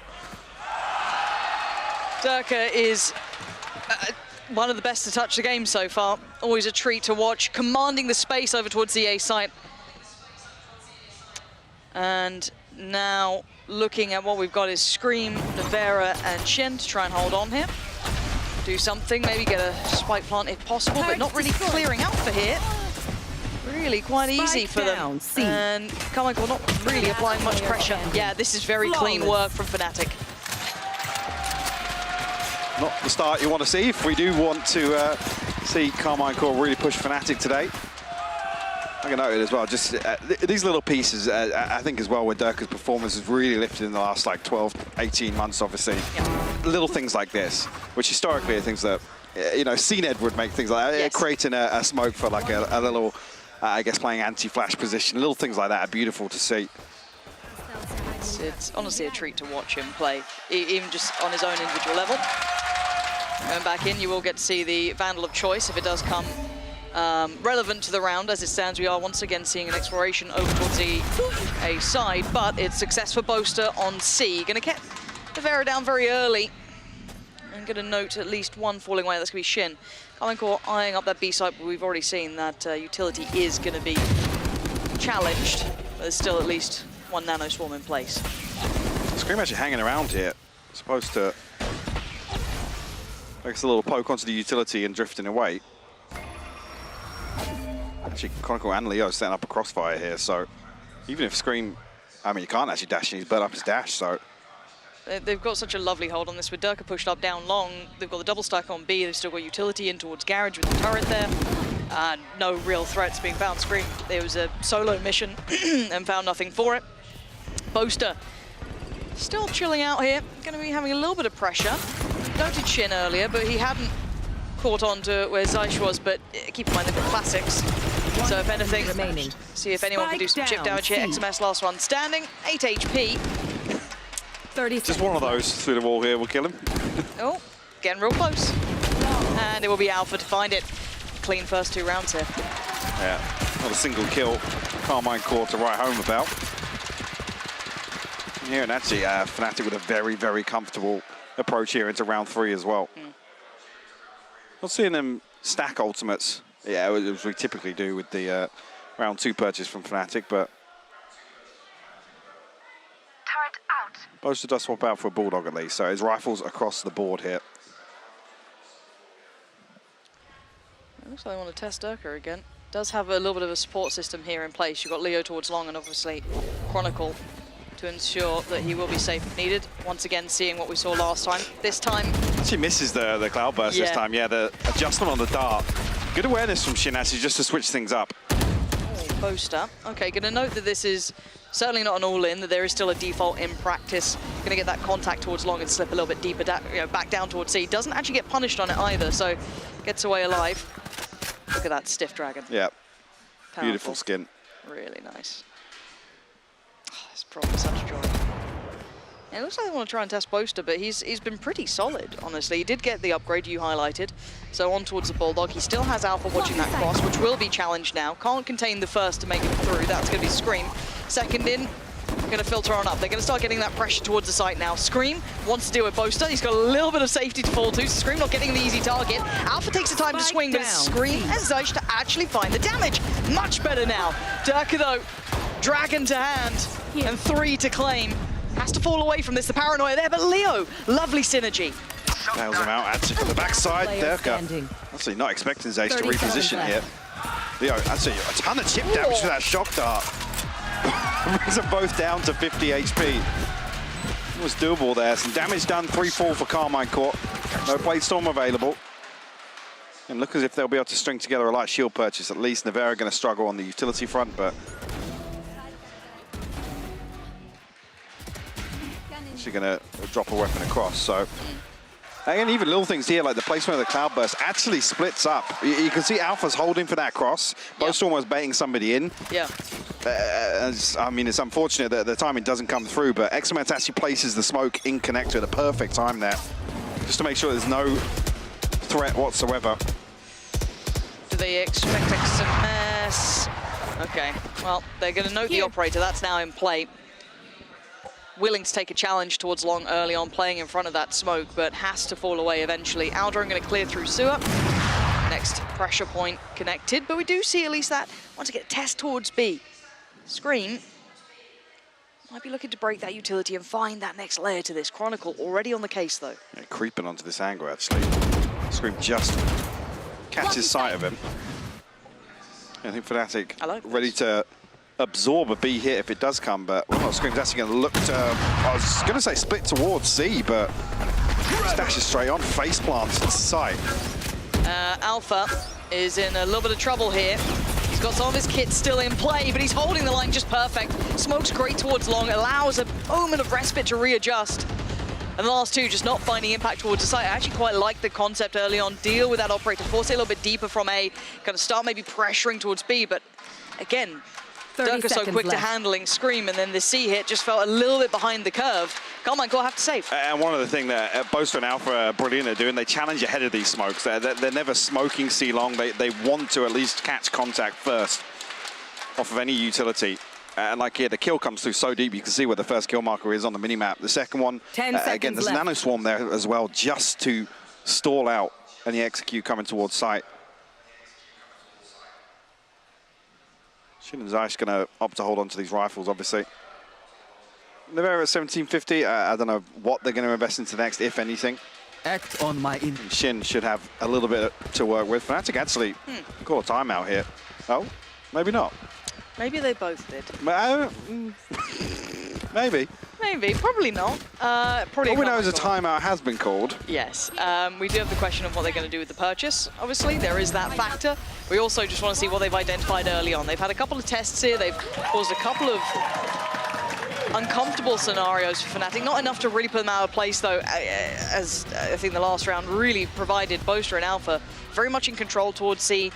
There was that one burst on the bonus that did catch them, but beyond that, they're right back into things.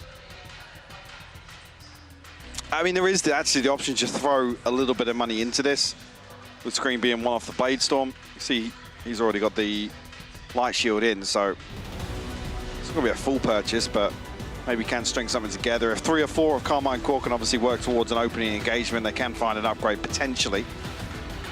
With Durka on that operator now. Oh, did you pick the operator skin too? I did. What did you go for? Oh, no spoilers. Okay. No spoilers in here. Okay, all right. Wait and see. Obviously the best operator skin. Oh. He knows we're watching. Yeah. There we go. Ooh. A fine choice. Ooh, powerful. Yeah. Yeah. This strikes fear into the hearts of the enemy. What's interesting though is actually Karmine got it stacked up here, and first time we've seen Durka rotate out, swapping Boaster towards B site.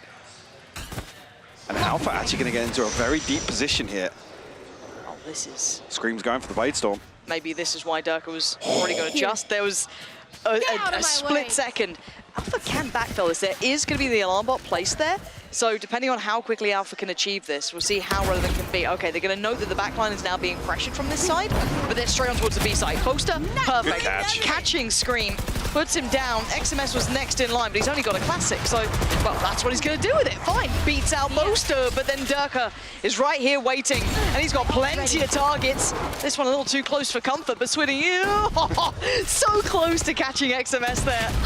And he's just toying with them now. It feels like it's just Durka against the entirety of Karmine Corp, but the rest of Fnatic now appearing. And XMS gets handled. Operator should be back in hand. Should. Yeah, great catch from Boaster as well. Alpha clearing through, confirming that actually Karmine Corp rotate off. That's when Durka drifts away from C site. I think has a moment's consideration for whether or not there's going to be any pressure coming through Garage, but no sweat whatsoever. Is that R2D2? There's something happening. The gremlins are doing your work backstage. It's been a There's an audio clip day. from somewhere. Already a big cushion actually for Fnatic. A 4-1 scoreline, obviously. Karmine Corp. I'll be honest, up against the ropes in terms of the finances here. They need a round win early for this to not spiral out of control too quickly in this half. Going back to a test here of Alpha. Oh, my ultimate this is man. ready. Solid as a rock. Scream not finding what he wants here at all. Garage is now closed again, and they found almost very little for it. I guess they took down the turret. I guess slight variation in the Killjoy utility as well. And the awareness not there from Shin to send a shock dart in or something. I mean, he has actually used one. I'm not sure where it was invested in to actually catch it, but again, to make sure that, you know, Scream's not caught anywhere. The problem being there's actually no pressure towards windows, so Scream's pretty much dry swinging through that to try and clear the utility. Horribly risky fight, and you can see how deep Fnatic are sitting outside of Durka, who's posted up a little deeper towards sewer. The rest still working towards C. Boaster has been doing exceptionally well, at least dealing with the front line. He does have the spawn now. Turret's going to come back down. Smoke goes up, isolates one, couldn't win the fight. Navera gets the better of him, and now the side's under scrutiny. Lovely work. This isn't bad at all. Could get caught here. Oh, so heads up though. Plant needs to come down. Shins. Oh, yeah, he's kind of missed the angle on that. And now look who's waiting. Patiently striking is Durka. They're now caught in between a rock and a hard place. What do the last two players do? XMS and Navera almost need to pick their poison. It's not comfy either way. Durka's still able to back away from this, still toying with them. XMS has found Alpha, so this is not done yet. Navera dancing around Durka, brings to a 2v2. Great work from Karmine Corp. You give Navera an op and he is able to close this one out. Beautiful conversion. Durka, is commanding so much pressure towards the end of C long. Unfortunately, a little bit of pressure coming back towards site as well. So, unfortunately, Fnatic aren't able to really pinch that position. We're the man advantage as well in that situation.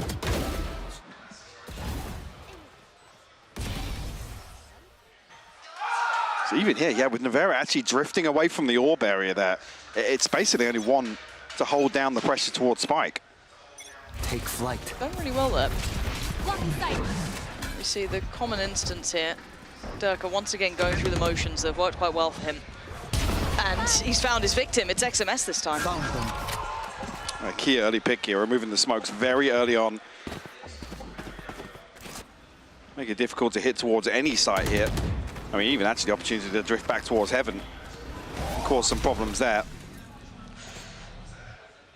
It's double stack on long, unnoted though. Scream. Almost foaming at the mouth to find this. Pressure towards side. Leo at the second layer though. That was stunning, the 1-2 punch. You think you might have gone past Durka, but then you got Leo waiting. Now his support system's fallen, Leo's gone, so it is going to be a little bit trickier, but again, there's still someone else there. You've still got, I think it's Chronicle, double checking on sewer, and the right timing too. We'll hear the jump peak. Navera tries to swing onto it.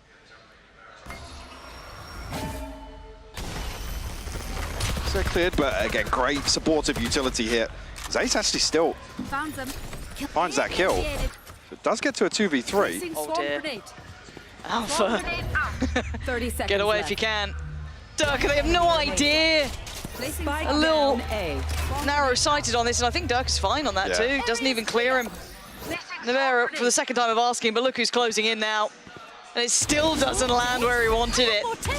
Nevera, nothing to do in this. This is well handled by Fnatic. I guess unfortunate XMS, I think pinged by maybe the drone. He tries to TP out, but lands inside a smoke, and it's an open sightline for Durka. 10-3 to start things off here on Haven. And then you look as well, Alpha 9-2. Yeah. He's been just such a rock-solid presence. And for Karmine Corp, it just feels like they're starting to hit the head against a bit of a brick wall. I mean, already seeing a couple of things as well. The adjustment on that initial recon after the pistol round, then there's a cloud burst here from Scream to try and cut off these sightlines. But what did Karmine Corp achieve denying that, basically? And in that previous round, it's nothing, unfortunately. Like I said, to lose your control in an attacking round on Haven in the first 10 seconds, it's tough to flip that against any team, let alone Fnatic. Yeah. Scream looking to try and find some success towards that B site. Already working up middle with the Owl drone. Straight on in. He does have players to this, so lovely. Gonna catch Chronicle, but desperate for the weapon. Will lose his life. Boaster with the trade. Spike does go down. We're gonna note the readjustment here, and it's Durka to strike. XMS again. How did he find him He there? just got that kill through the wall from A lobby with the operator. That is ridiculous. Give me that replay when it's ready. My double's dead. Diffuse is going to be starting here. Nevera can't change it. I need to see this. That is actually outrageous. The tag comes through in the last second of the TP from XMS. And after he tries to reposition, assuming he's safe, as you would do, but Durka lands their headshot. That is wild. Okay, I want to see if this is... Oh dear, there is no escaping. That is there is disgusting. no escaping him. You just can't get away. Oh wow, Durka, that's very nice. Very nice. XMS has been having a really unpleasant time in the last couple of rounds. Yeah, he just can't avoid being pinged, revealed, spam through a smoke, spam through a wall that I certainly have never seen a kill through before. I know it's possible to wallbang that, but and these setups just keep moving from Alpha as well. yeah, it throws off Karmine Corp's ability to really pin down any sort of routine or early round protocols here on the attack. So a lot of these hits feel like rolling the dice, you know, as long as we don't run into the operator or Alpha's setup or, you know, an awkward crossfire, anything like that. It must be so frustrating to play against. Yeah, really uncomfy variable to handle.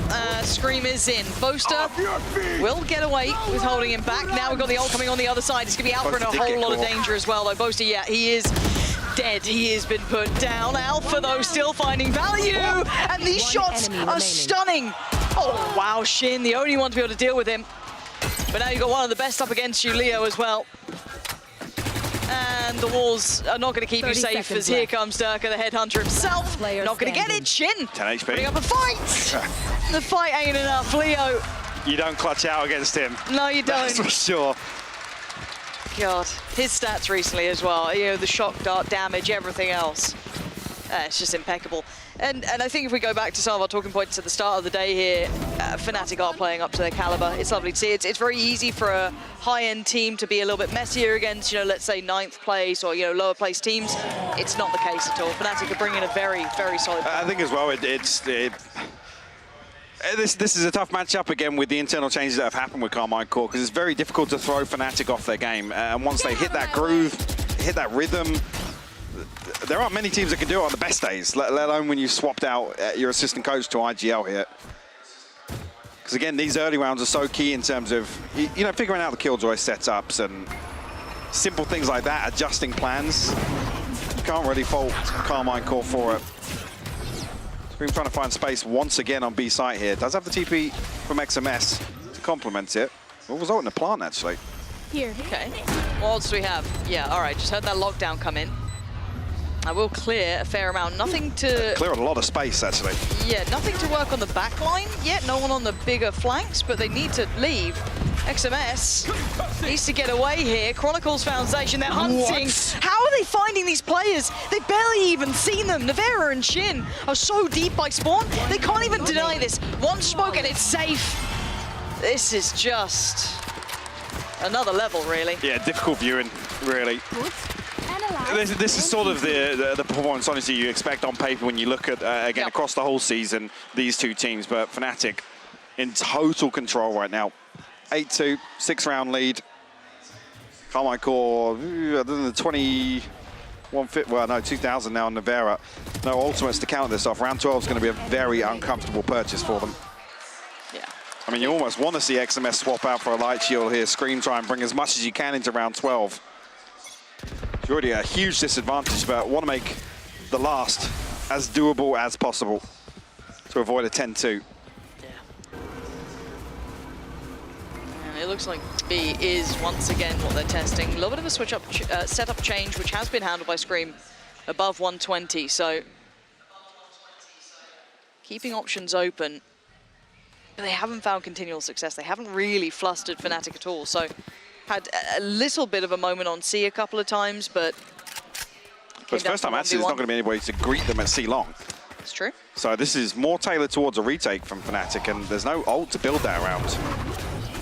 Going straight on in to make it over. The dart come across here? Wonder actually if Leo had a cross-map dart here. Alpha to spam out the smoke, but doesn't look like it. Spike planted. So plenty of tools available though. If you look at the utility here, Chronicle and Leo, for example, in the retake. And KC is stacked on site. Here we go. Dirk has already found XMS. He just knows where he is at all times. He's got a personal wall hack that's just got his name on it, and he's just going to power on in. Everything's getting cleared. Only kill going their way so far is Shin towards Dirk, but the site is theirs. Navera is just brutalized. This dart is beautiful. It lands in such a place on the wall that it actually pings anybody that's looking to shoulder that angle from Cubby. It's the small details of some of the plays that Fnatic make that just look so valuable. Again, the timing of the first wallbang coming through. Dirk explodes off that, so nobody's even in a position to really be holding for that dart. XMS falls, you have to hold the angle. Dirk dashes, somebody has to challenge the smoke. It becomes so chaotic that actually they maximize value off that utility. Beautiful to watch. And considering that's off, let's say mostly Leo's utility, we were talking about them not having an ult. I mean, he played it as valuable as... the timing of the recon just landing there inside the smoke, sorry. No, the replay playing through there, it's beautiful to watch. Wow. Those tiny synergies. This roster is unreal. It's unreal. Dirk's going to find a very... It feels like it's it. unfair. Again, there are super teams. You look at Loud, you look at maybe, you could throw Cloud9 in there if they can convert that to an offline event. We'll see. There's a, DRX, but Fnatic, look at this team. They make it look so easy. Yes, Scream will connect, but it's dealt with, and Leo's waiting. This is the super team right here in front of you. Yes, it's a very clear picture against Karmine Corp, but you can see the small pieces that make them fantastic. They work just as well against the high tier as they are against 9th position right now. And Karmine Corp, I just don't think have the pieces yet to even come close to handling them. No, it's again with the timing of this swap coming through for Karmine Corp, even in terms of time, it's late on in the season. Yep. Then when you take into the current record of what they need to do to recover, that's when it just feels even more out of reach, right? Yeah. And it's again, it's no discredit to Zay stepping in here. It's just logistically such a tall order for any team to make that change. I mean, we're going to have the same conversation about Heretics, right? 100%. They're going to come out in their opening series. Karmine Corp did the same. It's so late on to really recover what damage has already been done. Yeah, you're absolutely right. And as much as sometimes people believe, if they just have a good game, if they hit those headshots, it'll be fine. The classic take, it's a world apart at the moment. You've got Fnatic probably in their best form yet.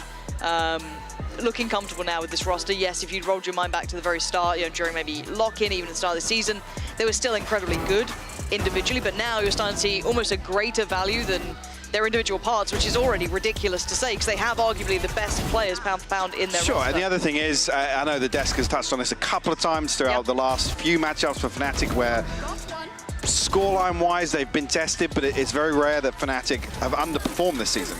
They're always performing to the same standard. We've had some upswings from other teams. The one that springs out of my mind, BBL, I think they just had a phenomenal day. They did. That day versus Fnatic. Very few teams have been able to do that versus them. There's very few examples, I think, of Fnatic making horrendous misplays. We think about historically for Fnatic, the blunders, that we haven't seen that this season. No, I mean, you could maybe bring up Ascent against Koi, but then the course correction was so quick, and it was decisive, and it was dealt with very quickly. Which is where they used to fall short. They just used to choke out. The resilience wasn't there to bounce back in series.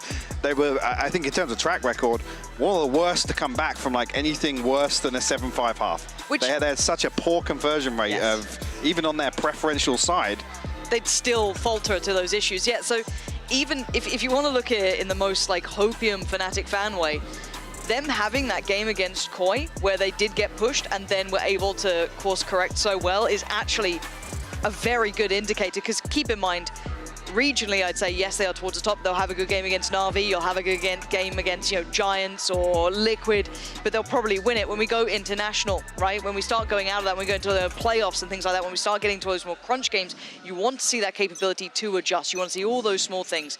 Back into this one, though. Karmine Corp have their work cut out. 2 rounds so far. That's all they've been able to claim. And Fnatic have looked flawless. So I was about to say before this round started, if Fnatic just stick to this B site here, that they have almost trademarked. It's a progress elsewhere, so I do like this from Karmine Corp. It's very coming targeted. a little behind the curve. Alpha's Well, I have just the had- awareness. It's trying to isolate Alpha. They've been watching, but how much does he deal with? Zeish actually deals with the support system. Durka and Leo peeled back to try and support Alpha. Maybe he didn't need it. 11 HP. He's buying great deals of time. Oh, he's still getting kills. Come off it. 11 HP. He should have been dead long ago, but he's bought time for Boasted to fall back through. And it's fallen to pieces. Fnatic, even when pressured, even when pushed, they're finding ways and means. Zavera needs this. And there's still utility for Chronicle, and you can hear it. The time really running low here, needs to make his move. Great shot, but it's around Fnatic. Mike, that was We were unreal. just talking about the recovery factor, right? Here where it seems, actually if they isolate Alpha or even get a kill or two elsewhere, this is doable for Karmine Corp. Made the right decision. They, I mean, even the only thing to really criticize there, Navera taking some early chip damage means that he can't really actually become a factor later on when that backline is pressured for Fnatic, but even then, man, I mean, Alpha should have been dead like 20 seconds into that round. How he got 2 out of that, I'll never know. That second one just felt like it was just ridiculous. Yeah, and it just feels like Karmine Corp had a good idea, a good read on how they like to approach that. It was something you noted was a very classic look that Fnatic have started to run, but that's the thing. The response there is let's dig our heels in. We fight for B, try and isolate Durka or the second layer that comes through, obviously the choke point, but Karmine Corp actually adjusting to try and find space elsewhere. And then there was proactivity to actually dig deeper, explore all the way into spawn. Actually highlighting potentially that prep factor, a little bit anti-stratum, but like I said, you still have to deal you with can't players. account for the variables of Alpha finding 2 in that situation. And that's still one of the scariest layers to Fnatic, is that, as said, at the moment I feel like they're starting to become greater than their individual parts, but those individual parts are still terrifying, because you will have a round where Leo's going to give you something, or Alpha, or Durka, or Boaster, or every single one of them has such high capability. Now, we look at what can really be achieved here. We have 4 Sheriffs, and it looks like they're going to go for a bit of a gamble towards A, bringing 3 players over.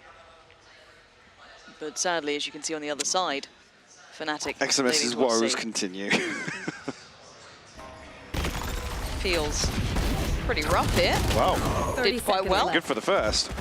We'll slow things down, but it's going to take a long time for this rotation to come through, Lauren. Yeah, and Alpha's already starting to go exploring. He's got a nice angle towards CT. Yeah, he can make this painful. Yeah, lovely. Doesn't have to go back in, but he might just fancy it, leading the way thus far. 19 kills to his name. As said, you deal with one of the 2 heavy hitters. There's so many more to step up, but he is having a game today. Zeish and Shin would love to do some more damage here, because there are some rifles on deck, so if you could take those away, cool, but we're talking about silver linings when really they need a round. It's not going to amount to much, unfortunately. And I doubt, actually, with this purchase, Fnatic are even going to want to risk losing one of these rifles, to be honest with you. Yep. We have to survive as 4. Zeish and Shin will have to give it up to the spike. I guess in terms of investment, what, Scream down to 1,100. So, again, until we see the utility, not really a discussion point, but yeah, we're going to suffer in terms of some of the utilities. Not a full purchase, but obviously it being 12-2 they have to force into this. No ultimates online either. Nothing to really throw into this round to try and convert it. One of those blink and you miss it maps, unfortunately. Yeah, I'm a little worried this might be the same on Lotus, potentially. Again, the last loss for Fnatic was against Loud in the finals in Brazil on that, and that map's been really, you know, barely out. So these guys have been doing very well. And we go again. Durka gonna lead the way. This kind of show of force towards B has drawn the players, but you can see where the intention's coming through. It's towards C, a little bit of a crunch here. This could put, again, a lot of strain on XMS, who's stuck between a rock and a hard place, but they're not committing. Yeah, they actually called the audible midway through this. With Durka feeling no pressure, I think, they actually divert their attention. They're up. Good for the first challenge, though. Okay. Not going to get any more, though. So once found, falls. Shin. He's got a lot on his plate here. Revealing it. Not going to get a chance to do much with it yet. But, oh, wow! Was vulnerable, but made a damn good go of it. But now down to 2, and they can't really do much other than take the fight on this. They have to win this one out, and you can already see where they're slipping through. They've noted. Does Boaster actually stay in this lurking position here? That would be disastrous for Karmine Corp. Wow. Just as the smoke dissipates, XMS clearing it. Very heads up from XMS. Yeah, Reads that really Boaster not well. actually expecting to be cleared there at all. He's banking on and completely overlooking the possibility. Operator in the retake, though. It's going to be XMS to really bear the brunt of this in terms of pressure. It's just Alpha really on the side. You're going to have Chronicle coming back up towards Sewer. Does have his ult if needed.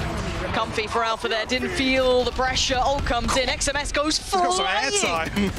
Absolutely hurled into the sky, and Alpha brings him back down to earth. It's a 13-2. A very clear-cut affair here. Top of the league, up against one of the lower teams as it stands. And it looks like that record is going to carry on going forward. Yes, again, with Haven being kind of the cornerstone of Fnatic's map pool for so long now, not really a surprise. I do want to come back to the Lotus discussion, obviously, not really an awful lot to take away from that map. See the last loss being Loud, but again, regionally here, it's been 3-0. So again, if we're even going to hang on to any shred of hope for Karmine Corp here, it's...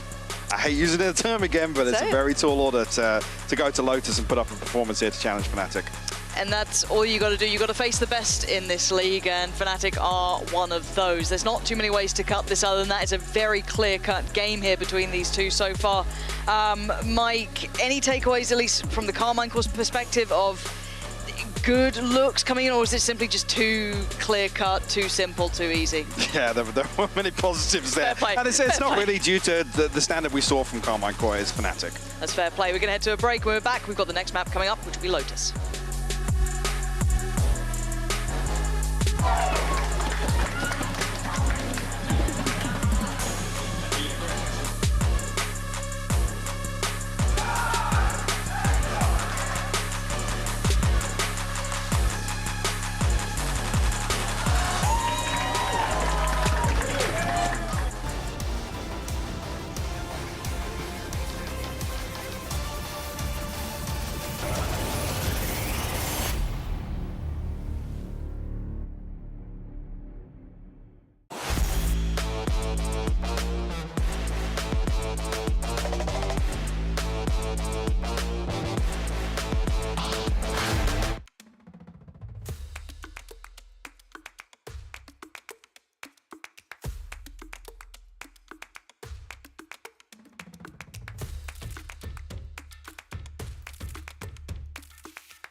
Red Bull gives you wings.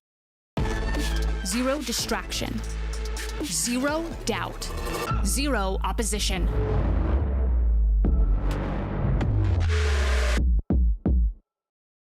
Usually when I see a target, I won't miss. I try to find weaknesses wherever they are and just game by game try to pick up on anything I can.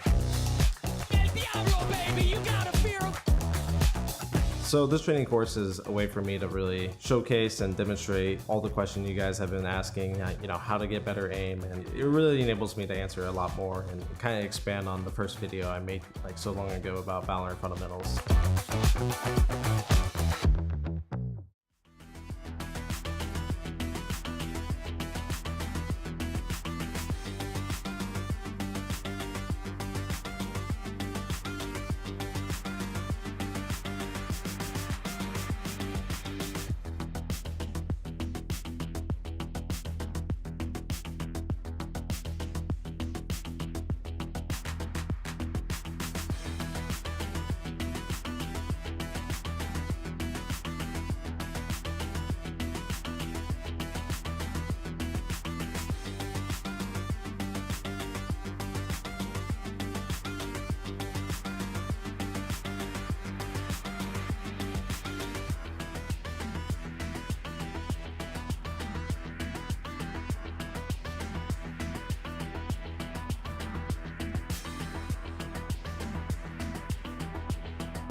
It's F-Flex on the beat. It's F-Flex on the beat.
Welcome back, everybody. Once again, that was a little bit too easy for Fnatic. They keep their map win streak going on Haven. I'm your host, Yimsu, and I'm back here with Cougar and Lothar.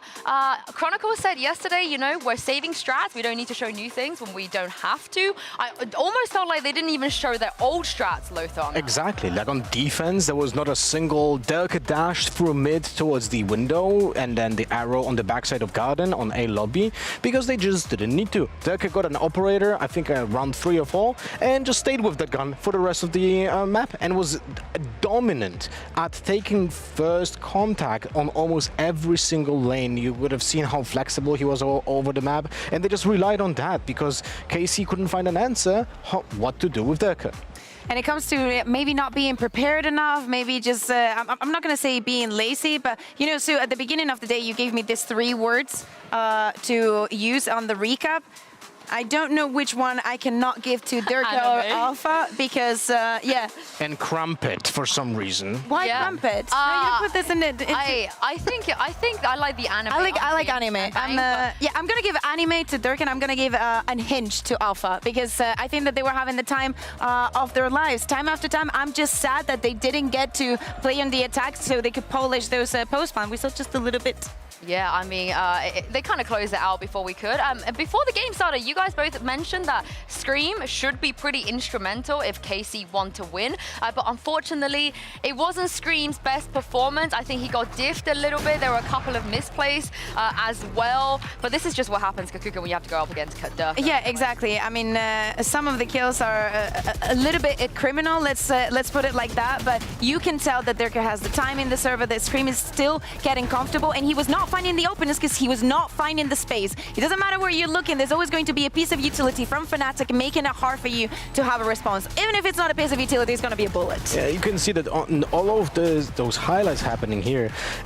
Even if Scream gets a kill, he gets immediately killed by someone who trades the player that just died. And that's something that I feel like Scream wasn't really prepped, that the answer is going to be so swift. By the way, this kill for that wall when Dirk gets it was filth. Yeah. Was filth, absolute filth. Oh gosh, I feel like honestly, historically, Dirk usually always has Scream's number, but I don't think it's ever been this much of a Differential? Differential. I can't say that word. Oh my goodness. There's so many words. Don't make me recap with that tomorrow. Oh yeah, but for next week we're gonna put you to the test. You're gonna do all the recaps, and you better come prepared. I look forward to it. Yeah, but for these two, we know that it was going to be a tough one. But Dirk just playing on the line and Scream not being able to find that response to actually stay alive in those situations. Scream had 70 ADR in this game. That is really not good, considering you're not getting traded when you enter the side. Because I always say, Jet doesn't have to perform an attack. If you create the space and you get traded, that's fine. But when the entire team struggles and your Jet that enters the side cannot really do their job, well, then it's unfortunately a disaster. I mean, it's easier said than done, especially when you're going up against a Fnatic in their prime. Lothar, if we take a look at this round, this is just vintage Fnatic doing what they do best, and no one has been able to give an answer to this. This is like a textbook retake being done by Fnatic. Is because they understand that the recon arrow is not the means to start the retake, it's actually a supplement to the retake, because the recon arrow lands after the pressure is already being done by Derka. He dashes into the smoke and the arrow lands 2 seconds later. But not only that, the arrow is supplemented by the flash from the breach, so whoever would like to destroy that arrow, he's gonna be fully blinded. So the timings, you can see that this is something that you need to go to a custom server, play, like, you know, you can do it with your own team. You don't have to practice against another team. You just need to have the understanding what is the chronological order of doing this retake. So it goes first, Derka dash, smoke. The arrow is in the air time because it got already fired before that dash I think there's a fake smoke from Boaster as well. Yeah, and then he smokes also this spike, because that's also very something that we failed to see from other teams. During that retake, when there's an even number of players or an advantage from the defenders, they smoke the spike, so when they're defusing the spike, the other players can still fight against the players that are going to be spamming the guy that who's defusing it. And that's something that not many teams actually do, and you have seen all of those parts being done perfectly during this retake. Yeah, like I said, prime Fnatic, you know, what can you do against that? But for KC, it's not over. Map 1 didn't go the way they wanted to go. As we saw against Koi, Map 2, Fnatic, they were 8-0 down on Ascent. So we're going to head to Lotus here. And Kakuka, if you are a KC, you're praying that Fnatic are falling asleep and not trying on this map. I mean, we need to think also that they know that by Bind Haven was a very big possibility for the likes of Fnatic. So maybe they were accounting on this loss. Definitely for the mental is not going to be easy. But as I said, Cougar has picked this map a couple of times in the previous 2 weeks, and just as Fnatic, they did have a good result against Koi. So I guess that they feel comfortable enough to just go up against them. Comfortable. I have like that. That's and if every scenario here for KC is just a downhill adventure from now on. Why am I the only person? Sometimes when you have nothing to lose is when you play the best, because you go completely Unhinged. Well, yeah, let's talk about that Lotus. Bea, I don't know if you're walking to the Lotus chat or... No, actually, I have something that we really like on Lotus. I just to, you know, refresh people's mind. I wanted to show the Odin kills that we saw from Fnatic, something that we love to see. And as you said, Chronicles was saying, we didn't actually want to prepare anything different. We didn't want to show anything new, because what's the point right before playoffs? This is something that they have mastered, that we also saw yesterday against Koi. And if we take a look at the positions that they were taking during their attack, it was mostly the same as we showed yesterday. Almost nothing towards mid.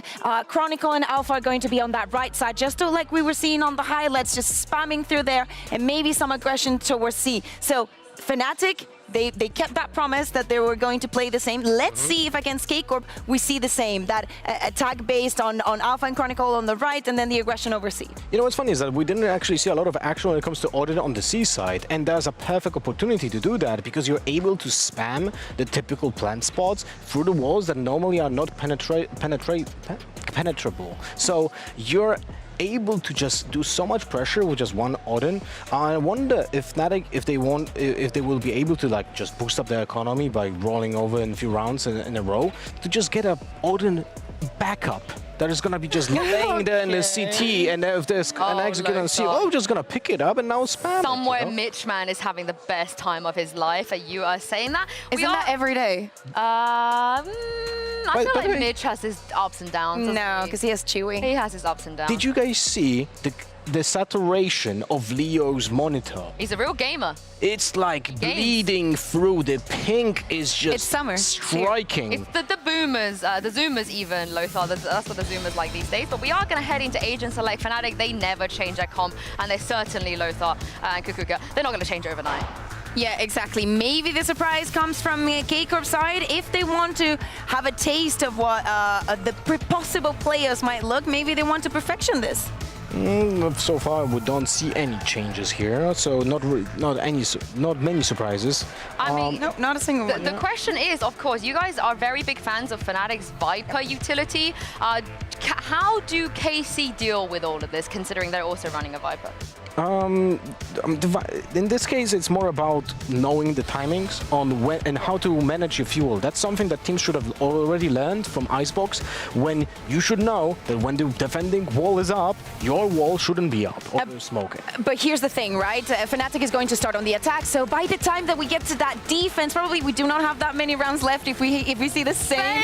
If we see the same that we have this soon on Haven. Hey. But listen, you know, we have to be realistic. They're going to be starting on the attack. Yesterday, it was all about hunting down Koi to make sure that they didn't even say about guns. Maybe today's the same. Well, I'm going to be realistic about this. KC might just be the first team to take Fnatic down on Lotus. I know Pansy and Hypok agree with me. Look at them, they're nodding. She is, you're trying to battle the biased desk host. I like that. It's a curious look. I had to double check whether I heard it correctly. Talk to me. Yinzu saying Karmine Corp might be the first team to... Okay. Yeah, you've heard it here first. Not from us. My catchphrase, I'm open-minded. I'm here to see it. Is that your catchphrase? No, it's not. I don't think I've ever said that before, particularly about a Karmine Corp series. Okay, hey, look, there's a chance. It's not a big chance, but chance may have it. We'll see what they can do. Again, this has not been a bad map for Fnatic. This hasn't been... I mean, it's been a flawless map for Fnatic in terms of regionally their record here this season. And on the flip side for, obviously, Karmine Corp, it's a 13-6 over Koi and a 7-13 loss to NAVI. But obviously, these are discussions outside of, again, the one that, not to beat a dead horse, but is the bigger issue with Karmine Corp. Again, they've had some time to adjust, but coming versus Fnatic, it's tough to really apply those learnings. It certainly is. It's probably the toughest test you're going to get. Scream going to be knocked down a little early on. No heal for Shin either, so he will be on that amount of HP. Nice paranoia there for the counter swing, but look at the damage being done. It is Dirk first. That was actually really nice. Yeah. Able to isolate actually off the orb tap, and I'm not even sure actually of the depth of the paranoia, but nobody able to swing onto that angle. Well, actually, this one way was up. I didn't notice it Right there. as it happened, but yeah, Alpha's found some space on the other side of the map. Scream already preemptively made his way this direction, nearly actually catching a glimpse of Chronicle. Maybe even did there with the spam coming through. Fnatic scrambling for a response here. Obscuring vision. Both have got some Good crucial win this fight. information. Can he get underneath Navera? Oh my god, he slipped through. He has, but the rest still need to be very aware because the timing on this is very fine. Perfect. This should be... It should be. It should be. It's fine. It's fine. We definitely didn't see. It's fine. It was a really clean kill. Spike now down. And now it's post-bomb. They've actually got themselves a little bit of room here. They made what looked like an unwinnable round right back even-footed. Yeah, and Alpha's actually got himself back into a lurk as well. He's going to get right behind Screaming XS here in connector. Oh. Actually, Timing's good. Good timing on the turret. Just about takes contact. Alpha tries to swing through it, but the flash is perfect as well. Placing swamp grenade. Alpha desperately trying to buy some time here. He's drawn their attention though, which isn't bad. Chronicles found Shin. Zyshlo isolating Leo. Timing is going to be a factor here. Boaster, Alpha, Chronicle, how much more can you do? Zysh is cutting through them. The 1v1. Alpha, he's got him. Such a nuisance in the back lines. You had to even re-hit onto that for a third time, actually, to create some pressure. And Karmine Corp there, they have a crossroad decision, really. How deep do they invest to dig Alpha out of that position? And the Nano Swarm creating a little more sustain for him as well. But actually even then wraps into spawn. It's even more difficult to deal with. Good isolation from Karmine Corp and a couple of kills there. Zysh particularly with the snake bite. Obviously initially with Navera's paranoia to find Durka off the rip, but Fnatic flip a 4v5 in the pistol. Really nicely worked back. Yeah, Boaster on the rifle, Chronicle as well. But it's Alpha to find Shin first and foremostly, so that's going to be Shin removed. And they have to respond immediately. They are working with shorties and bits and pieces, so they almost have to overreact to this. And while that happens, Fnatic taking all the space that's been left open, starting to consider that C site potentially.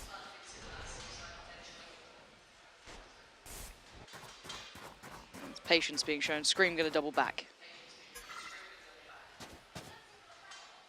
See Durka and Alpha, yeah, the ones of the Marshal, and we know typically that's where Fnatic like to farm the ultimates towards. That's the emphasis really with these sorts of purchases. Scream at least identified, does actually catch on the C's, but nobody following through on this. The paint share on response from Scream actually slows things down. Bring them down. A ton of utility dumped in towards C site here. Finally the push comes through. Yeah, they cleared close pretty diligently, but it has allowed a gap for XMS to backfill it. So going to find Durka, so it's not completely clean at all. Scream given a little bit of room to work here too with that utility dump. They're starting to run a little low as they have to take towards the site. They do get across, and Chronicle's going to support that by taking down Zysh. Now, Scream and Navera. Sheriffs between them. Love that. Connected, it does. Now time's a factor. 10 seconds left. 9 seconds here. They've got to make a play on this. They have to secure CT, which they're going to do, at least with a Nano Swarm. Gives another option. Chronicle's right on the case. Plant this time will come in, even when it's down to those last couple of seconds. Making Fnatic sweat a little bit here, but Chronicle to seal the deal with the 4th kill. Second round on the board for Fnatic. Even there, like you said, that initial utility wave comes through, and actually then it becomes very concerning that Karmine Corp have such a tight position in spawn there with Sheriffs in hand. Again, that plant becomes very difficult to achieve, unless you're planting towards double box or potentially towards connector. Unfortunately, no other pressure to follow up on that. Early. Chronicle actually, yeah, I was going to say Chronicle already with the Viper's Pit online, 7-1. The first 2 rounds here. Poison orb.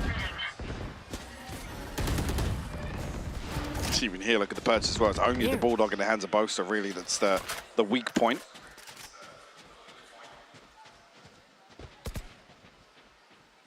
I don't actually think that caught. No, I don't think it did either. Boaster shows presence regardless. Well, that's a red herring for KC, to be honest with you, with him shooting after the The flash doesn't confirm presence. So deep on this hold as well. A little unnerving here, playing this close by. Will reveal the game plan by hook or by crook, so needs to be bailed out by just raw power alone. And the trade's there, Durka succeeding in Zeish. XMS completely retreating. I don't know if initially you thought there was too much pressure and Zeish is going to die, but XMS almost leaving him on an island to fall there. No second layer to this setup towards A site whatsoever. XMS maybe just opting to rely on his utility, but the split towards B is on the cards. Nice shot. Thought he might play ahead of that, but just takes the C's and takes down Leo. So looks like Fnatic being found out a little bit here, cornered in towards that B hit. The young gun himself can't do it all. Scream gonna be the one to do it. Karmine Corp get themselves on the board. I think as well it's key noting potentially XMS's presence towards A site. That's what Fnatic are trying to discover. Which is why I think immediately that pivot towards B comes through, but just so happens in terms of timing, there's a couple of bodies from Karmine Corp either trailing in rotation or already set up and ready for the fact. But yeah, strange little occurrence there between Zeish and XMS, because Zeish actually comes out on top of that first duel. Even there, I noted on the player cam him just kind of maybe questioning the decision or shaking his head. Beautiful gameplay. Truly some of the best there. Okay, XMS. Okay. It's okay. It's actually ridiculous. Make it up for the last round, to be honest with you. It's fine. It's only baiting if he doesn't clutch. Now, somehow Chronicles brought this back down to a 2v2, and it's the foulest version of it, but Shin's now been noted off the back of that alarm bot popping, so they know that there was someone exploring a little deeper. Is XMS in range here of the alarm bot? It should deactivate around now. Was he just still inside? He actually is. Placing swarm grenade. Swarm grenade So out. they've got to know where these last two players are very clearly. High flash for Shin should give him the kill. He does. Okay, Chronicle quickly going to move forward on this one. Pop flash is really good though, but he's got to keep his life. Barely breathing on 8 HP. Now getting surrounded. He's got problems. How does he try and position himself here? No real safe position here. And he's not poking out the top. We've seen that previously, but tucked inside this pit. Okay, how does he play this? That's good. He needs to dodge every single bullet here. He cannot take damage, 8 HP. Shin now obviously down low. Decay in full effect though. How does Chronicle play this one? Shin's hunting him down, trying to clear through. Shin's got him. He's got the time. I think Chronicle's rifle barrel just sticks inside. Again, we'd love to see that play through from Shin's perspective there of what he catches. Again, we'd love to see that play through from Shin's perspective there of what he catches. But like I said, with that Viper split, there's no real comfortable position for him, especially after he finds the kill onto XMS. There's nowhere for him to tuck into. Wow. A beautiful opening by XMS here. And yeah, just seen it on the replay, it's just a rifle barrel sticking in. A little unfortunate there, but Yinzu called it. This is the map.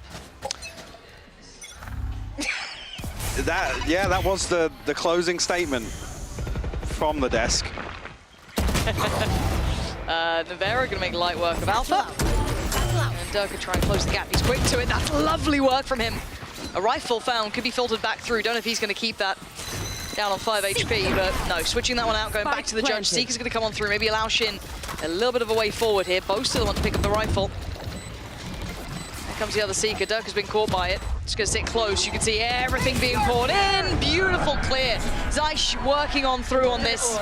Now Chronicle does have a rifle himself, though. Hold on. Have the orb down on the spike as well. This could be hard to handle. Leo needs to keep Vera set up himself with relevant. paranoia though. Tag on it. Paranoia goes in. He's still just spamming away. Leo's the one to find Zeish, but now 2 more to get through. And he's not got much to play with. Navera in the end to get it. Yeah, just about, yeah. Yeah, got a little close. I was gonna say, it was getting very, very close. Very close. It was very close. I was way more comfortable with that than I should have been. If the paranoia comes through to maybe mask the sound of the defuse and catch a blind, but again, waiting for actually the smoke to completely deplete before investing that. 2 rounds that are by the finest of margins, but nonetheless on the board for Karmine Corp. They have a lead over Fnatic. Here we go. Doubters around the world in pieces. Someone needs to check if Sue's got skins on this or something, because she's calling this well early. Well early. 3-2 though, early doors here. And Karmine Corp would absolutely love to take this to a third. And the ults are online. Almost all of them. Obviously Shin used his Seekers not long ago, so going to be building that back up, but everyone else ready to go, and Boaster 1 away, Alpha 1 off, Chronicle quite some way off, he had it very early, and Leo used it not long ago. Turn around, it's just Zaysh to solo anchor towards A. Vera repositioning now, looks as if he's going to provide some assistance. But this is a lot for them to handle. It's all 5 members of Fnatic creeping closer and closer. Actually, Boaster disconnected, sorry, outside B. My ultimate is ready. There might even be this split once again. It is so difficult for Zaysh. You're going to opt for the ult to try and keep some part of this map secure. And it will hinder Fnatic on approach. Yeah, choke point that now can be secured, but Alpha's lockdown basically mitigates that Viper spit entirely. Does Ace commit to getting detained here, or? I think he has to, really. Makes a mad play for it in the end, but he couldn't have really escaped otherwise. Grenade! Plant should come in here, no, having to respect that pain shell. Gonna leave that clock very low. 10 seconds now. No more deny, though. Oh, Chronicle just playing on the lower side of that smoke. Lockdown has come in. There's only 2 to work from in. Scream with the operator too. This is tough. Does have the showstopper. Actually, the paint shell catches on the lockdown. XMS will respond with a kill. A lot still to do in a 2v4, and Scream's already bailed out of this one. Doesn't fancy his chances. Again, no blast packs to really make use of the showstopper in that situation.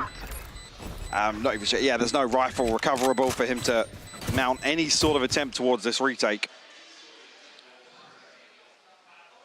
A great response here to the Viper's bit. It completely cuts off tree, by the way. It actually spread all the way towards the door. I think Karmine Corp just unable to really guarantee control the other way from Archway.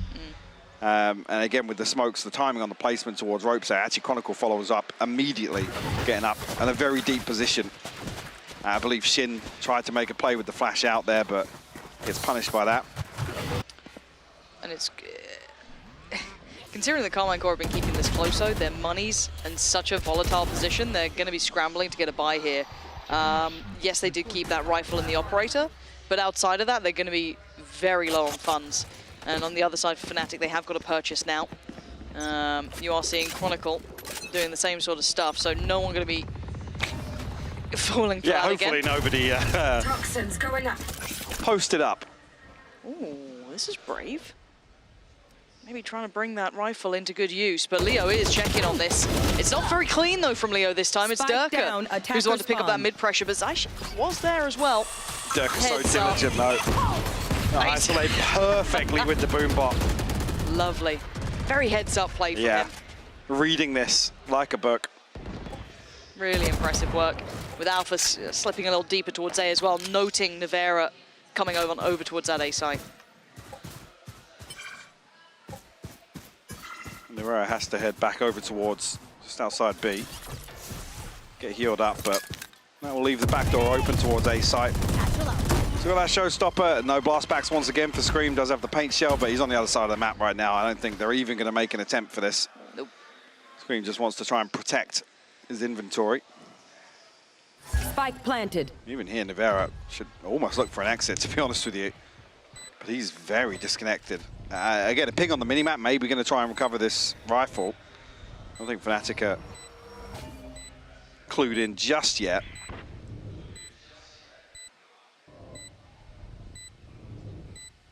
No, I wonder what Nevera does with this. Because, well, he's just got a sheriff? Please go and pick up the rifle. I'd really like him to do that. Oh wait, did Shin pick it up? I didn't see Maybe what Shin did. I don't know what Maybe Shin he did. brought into this, but... Yeah, it could have been already gathered by him, but then it's like...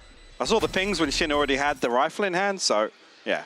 Okay. So he did retrieve XMS's weapon. Vera will give it up to the spike. Cool. Yeah, 11:50, you don't want to be saving that Sheriff.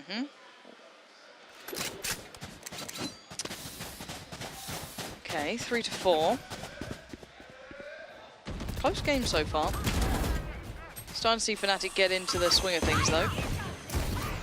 Two beautiful skins being exchanged by Chronicle and Durka right now. I don't want to hear you talk a bad word about the Stiff Dragon, if I'm honest. Here. Never got the glitch pop in my store, Michael, so got to make do, don't I? Well, Zeiss going for the counter spam here. Actually, you comes out on top in terms of the initial exchange of wallbang, but... And gets a heal. Yeah, obviously, Chronicle will have to play this out on 6. XMS nearly actually finding that headshot. Trying to thread the needle.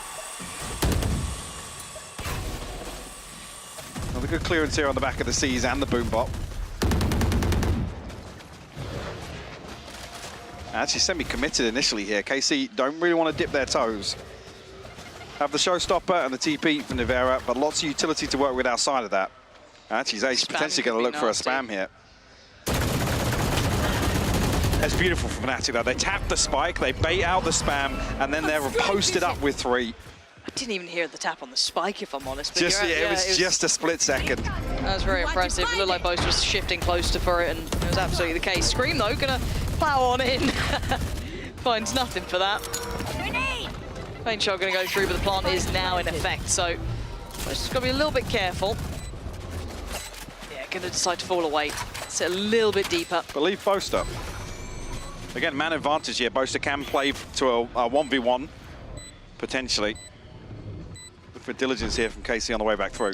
It's just nice in case they try and pressure towards Mount. He can just do that by a couple of seconds. He got the kill on towards Shin. That's fine. That's enough to force them to save here. Actually, very nicely done from Fnatic. It's not, you know, flashy Valorant, but it's working.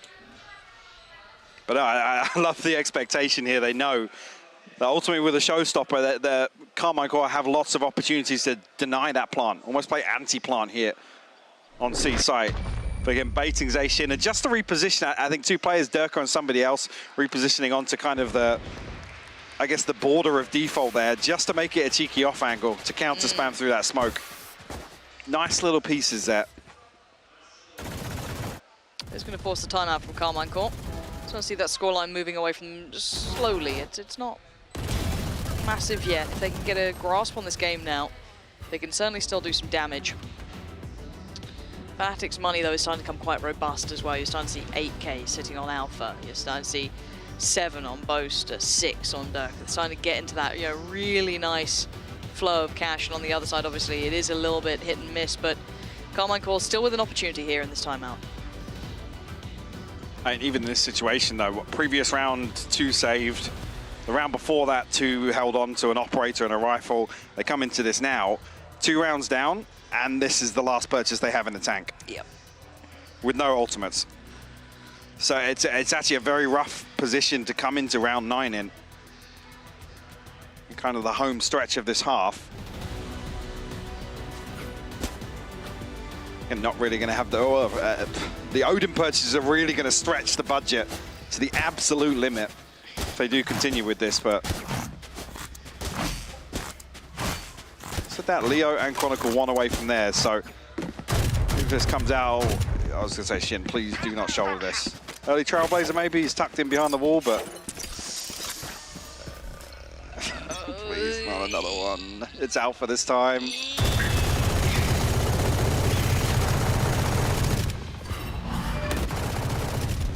Okay, they've weathered the initial storm, and I actually checked that if anyone had slipped up while that spam was going on, the flash will identify that, so... Investment of both flashes, though, from Shin. They almost have to wait out to make sure that in the mid-round they can explore elsewhere, and there's a window of opportunity here for Fnatic, actually. Yeah, it feels like they've read it too, but Nivera doing very well to find Chronicle. Does need to get away, and he does. Falls back to a slightly deeper position. Utility now being run through to buy a couple of seconds to kind of ease off that tempo. And the early fight being won out by Karmine Corp this time. Yeah. Obviously, the paranoia is the second layer of utility here. Shin does have a flash available now. 30 seconds until the next.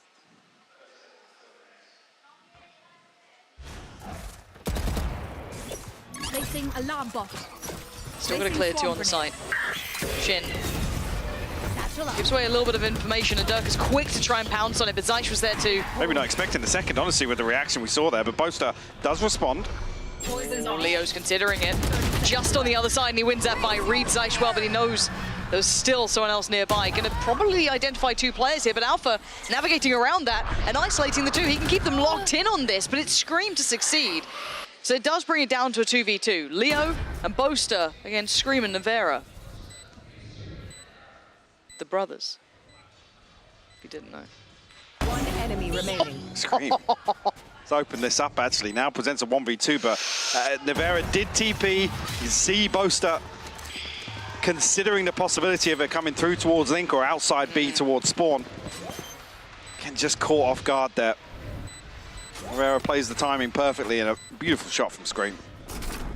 Very nice. And a much needed round, as you were talking about the financial situation here and the old cycle being completely off kilter for Karmine Corp. Will keep Fnatic in check, at least for another round. Should be able to spread the wealth, be able to get a buy going for themselves here, but yeah, they are just about going to get the buy going. Yeah, but only 2 purchases really behind this for almost. This is the tough thing when you're so close to bankrupting the previous, and now you lose that round loss bonus. You come back into this, and it creates 2 must-win rounds for you basically from your purchases. I'll find you. Benefit being the old progress a little better in this one, but even so, I mean, Shin's got to find an orb and 2 kills. XMS has to do the same thing to get even just the lockdown on the Seekers. There. A showstopper, potentially the Viper's Pit, which are 2 kind of, I guess, reliefs in terms of the economy. Yeah, and the early support system has started to move away from C. I wonder when they're going to get called back here, because it does look there's still some invested interest in this C piece coming out from Fnatic. They are still leaning this way. XMS feels as though he's up to the task here. Maybe calling over one. Zeish is there now. So you are going to have 2 on the site at the very least. Boaster going to have the first fight, and it's XMS to win. Just the spam alone works out well. XMS takes him down. Screen down. Actually planting the seeds that actually this door rotation has come through. And contact taken from Chronicle and Alpha. To avoid that damage, so Durka way below that spray initially, but catches the second one with a paint shell. Completely opening C site now. It didn't look like it was going to be, right? This looked closed, it looked shut for business, but Durka making it work. Plant now going to come down, nothing can stop it. Leo going to make sure he can buy a couple of seconds. Confirmation on 2 members of Karmine Corp as well. The Viper's Pit to come through, going to make it even more difficult, and I think at this point now, we've talked about the finances. They have to consider holding on to these weapons now. Durka just flipping this round on its head. That's a gift from him there. Yeah, and he looked way off with the initial spray, by the way. So aiming towards the feet before he'd stop moving, and actually still finds the adjustment. The second comes through from the paint shell. Yeah, and XMS looked like he was pretty happy to hold that. He'd found Boaster very easily. There wasn't like a big springboard to follow it up. They were looking at maybe options towards B for a while. You saw the door rotation, all of this. But yeah, a brilliant round for Durka just to give them that chance. And what felt like quite a needed one. The scoreline was about to be very close there. Now 4-6 though, so they're not running away yet. Yeah, this one now secures the advantage, I guess, overall from whatever this scoreline comes from, because, again, trying to do the math, I still can't figure out light shield buys, especially when it's Karmine Corp. They do get rifles across the board here, and I think, yeah, one member going to pull 1,600 away from this. Another going to pull 1,000 credits. It was actually the C's that goes through as well. Oh, okay.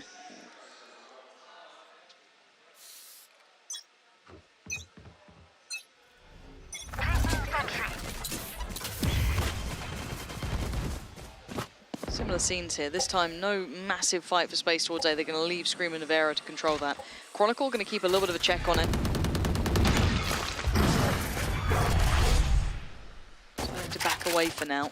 Placing swarm grenade. Swarm grenade out. And Alpha removing the alarm bot on the other side. So Scream going to be called in to be a little bit more attentive on this, and they're actually trying to re-clear it. Trailblazer to follow through. And Alpha has kind of disconnected from this position, but will be noted at least. Turret destroyed. Fnatic almost set up and in anticipation of this sort of thing, and weirdly enough, a third member is committed towards C site here, as Fnatic actually drift towards the other side of the map. Concealment! Maybe the utility from Boaster is enough to try and sell it. He needs to put a body on the line for it too, otherwise it's just, that's great actually. That sells so much. This is exactly what they want. Now they're going to start seeing the pressure mounting on the other side of the map. Figured it out. Scream's trying to get over there as fast as he can, but he knows his brother is in danger. Navera is the only one really here. He's got his paranoia still to play, which will catch the first player. That will slow down Durka, but he's right back to business, flies in. It's Chronicle to succeed, but Scream now on the case. Needs to be accurate, and he is. Two headshots back to back. Wants a third. He's got the paint shell. Pop that in, why not? More victims, more targets, and more opportunities. Scream! It's a masterclass. As Boaster, who's the one trying to sell that CP, so he's late to it, and there's no way he's going to make it to that site in time. Actually, with that, Scream gets back on the showstopper. We saw it previously on that C site retake attempt. Boaster has to sit and let the clock decide this one, but Scream running rings around Fnatic here. Last round in the half. Like I said, caught wind of that at just the right time as well. Just when Boaster plants the seed, again, confirmation with the flash behind that smoke. But immediately Scream heads towards Navera there. In the perfect timing, actually, to greet that hit. Yeah. Placement on the paint shell, luckily, actually, I think Chronicle, he loses the coin toss, this kind of musical chairs of no real safe spot either side of default there with Alpha, I believe, tucked in and crouched. Navera's been quite good at this so far. Normally good for one and then gets away. The paranoia sent, played it a little early on that. Careful, but he does catch Durka and Scream with the follow-up. Alpha's gone down. This is massive from Karmine Corp. I mean, I was just saying it should have been that previous round that secures the advantage, I guess, for this half overall in terms of the scoreline. A 3v5 though, Fnatic. Can they still make that happen?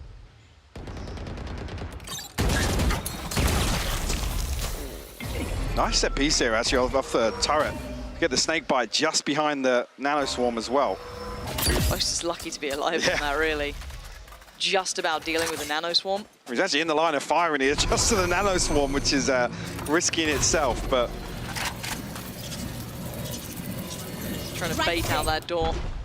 See if you can get them to fall away from this, but it's not really amounting to much there. That alarm bot's still in place. They have to commit to this.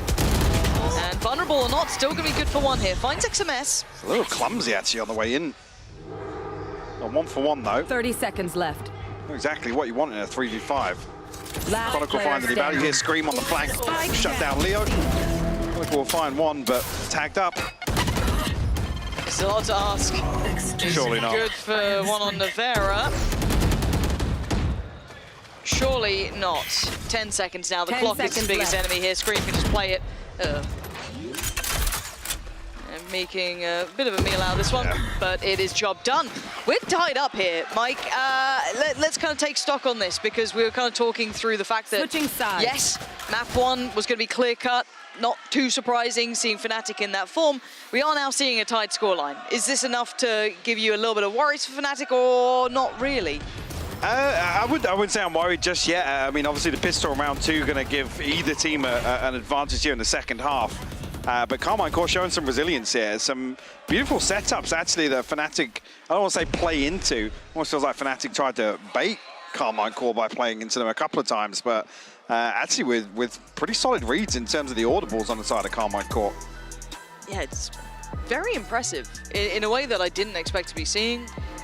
Scream having a brilliant game individually, but even as you said, it's those kind of little, coordination pieces kind of working together as a team that's looked brilliant. I'm quite impressed. Zeish doing really well there, like their little coordination with XMS, and honestly anchoring both sides, they did really well at that. Yeah, I mean, quieter half from Alpha and Leo on the other side as well. We expect Alpha to really excel on the defensive half, so again, if that's a big win condition for Fnatic in the second half, that's something to take into consideration. But if Scream's on a heater, put him on the attack. If he has some of these fast and loose approaches towards finding opening engagements, then that's the sort of thing that can make this a possibility. It's an X factor we haven't seen in a while, him finding that real comfort zone that he can be wonderful in. But yeah, if he starts really feeling out the game, brilliant. Chronicle had a great first half, but maybe not the play you want to be having it. I don't know, out of that roster, you kind of want your maybe Dirk leading the way a little bit more, but yeah, quiet from Alpha and Leo. Look to see what they can achieve in the second half coming forward. Honestly, quite impressed, quietly impressed with Karmine Corp's half at least. I want to see, as said, does it have that ability to go the distance now? Can they continue to pressure Fnatic like this? Or does it run out of steam? We keep our reserves here because we know that Karmine Corp haven't had masses of time to run through everything, get themselves in that full form. But have they got enough to pressure here? And then maybe hope a couple of those bailout rounds come in from your likes of Scream, XMS, Zeish, whoever it is.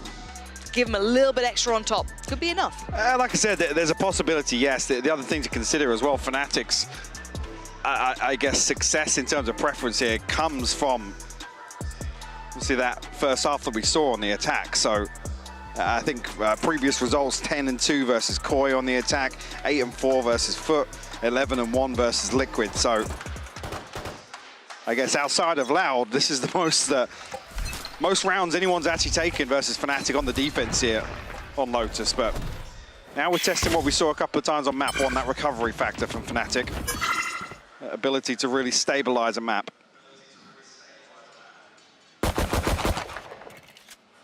First big steps taken towards the B side. Double stack over towards the door, 1 towards CT, 3 on the other side, 2 trying to split through towards that C side. Might get shouldered and spotted by Chronicle. Yeah, but Chronicle takes a boatload of damage. Did get a tag on Navera, but he walks away the worst out of that. Yeah, he's got some stall here though with utility. Karmine Corp showing restraint, and actually XMS position not revealed here. Nobody exploring outside B on the side of Fnatic. No big rotation yet either though. I wonder if they take that deeper rotation route. However, that's irrelevant as already Utility Chronicle's completely gone down. mitigated. Flash will identify that someone else was here. Alpha forced to fight forward, get away from that paint shell into the arms of Zeish. This is so robust here. Beautiful work from Karmine Corp. Now Durka and Leo trying to fight this back in, but you can see Durka's position. He's not going to be there too quick, and look at the position coming out from the other side of things. Right in between the two of them, it's going to be XMS. Lovely position, Durka's gone down, and now Leo knows that the backline's not safe, nothing is safe. 74 HP, but it's a 1v4, and a lot of time has already passed here. XMS will reveal his position here with the Nano Swarm. Yeah, very strange. I mean, Utility's perfectly set up there for Chronicle to play off that stall, to buy time in the rotation, but Trailblazer comes through. I'm not sure if Alpha is feeling pressure from somewhere else, but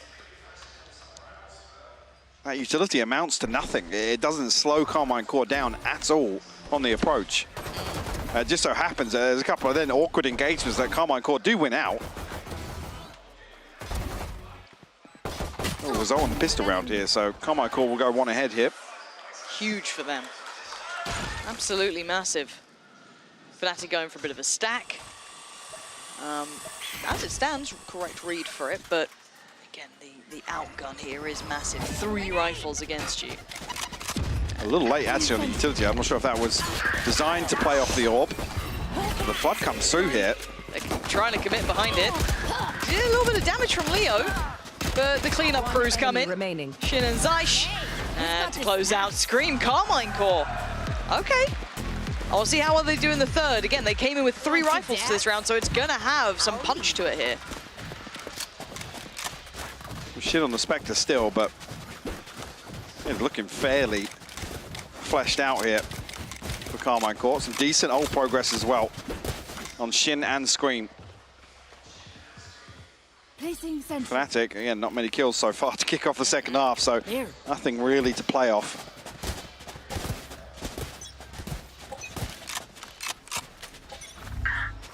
Can't believe what I'm seeing.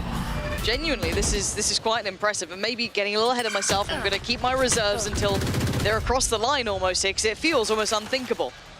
But as it stands, Karmine Corp, if they can do serious damage this round, ideally even a win, incredible. Posters actually denying the orb here outside B with this angle. Concealment. I appreciate the picture-in-picture here just to highlight that pressure coming through onto Shin. I'm not even sure actually with the tag. That's onto Scream and Shin potentially. Still, pressure being applied on the other extremity as well, but Dirk got to be careful here. He actually comes out worse off in terms of that engagement. No heal available on the side of Fnatic.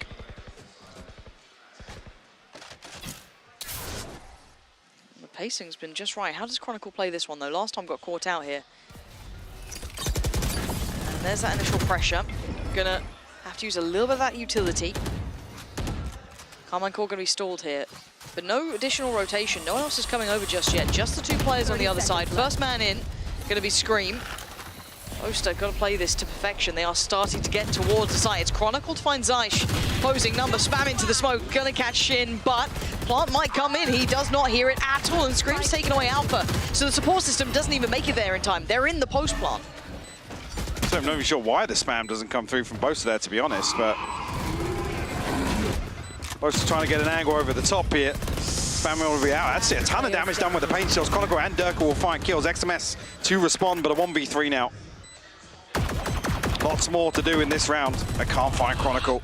I don't think he's got the angle for it. Yeah, he can't deny it. Diffuse going to come through, but there was opportunities there. Yes, the spam and the damage was coming through as they were trying to maybe move away from the side. That paint shell came over the top and it was perfectly placed. So, again, causing issues there. Fnatic keeping up into the scoreline now. I wouldn't even say causing issues, to be honest with you. This is another example of Fnatic not getting value off this stall utility. It's dealt with so easily. That snake bite we did see invested was the last one Chronicle had, and that's when that Odin purchase becomes really precarious.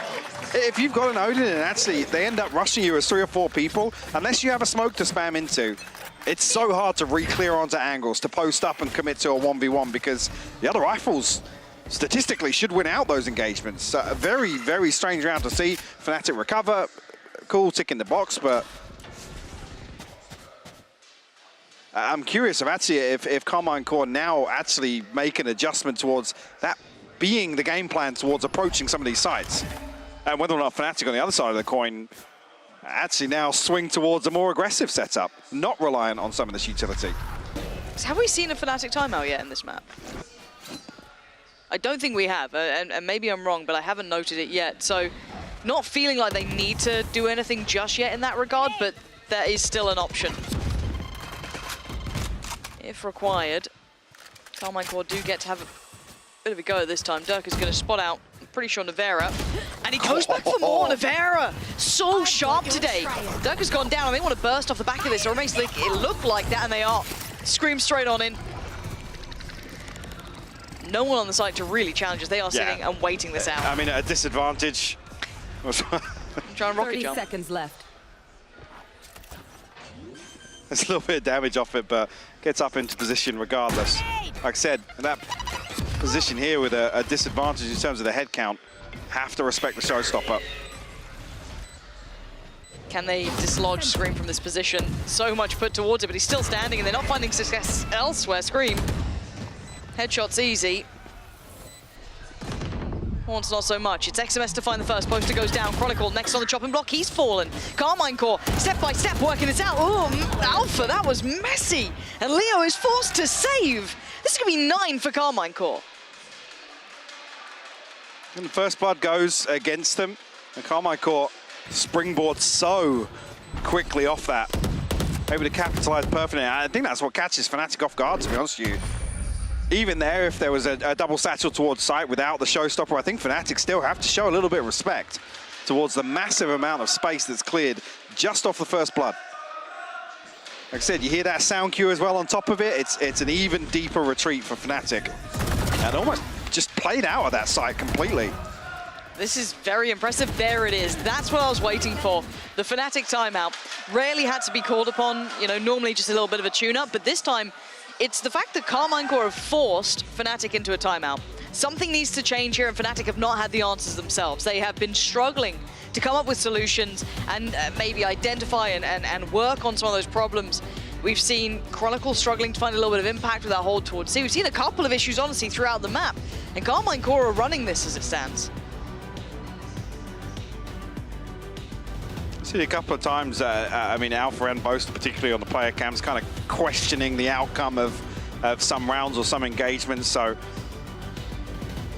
like I said, whether or not the response here with them not really garnering any value off some of these utility-heavy setups. If the response now, it's to adjust to more proactive play on the defense, which Fnatic, like I said, they're almost famed for at this point, at least historically. And try and deny Karmine Corp some of this freedom they have in the early round, to be honest. Okay. See what the game plan is coming back in from this. Fnatic need an answer because Karmine Corp, believe it or not, are running away with this map. Now, map 3 is a totally different case. We're not there yet, but it could be on the horizon. Not many challenges to Fnatic so far, and very few of us would have imagined it being Karmine Corp of all people. They're putting up a brilliant performance. This shows the potential this team has. Now I have to wait and see what the response. You can see Karmine Corp instantly taking this a little bit differently. So the last purchase in the bank here as well for Fnatic, so it's the one to really keep things in check. 2-round deficit as it stands. This feels very dicey, but Karmine Corp commit to it. Yeah, but Fnatic are fighting it too. They're playing just ahead. That lovely little bit of utility that came back through. Prowler coming in, a little bit of this, a little bit of that. It worked wonderfully. Isolating Scream and Navera and making them so vulnerable. Now the spike's actually down on the B side, which is the bigger problem as well. They have to recommit. Behind this as well. This is perfect timing to catch Ace, Lauren. This is lovely. And he's the power player for Karmine Corp. Perfect, done. This round should be wrapped as XMS. Not gonna happen in this one. Like I said, there's a moment there where I'm thinking, do Karmine Corp commit to this? Again, there's a very early exchange of utility, and then noting, obviously, the Killjoy utility on top of that. Scream's then kind of ahead of the curve, honestly. Yeah. Fnatic then kind of win out in that second wave of utility where they can then throw bodies on the line. Which they do. Yeah. They absolutely fight. I was a little bit worried if they didn't have that second layer, but... It's so scrappy when you commit to that engagement in B side. Because time to time you're walking through smokes, you've got so much against you, it doesn't feel comfy, but it works. Yeah, and the pit just becomes such an awkward position to either challenge towards or play into. But yeah, there's 2 players coming through from Broken Door, 2 coming towards through from C-Link, sorry. So yeah, Fnatic just ready to overwhelm. Don't do this. No, we're doing it. It's a tech. We're doing it. Who runs the Fnatic social account? Devard. You don't even remember his name now. I think we've talked about it 3 weeks consecutively. Have I? Yes, we have. Oh no, you brought the t-shirt thing before, yeah. I was more saying that obviously during map 1, he highlighted that we didn't have a tech pause in map 1. Nice of you. Nice of you to bring that up. As well as Fnatic just kicked the PCs just to throw us under the water. We'll get you up to speed as soon as we know what's going on. Hopefully it's nothing terrible. You know, I'll take just like an in-ear problem. Yeah, there we go. I'll take like a headset issue. I've never known in-ears to go wrong so often, but here we are. So that will be looked into. Mini looking cheerful. Karmine Corp's coach unsure what's happening, just breathing. But yes, this is turning out to be quite the affair. Again, we make light of it because it does feel as though sometimes, yes, Fnatic do drop the ball, but then they'll just close out in the end. You know, that resilience is something that we noted actually became a strength of theirs. But if Karmine Corp make it to 10, I'm all aboard. I'm all aboard the train, and I'm a little worried that Fnatic don't have an overall answer, but that's yet to occur. And if anything, this could be a couple of seconds for them to just take a moment, as it looks like Boast is the one maybe having an issue. Let's see.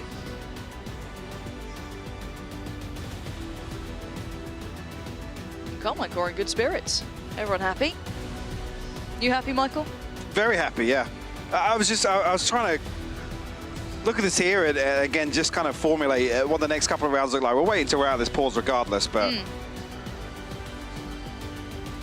I'd maybe feel a little better if there was a bigger gap in terms of the round score. Because I'm looking at this now, and again, I don't like to talk about this being off screen, but with that round outcome now, Fnatic actually have built themselves the 1 round buffer. And we know as well with the light shields, that kind of comes into play when you have this sort of cushion now.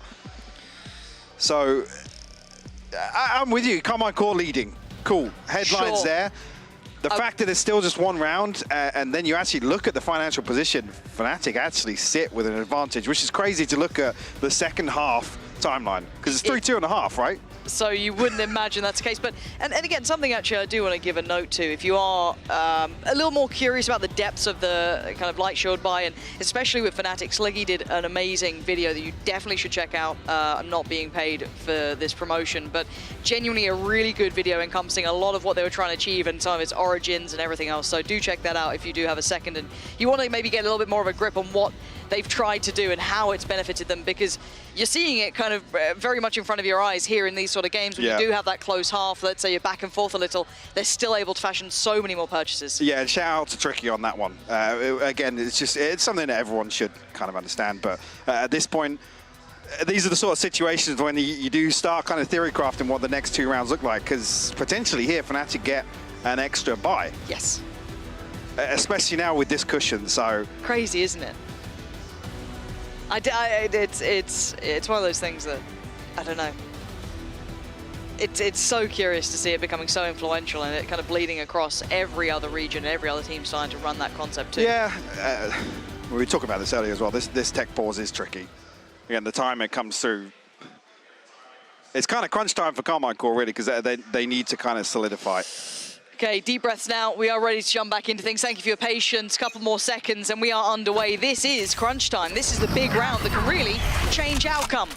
Let's have a look now. 9-8. Yes, Karmine Corp in the lead, but precarious here, right on the cusp of a very dangerous round. I mean, I'd even say as well, in this position, Fnatic have the advantage in terms of this ult cycle, which is crazy to consider.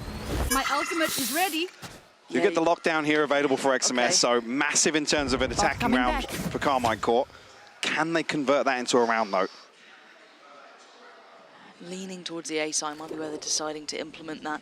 You're going to have Leo there, you have Durka, and the others from that B side getting a little more interested over towards Door as well. So congregating around that A side. This, quite telling. Not going to give the full picture, of course, but noting presence and Boaster feeling nothing on the other side of the map. So this is feeling about right. That should catch if pretty much almost all of them. Durka finds the first comfortably. It is traded out towards Chronicle, but look at this hunt coming out. They're trying to close the gap, but Durka's already fallen way deeper. This is very hard for them to close down on these kills. I'm not sure if Alpha was spotted there, but has taken a little bit of damage, and now the lockdown comes through. A deep position will force Fnatic very deep. Yeah, I mean, you have to commit to this corner and drop here that certainly doesn't feel comfortable, so expecting the plant to come through unopposed. Go get him. Okay, nice work from Durka, actually. Well timed to make sure he can kind of work back in and there's no threat from the rope, but he knows that someone's nearby. Nearly catches it on the reveal. Navera, lucky boy. No damage done, actually. Which seems crazy, right? 3 left alive. XMS, Navera, and Shin. 1 flash for Shin, and that's about all she wrote. That's just about come in, and Navera's found success. But on the back lines, you're going to have the others working. Alpha and Boaster in unison, leaving just XMS tucked in by Tree. The spike just in front. He tries to lean out a little early. Fnatic are there. Diffuse going to come in, and the scoreline gets tied all even now. This is where we see the money come into play. You have 3 alive for Fnatic. They can easily rebuild this wealth as well. Oh, for sure. And in my eyes, even here, to bring out the majority of players left standing for Fnatic puts them back in the driving seat. 1 off the showstopper for Durka. Another massive relief in terms of forcing a repurchase here. But that's a big blow to the momentum for Karmine Corp. We felt like they were in control of the second half, to be honest with you. Yes, and look at the predicament it's left them in. Guardian, Sheriff, a couple of rifles still around. Oh man, this could be when it just gets, you know, death by 1,000 cuts, it feels like here. But Durka back on that operator. Not alone by any means, has support there. Door gets broken early. First real contact on the other side as well. Boaster going to receive that flash, has to fall a little deeper, doesn't want to put too much on the line here, because again, no one's super close by to this. See how far that pause buff really stretches. Fnatic can string together another hit. Power play is being Scream and Navera here. XMS as well, but when he's going to take up a deeper position, Scream at least exploring towards B. Still utility in the way, though. There's 2 ready to swing off this alarm bot just in case any pressure comes through. Obscuring they see nothing, so how long until the penny drops? There's the door. That should be enough to at least, cause pause for thought. Chronicle catching that cross just perfectly. Good support there as well. But again, he's done wonderfully in this scenario, leaving Shin, Scream, and Avera to try and crest towards the site, but they have no safety anywhere. What utility? None. The timing of the utility as well. That alarm ball gets triggered on B. The smoke goes up. Chronicle's holding an off angle. Everything is set up to stall. They wanted a pick so badly, and they actually get it. Chronicle caught there. Planted. That's huge. Alpha does have the lockdown for the retake. Seeker's going to come in. Anyone to swing off it? Yes! Brilliant from Scream as well. And Leo Punishing catches Alpha. the Seeker, actually. He gets the near side. This isn't impossible. Trying to handle this. Leo! He's got both of them. Navera and Shin go down. It's all on Scream. Spots one. Headshot given. Goes back around. Oh, he's isolated Durka, but they're so close. He has no idea to this. The paint shell's buying time. This is great. But how much more can one man do? Not enough. Fnatic standing. Barely, but standing. Boaster nearly eats that paint shell coming out of the divide as well. Great isolation on the first from Scream to find Durka, but Fnatic pull through here. Take the lead coming into round 20. And unfortunately, just to echo that conversation once again, now the purchases become more and more delicate, more fragile. I mean, sure, 700, 950, 900, a couple of members of Karmine Corp. Viper's Pit here, but that's reliant on getting to a post plant, really, in terms of an attack. Those ults coming into effect Some as well. some big ultimates for Fnatic. Oh, where's Navera off to? Waiting to drop, actually. Careful here. Committed to it. Yeah, and Leo's fully aware. Prowler's spotted it. Oh, just gets away. No way! And he finds Leo. Fortunately enough, Boaster is there, but Navera got away with daylight robbery on that one. Bring it to a 4v4. Leo down and Navera down. Oh, Scream. Heating up here. Hyper-aggressive Durka, just not expecting him to brazenly swing onto that angle. Nice read as well, going to be testing towards B. I quite like this. Yes, still some utility here, but the site's pretty much theirs. Spike slowly making its way over. Can't quite get there yet. Ult's going to come in. Here we go. This is where it gets a bit messy. It's that plant. Alpha finds Scream with the operator. Last thing I expected. Still no plant yet. Alpha getting closer further. He wanted the rifle, and XMS will punish him for that greed, leaving just Boaster alive in a 1v3, and the Spike is out of there. Catches XMS. There's a chance now. 1v2. Again, Shin has to commit to the plant. 30 seconds left. Boaster can make some progress towards site here. Spike planted. Can he find Zash? It feels like going to double face this one. Trying to. They're both watching still, tucked into the corner. I don't like this, though. This could be a spray. This could be everything for Boaster. Does he even clear it? Diligently! Yes, he does! Of course he does! Boaster! Heads up play. Very diligent on the clear there, leaving nothing to chance. It's just such an awkward position to stack up on. And again, it's not really comfortable to reset into a crossfire, but Boaster makes them pay for that one. To convert that round. What a 1v3 it was. They retreat out of the Viper's Pit, happy to give it up. And it's 3 successful diffuses now. The last 3 rounds. 4 on the trot here. Fnatic regaining control, Lauren.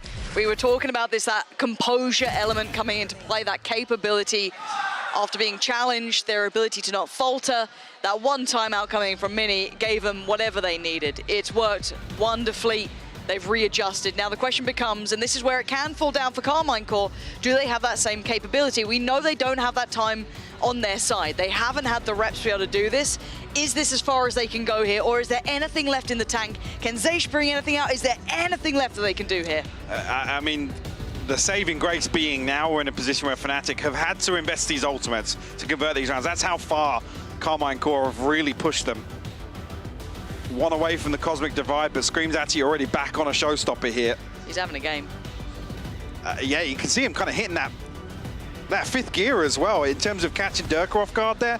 Durka's maybe backing up to expect another 2 or 3 seconds of downtime, but Scream secures that kill. At that point, it becomes a scramble for Fnatic to try and actually have a say in that round. Like I said, Alpha finding an op kill inside B from Archer. It's little things that you don't really expect to happen. Fnatic are able to... Okay. Well, all right. Durka's caught off guard in the previous here. Gets a freebie to open up Alpha. Dancing with death on the other side of the map. And Durka's starting to feel dangerous, right? Starting to take a lot more space, be a little bit more confident, take fights that are very risky. How long does he stay on this? Because these are the fights he started to lose here. There's a couple times he's been caught out. This time decides against it. Gonna sit a little bit deeper now. Bring them down. Karmine Corp to Bomb grenade out. turn this disadvantage into a doable situation here. There. Stack up towards rubble here. Two members of Fnatic already headed this direction. They do have lots of utility to play with as well between Durka and Leo. Most notably, obviously, that combo. I'm going to pause for thought here from Karmine Corp. Don't really give you a chance. You've got to carve it for yourself. And Durka's not allowing it. He's had enough. He hadn't been winning some of those fights, and now he's taken full control. They're going to try and lean in towards B, but without any of those picks, anyone caught in rotation. The so much stall. And they're down to 20 seconds, Mike. They don't have time to be doing this. No, there's a nano swarm inside that poison orb as well. Karmine Corp just don't have any good options here. Okay, gamble it and try and find a clean kill on Durka. Not going to happen. That's his third in the round. Little hat trick for him. Leaving Leo last alive, on the site at least, as Chronicle comes on over and helps secure the round. It's 12 for Fnatic. And Karmine Corp is slipping through their fingertips here. And what's tough is they don't even get the plant in that situation to give them an extra 300 towards this purchase. Lots of utility burnt up in a long, drawn-out round. Only thing being they didn't invest the showstopper, so they have that to play with, but the cracks starting to show now. And I think it's fair to see this. This is time, experience, and depth, and that comes with time and experience. This isn't something you can just come up with on the fly. It doesn't matter if Scream's having, you know, a belting game, unless he's going to literally ace. You're going to start hitting those faltering points, which Fnatic are going to take full advantage of. And Durka once again. Well, last few rounds, Durka just, he got outdone in terms of aggression by Scream once, and look at it now. Look at the response. Pain shot to follow. Oh, Zaish is getting punished on this. Scream wants to avenge, but I don't know if he can make it there in time.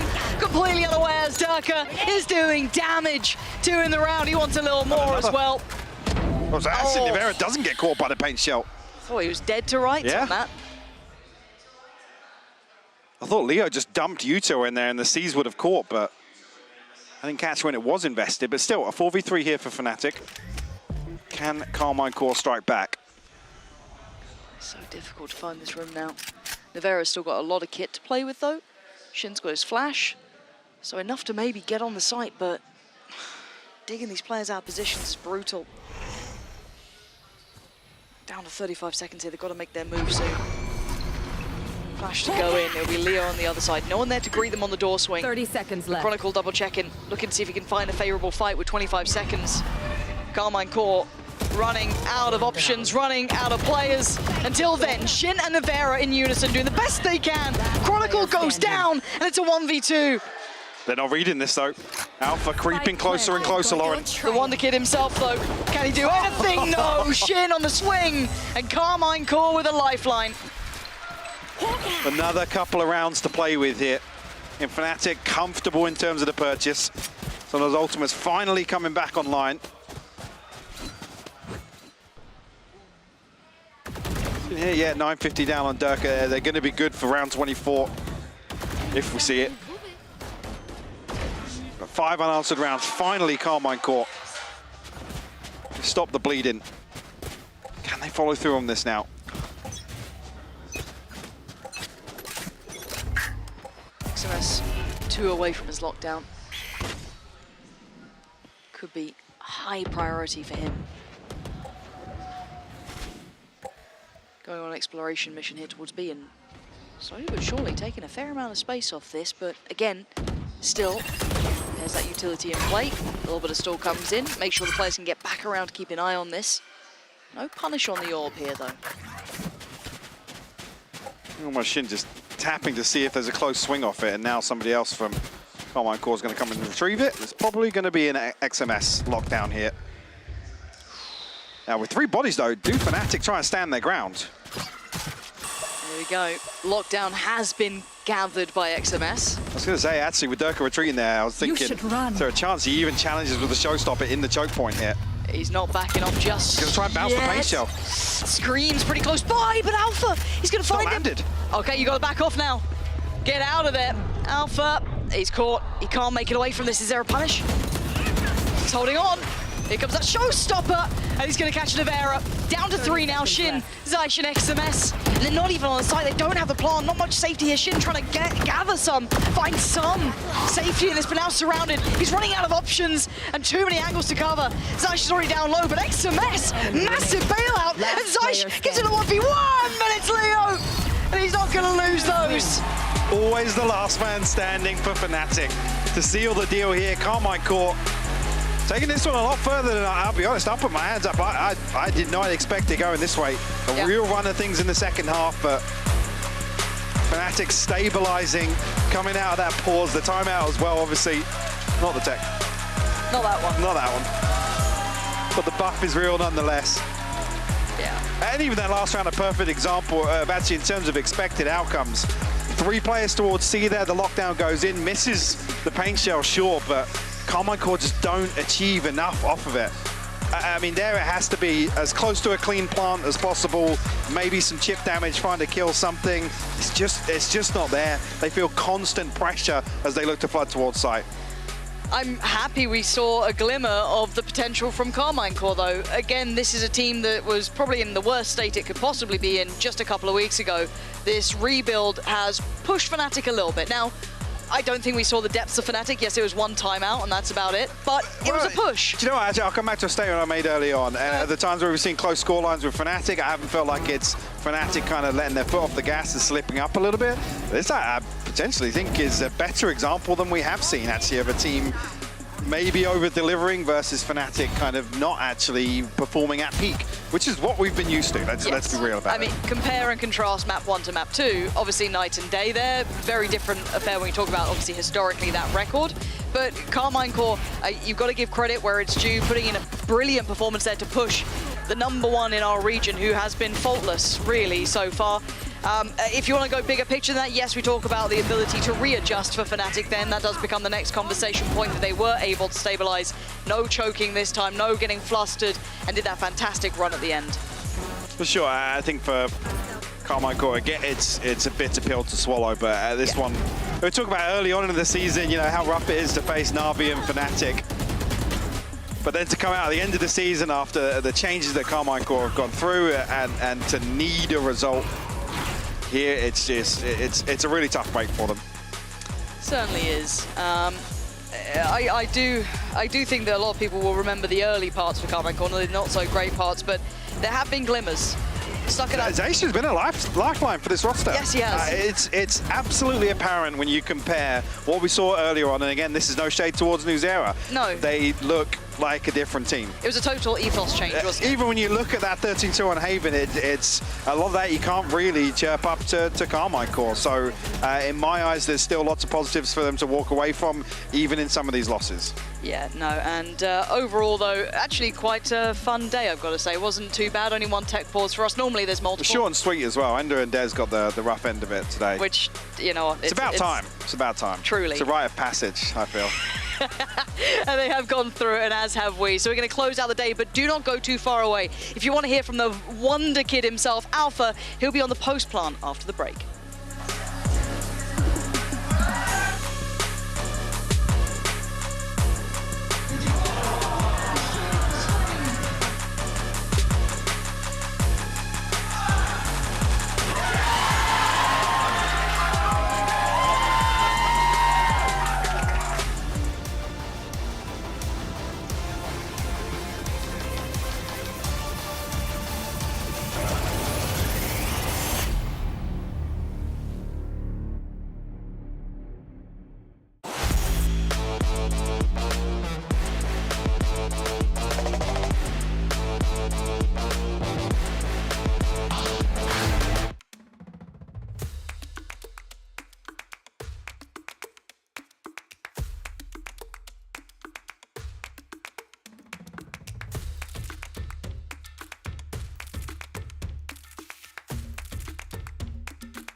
Red Bull gives you wings.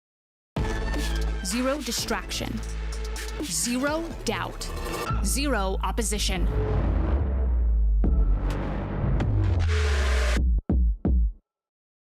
Usually when I see a target, I won't miss. I try to find weaknesses wherever they are and just game by game try to pick up on anything I can. So this training course is a way for me to really showcase and demonstrate all the questions you guys have been asking, how to get better aim, and it really enables me to answer a lot more and kind of expand on the first video I made like so long ago about VALORANT fundamentals.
Welcome back, everybody, to our beautiful post plant.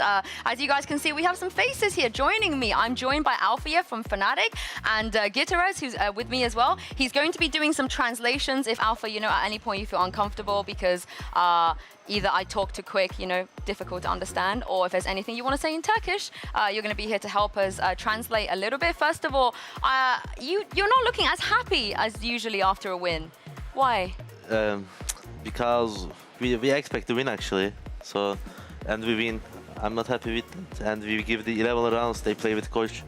This is not good. We need to work more. So what would you have been happy with the scoreline? What was the minimum? Like if you win 13-5, 13-6, it can be nice because no, they are a good player, but let's talk especially they play with coach, and we can't give the 11 rounds to them. Is that how you feel as well, do you think? Kind of, but when I asked Leo, you guys are playing slower in the last 2 weeks. He said we are getting ready for the playoffs, so maybe it's because of that. I'm not really sure. They take 10 rounds, not 11. Yeah. Is that better? Not 11? It's only 10? Yeah? You feel slightly happier now? I feel like that. I will say that we're going to show it in a minute, but your coach, Mini, he is a character. I think a lot of people that don't know him don't understand the kind of person that he is. So he got really, really stressed today. If you look over there, he was crazy, crazy stressed. Normally, he is stressed, but not to this degree. So how bad do you feel now that you put him through that? I can understand because, yeah, I told you exactly, we give the 10 rounds to they play with coach, so, and we did a lot of mistakes we are not doing in the pracs. And when we do mistake on tournaments, you can't turn back. So, like the second map was not playoff teams. I mean, you can't be top 1 if you play like this. Oh, wow, you're very, very harsh. Now, I do want to ask you, because we saw Gaius before as well, and when Gaius got upset, you know exactly what I'm talking about. When Gaius got upset, he was like, the arms were going everywhere. He was screaming. I mean, you've seen Barbar as well. All these coaches, they get so mad, so emotional. What's Mini like? Like, Mini is kind of chill person, I can say. He can just do this sometimes, but it's kind of chill. I didn't see angry before. Like, he is just angry when he was under stress. So maybe he feel under stress, so I can understand why he is angry. Did you ever think that it was going to be map 3 when you were casting? At a certain point, when it was like Casey had like 6th round and then 7th round, I thought maybe they will win, but I was not sure. But I want to add something. Which one you prefer, a calm coach or an aggressive one? Because you are from Turkey, and in our country, every coach is aggressive. So no, epic. Except Epic. Yeah. Like he has no emotions. Cool. Epic is like no emotions at all. Like, I think coach needs to be chill, because you can see angry him. If you see angry him, you're gonna be understand as well. Coach might need to chill, I think, but if he's angry, it's okay because I'm angry, so I can understand. Out of your teammates, including Mini, can you rank them from most chill to least chill? Like, who is the least angry and most? Like, most chill is Leo, Kron, Derke and me same, I think, and no, we have Boster actually. I can say Leo, Kron, Boster, Derke and me same, and Mini, I think. Oh, so you and Derke are the most, like, angry. Emotional? Yes. Yeah, why?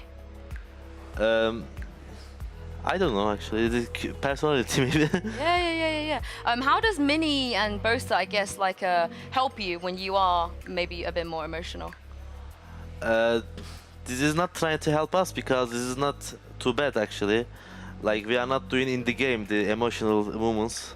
So it's fine, I think. Is that what you expected? That Alpha and Derke up and then Chronicle Leo down? I thought Derke was more calm. I'm not really sure, because he doesn't talk much when we see them behind the scenes, but I don't know, you are also calm, I guess.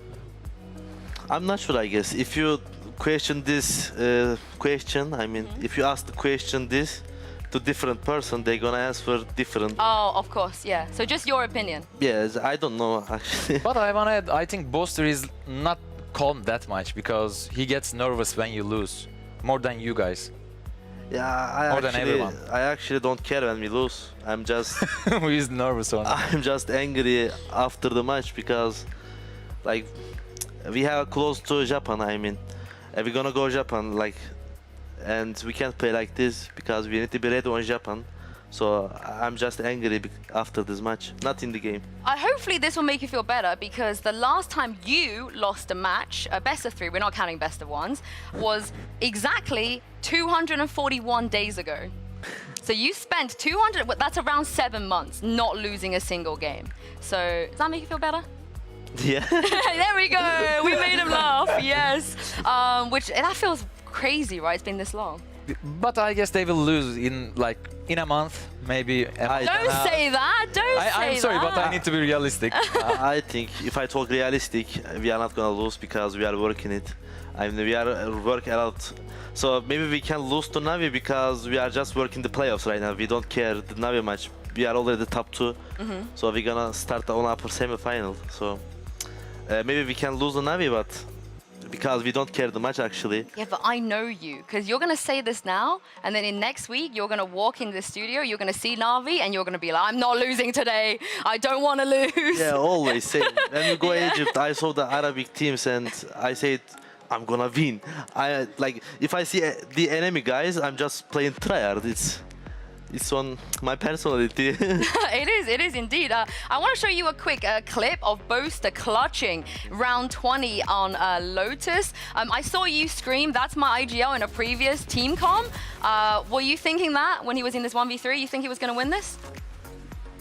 Sorry, but I didn't watch. What were you doing? You were dead. I'm just watching right now. Okay, well, what do you think about this? What do you think about this 1v2 right now? Okay. He's doing the right thing? Okay, I remember when Boaster take the clutch, Leo was laughing because they playing so bad, and the Boaster he's IGL, but he have good aim, so... Does he? You're the first person to say that. No, he's good. I mean, he have good aim power. If you are IGL is scoring, you are just winning easy. You see, he just taking clutch, and he's top 2 on leaderboard, I think. I don't know if he was that good. He wasn't as good as you, if you were worried about that. I don't think he was. Because he's old. He is quite old. Yes. Do you want to guess how many years older Boaster is to Alpha? 10. No, not 10. 11. It's 11? No, I'm 18. Coming up to 11. He's 28 in 2 weeks. I'm the 18 on 1 month. So it is 10 years. Yeah, 10 years. Do you feel that age gap when you're with him? No, Boaster is still child. I mean, he's a good person. He moves still child, so I'm not feeling. Yeah, but then if you think that about him, how do you respect him? Because I assume you respect him. How do you respect someone that you feel like is childish? No, I'm respecting him because when I was under stress, he's helping too much because he have more experience than me. And I think I can say if I came here because if I came this level, I can say because of Boaster and Mini, because they are helping to me too much. I want to add something here. I guess the Boaster is not like a child, because people really get confused when someone is acting like a child or just funny or not depressed, not angry. He's never angry, or he doesn't show how he feels. So probably you will be like him when you are that old. Oh, he's child. Alpha's like, no, screw that, he is a child. All right, rank the, screw the actual age, because Boast is a boomer and then the rest of you are so young. So on your team, who do you think is the actual youngest to oldest, like mental age? You know? I can say the big one is Derke. Oldest? Yeah, oldest Okay, is Derke. No, oldest is me actually. Yeah. No. You think you behave more maturely than Durka? Yeah. Yeah? Yeah, me, Derke, Kron, and Leo, I think. Okay, and then Boast is just down there. Yeah. I like that. Now, if we rewind to Haven, Alpha, I wanted to get your views on what happened here. You were in spawn, they were pushing you. I think you had a classic, and you get some crazy kills. The movements were wild. What was going through your mind?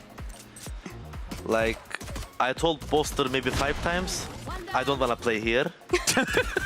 And they arrow me, they stun me, they push me. Hopefully I have 2 nanos. And I just use my nanos and I play the timing. So I don't know how kill I breach actually. I just jumped and I don't know to pick the 3rd one, but I picked because I take my motivation on the 2nd kill.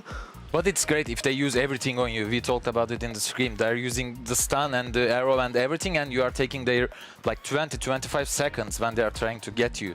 Even if they don't get you, you will still be pressure behind them. So it's worth, I guess. In every round. Yeah. With no exceptions. Imagine one thing, I wanna open my Turkish blood and I wanna pick them, but I just play time. It's not me. I'm not playing time anytime. DRX, DRX, you know? DRX. Hey, it's a secret. It's not a secret. Everybody knows that now. Yeah. It's basically when they're overheating, they always shout DRX for those that you don't know at home. You mentioned there, you told Boaster many times you don't want to play there. I assume he forced you to. Is that how you normally resolve anything? Like if you don't want to do something, Boaster mini like, no, Alpha, I'm sorry, you have to do it. No, they are not pressuring me because I think when I was playing the relax, I can play much more better. But they are just watching WOS than me, and they have a lot of to think, so I can respect them. They are just watching WOS. They have all the time new ideas, so I need to listen to them because they know the best thing. Is there any time where you want to give Boaster some advice, like, oh, I think you should do this? Do you ever say that? Yeah, I did. Actually, it happened today. Yeah? Did he respect you about the idea? Yeah, of course. I mean, when we playing on C, I said 3 times, let's play retake. I have ult, and Boaster was on backplat, and he's dead. And after he's dead, he said, why you are playing retake? I think we need to play retake here because I have ult and 5 versus 4 is easy. And I told him when we go toilet. Well, what did he say? Yeah, we can talk about that, but I think he respects me. That's what you need, right, in a team. Yeah, but when you are in a match, you need to probably act what your IGL says. So that's his role, because if you change something, everyone has to change something in the game, and that makes like a complex round. Yeah, but sometimes your IGL brain can stuck. Yeah, and I can understand, and the other players need to help him because you are gonna be better team if you do this. I mean, I'm glad to hear that he at least respected what you said to him. What's that like with the rest of the team? Because I heard sometimes maybe Leo also kind of mid-round suggests things. I don't know if Durka and Chronicle also do as well. I mean, every person can see the game in our screens, so I mean, they're gonna... In their own screens, I'm gonna talk to everyone has different perspectives. Of course. Söyle abi. Şimdi herkes kendi oyununu yani kendi gözünden gördüğü için bazı kişilerin göremediğini bazı kişiler görebiliyor. O yüzden bundan dolayı farklı fikirler ortaya çıkıyor. Tamam. Everyone sees the game from different perspectives on their own screen, so everyone has their own ideas, and so they wanna make their ideas like they believe their ideas gonna win the round. So everyone is talking about different ideas, and that's the problem. Oh, but I guess Boaster has the final say, or in 80% of the rounds. You can say 90% is Boaster is talking because he's IGL, but on 10% we have some ideas to do. Yeah, I mean, I feel like that's why you guys are winning, because all of you have very, very good ideas. I want to say that Alpha, obviously in the beginning of the season, because of visa issues, we had Kamek play instead of you, and I will admit that I was wrong, because I said maybe you need time to warm up a little bit, and because Kamek was here, you know, you didn't scrim with the team as much. We're going to show you your stats, by the way. You have played less rounds than a lot of other players because you missed those games. Your stats are absolutely crazy right now for a Sentinel player especially. What was it like for you to watch Kamek, you know, play, and knowing that you were going to be here a little bit sooner? And did it make you, I guess, more hungry to get on the stage? I was hungry to come stage, but not because of the coming. I was fully angry because I can't come because of my visa problems. And when I came here, I just want to focus my game because we are here like 2 months maybe, and you need to focus your game because it's important. You need to go Japan, then you need to win the qualified champions. I just focus them. And also, I start the gym, I start the good food. Oh, okay. And that's helping too much. Wait, good food? Yeah, good food. When was the last time you ordered a takeaway? No, I mean on match days. No. Like, you make your own food, or you always order something healthy? You can order something healthy. No. I wanna say we have our chef. Like if you say something to him, he's gonna prepare it yourself. I mean, he's gonna prepare it for you. So I'm all the time talking with our chefs, and they are doing good foods for me, the healthy foods. But on match days, especially, I'm eating not good foods because I need to be happy. Oh, okay. You're pigging out. You're eating whatever you want to eat. Yeah. Ah, okay. But isn't that a problem? Because I guess the top level teams has to eat healthier in the match days because it always affects your system, your nervous system, your insulin levels and Maybe everything. they're doing it wrong. That's why they're not winning. Yeah, that's a problem. For like many teams eat fruits before the game. Like, they think it's healthy, but it's not healthy before the game. That's the problem. Yeah. I think for me, if I am happy, I'm playing good.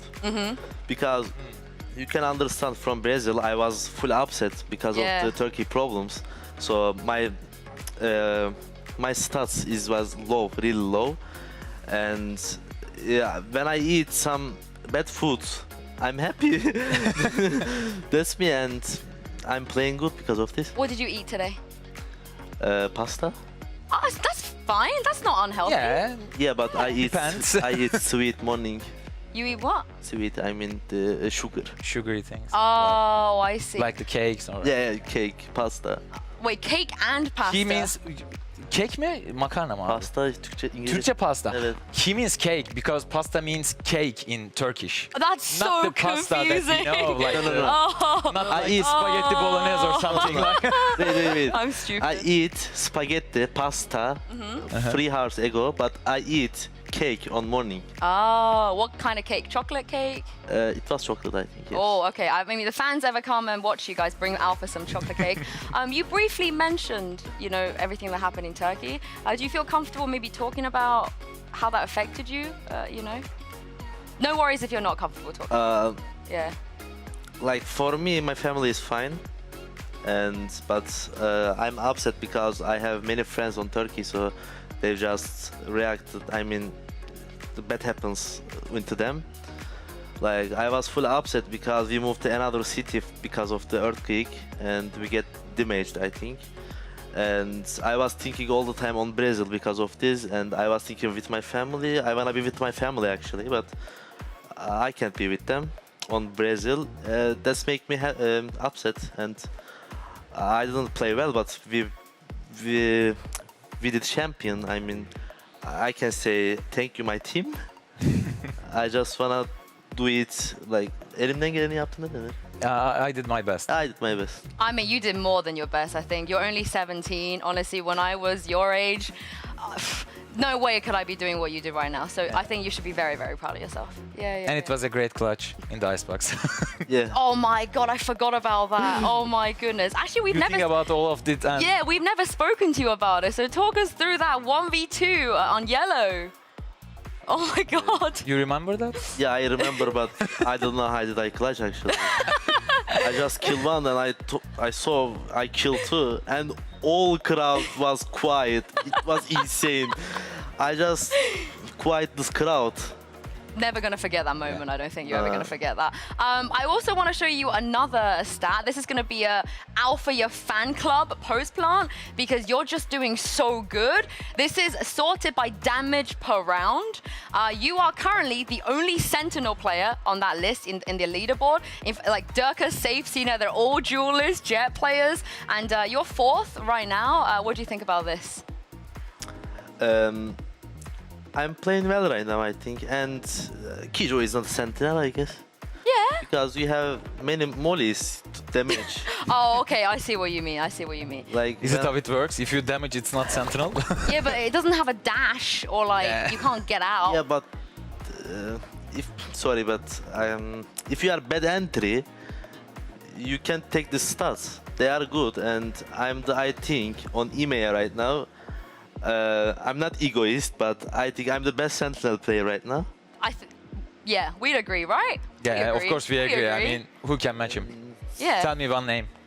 That's why I'm on the top 4. Who's your biggest rival? Wait, as a Sentinel? I know, because you're from Adana. You have Adana aim. Aim DLL is also from Adana, and he also plays Sentinel. He's not playing. Yeah, but if he was playing, maybe he would be your rival. What do you think? I'm the best Adana player. Wait, how many players are there from Adana? Mosh. Okay, Mosh. Mosh. You. MDLR. MDLR. I don't know either. I know, but they are not playing in team right now. I mean, that's I'm already a lot. I'm not 100% sure, but maybe we have 2 more players in our league, in regional league. Oh, okay. Yeah, on the regional league we have, but not in this EMEA. That's quite Adana a is like the lot. esports center of the Turkey. Yeah. You know, I came same high school with AIM. Really? Yes. Wait, but he's a lot older than you, right? So were you at school at the same time? No, we are not same time, but after we talk, he said my high school is this, and I said, yeah, it's same. How does it feel to be the best Valorant player at your high school?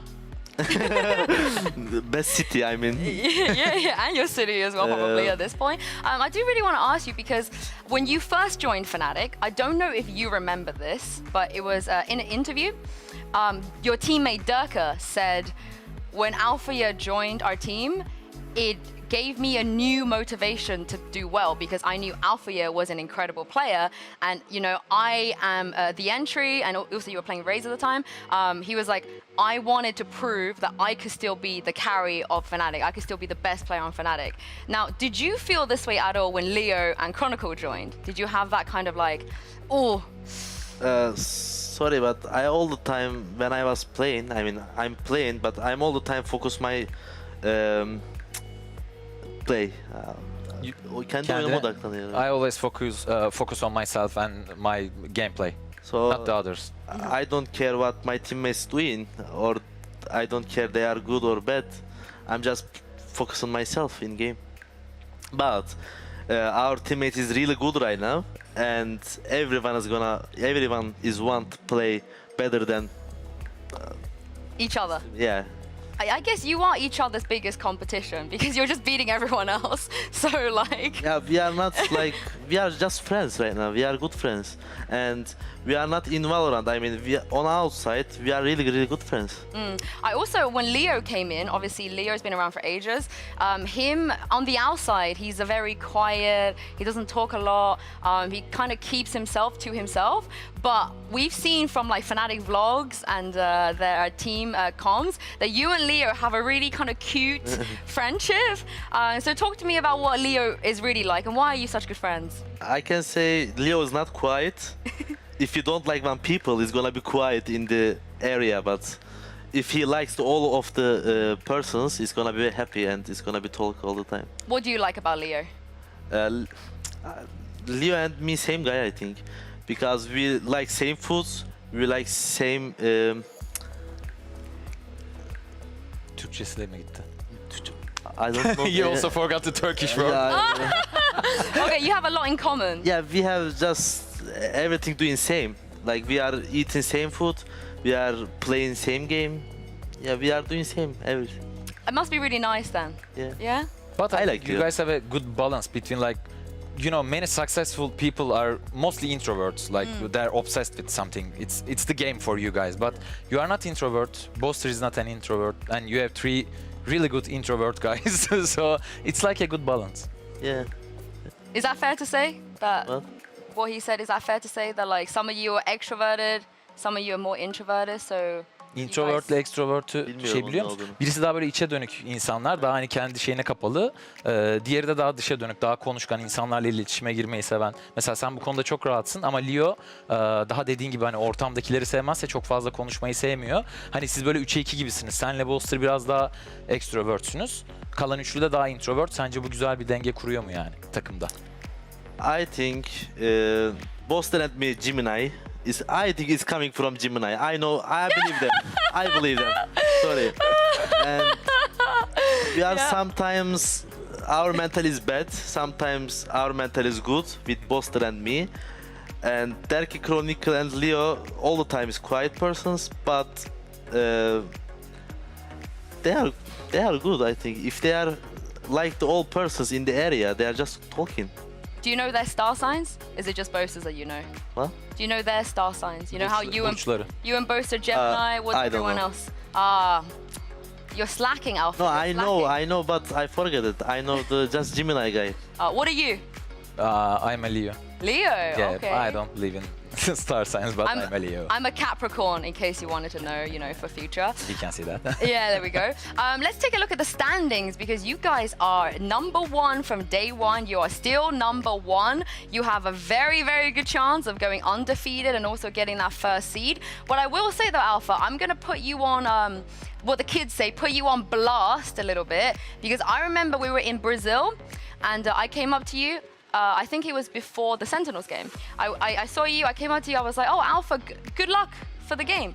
And you stopped and you turned to me and you said, why?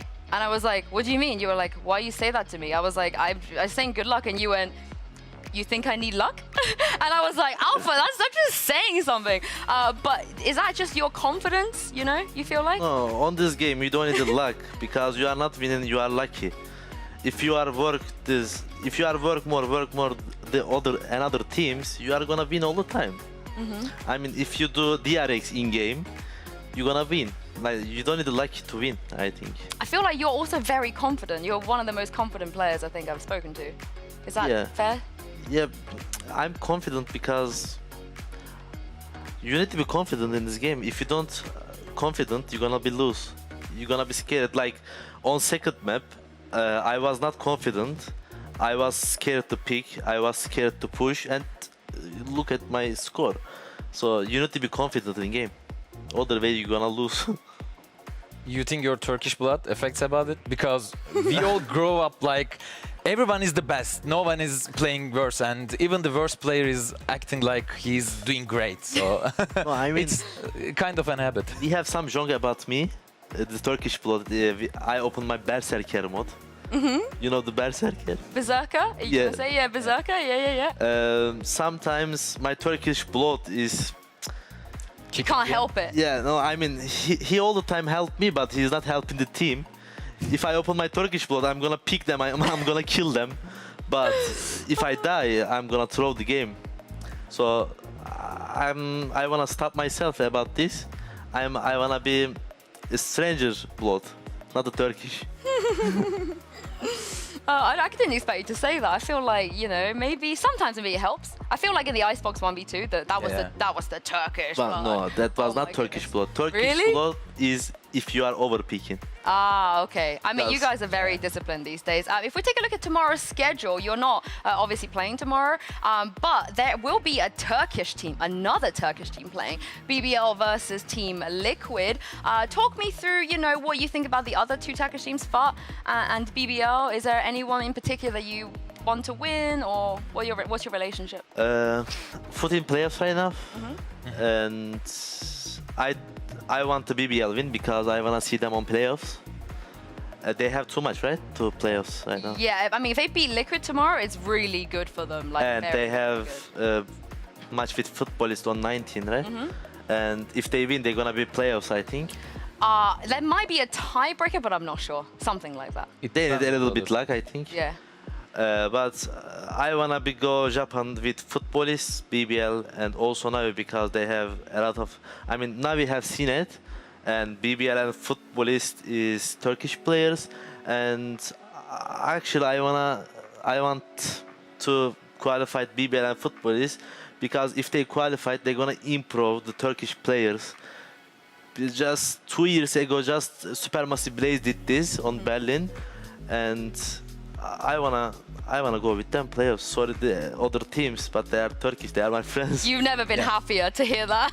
Yeah, but it's like a Turkish dream, and I hope it happens, but it's like a really low chance. But they also have time to improve. Like for BBL and Footballists, probably they can be in top 4, but I don't know if it's gonna be in 2 weeks. If they had more time, probably they will, but timing is... I think like Fnatic or NAVI is good right now. I think we're gonna go Japan, I'm sure. But other teams is not good too much right now. The all teams is... They don't know what they're doing, actually. So it's still a chance, I think. Yeah, I agree. Because they are playing in same setups.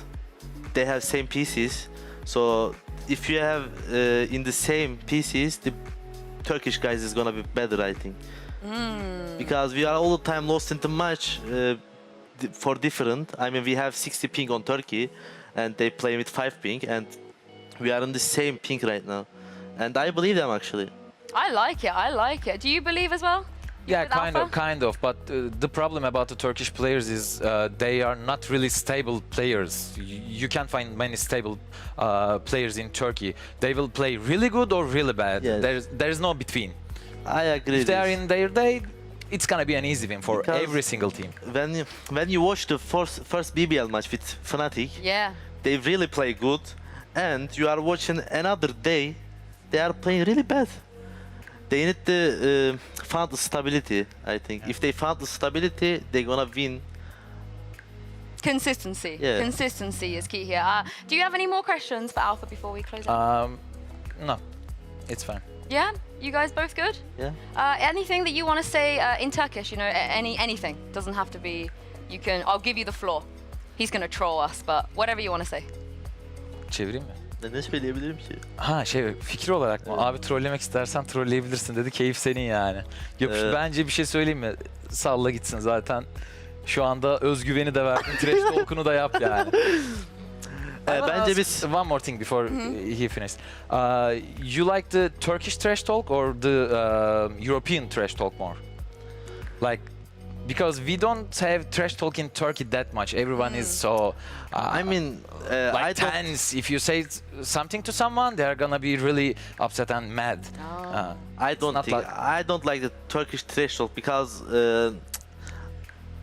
I saw the trash talk BBL did the footballist, but they need to do it other teams, I think, because they don't need to blame each other because they are friends actually. We have 6 teams here and 8 teams here, and 2 teams needs to be friends. They can't blame themselves, I think.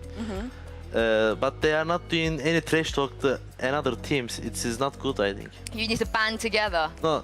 Sometimes they are did. I saw. Sorry, but I saw Koi banner on the garbage. That BBL did. This trash talk is nice. Maybe they can do it all the time. Okay, I hope so too. Again, any trash talk you want to do in Turkish or anything? Whatever you want to say. You don't have to say anything. I just wanted to give you an opportunity. Yani playoff'lara çıkacağız. NAVI de çıkacak diye düşünüyorum. Geriye kaldı futbolistle BBL'in çıkması. Umarım çıkarlar. Çıkamazsanız kötüsünüz abiler. En iyi Türk oyuncu benim. Okay, you're gonna have to translate that. You're gonna have to translate that. Okay, it's like probably we will be in the playoffs and Navi will also be in the playoffs. And Futan BBL, if you can't make it to playoffs, you are really bad players and I am the best one, obviously. So I will be waiting for you. Like the rough. Okay, I like it, Alf. I like it. Thank you so much for your time. Thank you for joining us Thank as you. well. I didn't do much. Good luck in your cast tomorrow as well. Thank You're you. going to be back casting on the Turkish broadcast. That is it for us for today, but we're going to be back for more games tomorrow, starting with BBL versus Team Liquid. Make sure to get a good night's sleep, and we'll see you then.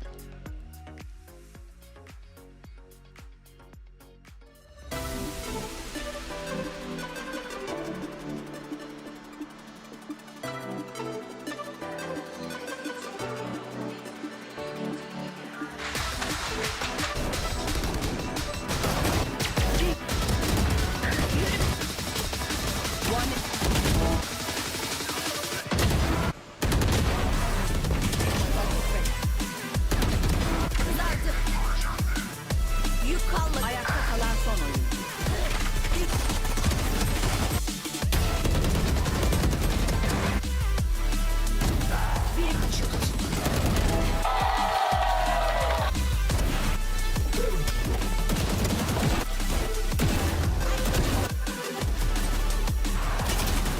One enemy remaining. Last player standing.